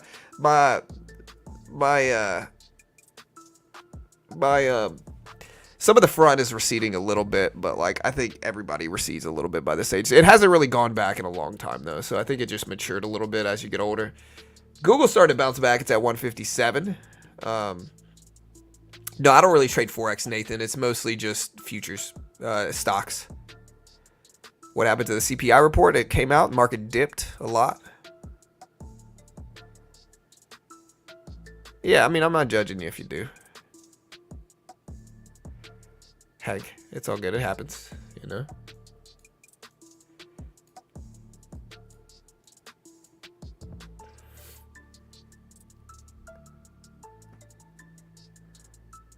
Yeah, it's called Propecia Mat.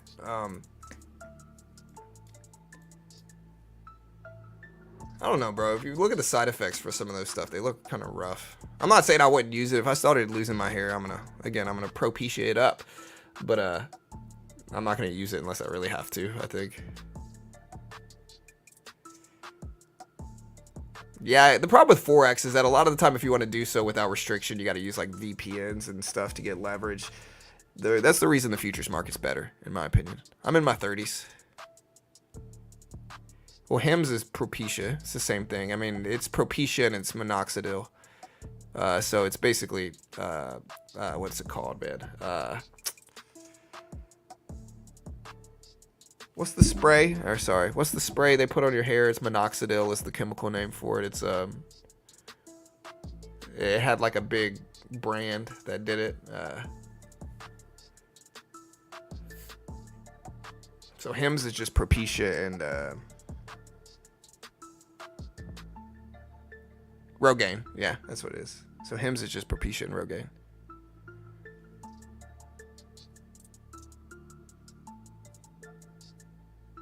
Joe Rogan. Yeah, again, I'm not using that stuff yet. Not unless I really need to. Maybe if this starts pushing back a little bit more, I might. But so far, I'm good. My hairline's pretty good for my 30s, I think. You know, top 3 in the world. You think the market bounces back? I don't know. SPY's been flat. Nvidia's now turning. A lot of tech is down big. Apple, Tesla, at the open. Not big, but not good.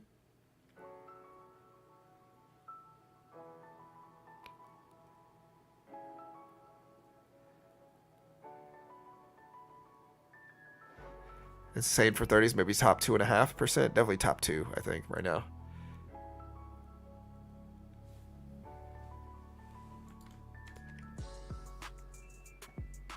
I just don't ever want to do a comb over, you know? Like, comb overs look rough. No offense. I mean, you know, I'm just going to shave the whole thing instead of doing a comb over. And I get it, too. Like, I'm not judging you if you do. Again, I went to Collecticon this weekend with my family. Brought my son, brought my daughter. Had some fun. We saw the guy that sings the Pokemon song, Jason Page. Just, you know, I don't know, man. Like, I'm not here to judge Jason Page or whatever his name was, but there ain't no way I'm about to spend $200 on his signature, you know? Like, it's going to devalue those cards more than anything. And, yeah.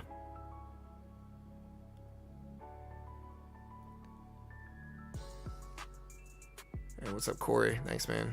Why not buy NASDAQ right when market open and just ride for the day? I'm dumb to all this. Because it's just not that easy, Sean. If it was that easy, everybody would be rich. We just sit around waiting, you know. Inflation data dropped and it was worse than expected, making markets go down. So if you just buy the NASDAQ at the beginning of the day, you're probably going to lose money today. Although, at the same time, like, the opening bell, we are kind of extended on the downside. And so I do think That might actually work on days like today when the market's down big, just based off of extension, like the SPY being down so much and the market rebounding from it. But yeah, I don't know. It's just not that easy to make money. I wish it was.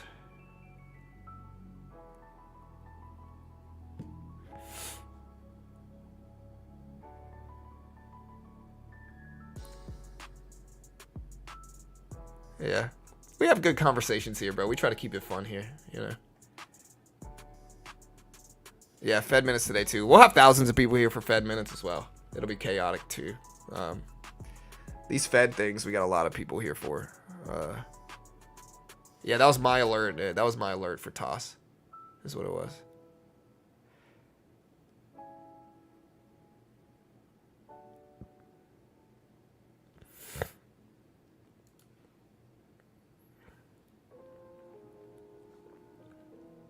Netflix earnings next week. Yeah, so Netflix earnings. Friday, we have big bank earnings as well. So Friday, we have like JP Morgan, Wells Fargo. I think we have BLK as well. Let me make sure. So we have big bank earnings Friday. Friday's the start of earnings season where we have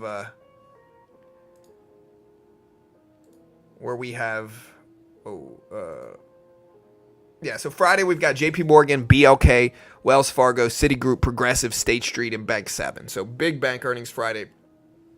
That's going to be kind of the start of earnings season. And then next week we've got a bunch of earnings in the morning. Like we have Goldman Sachs Monday morning, M&T, Schwab. We have a couple other non-big ones. We got Bank of America Tuesday, United Health, Johnson & Johnson, Morgan Stanley, Bank of New York, PNC, Mercantile, Ericsson, Northern Trust. We've got United Airlines, IB, JB Hunt, Hancock Whitney. Tuesday evening. Wednesday, we've got ASML, Abbott, Prologis, Travelers, U.S. Bank, Bank United. Wednesday evening, you've got Alcoa, Kinder Morgan, Discover. Thursday morning, you got a couple other small ones, nothing big though. Thursday evening, though, you got Netflix, PPG Bank, Metro Bank.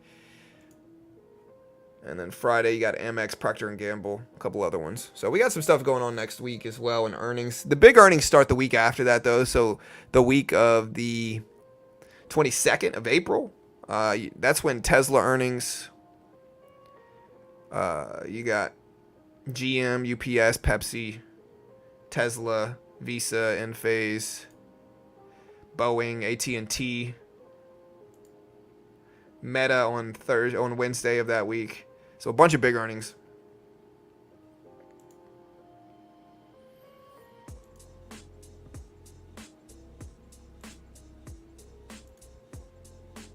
I'm looking at the next week. You got SoFi,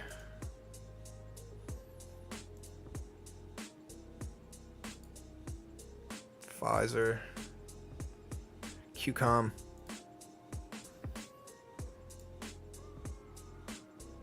Apple earnings on Thursday, May 2nd.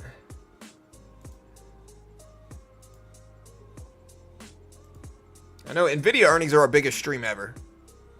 So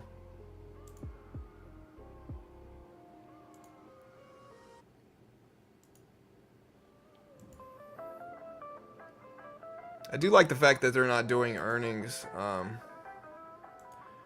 where we got all the big boys on one freaking day like last quarter.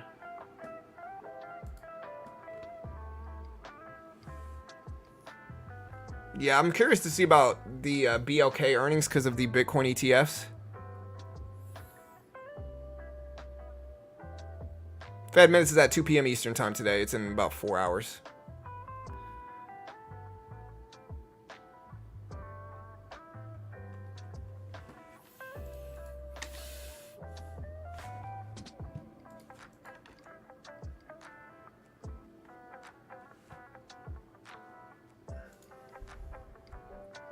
All right, chat, we're going to go ahead and get out of here, guys. Again, we did have a nice green morning today. We are up about $200 in our funded account, and these are perfect gains for me in my funded account. If I can make $200 a day in this, I'm happy.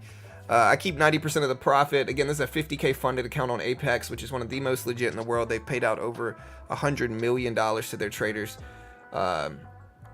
Again, great way to learn how to day trade and limit your risk. If you want to join me on a funded account, again, they give you a demo with a paper account and they test your skill with it. If you can pass the test, hit their profit target, follow their rules, they fund you between 25 to 300,000. Great way to learn day trading. And in futures, again, the patterns are very similar to blue chip stocks. I watch Nvidia a lot and trade the accompanying action on the Q and stuff like that. So it's a great way to get exposure to day trading stocks without being restricted. There's no PDT where I can day trade as much as I want. And again, I'm going to go ahead and get out of here. We'll be back later on today for the FOMC minutes report. And so we will be back later on. I'll see you guys then. Y'all be good. Again, use promo code BT. You can find the link in the description for Apex. Use promo code BT Beginner Trading to get the discount. I appreciate it. Love you all. Y'all be good. I'll be back later. Remember, in about 4 hours, we got the FOMC minutes report. It's a crazy big report. Wildly influential over markets. Team wildly influential over markets. Maybe not wildly influential. Maybe that's a little bit of an embellishment, but that's all good. Again, I'll see you guys later. Again, we'll be back. It should move markets a little bit. So we'll be back. I'll see you guys later.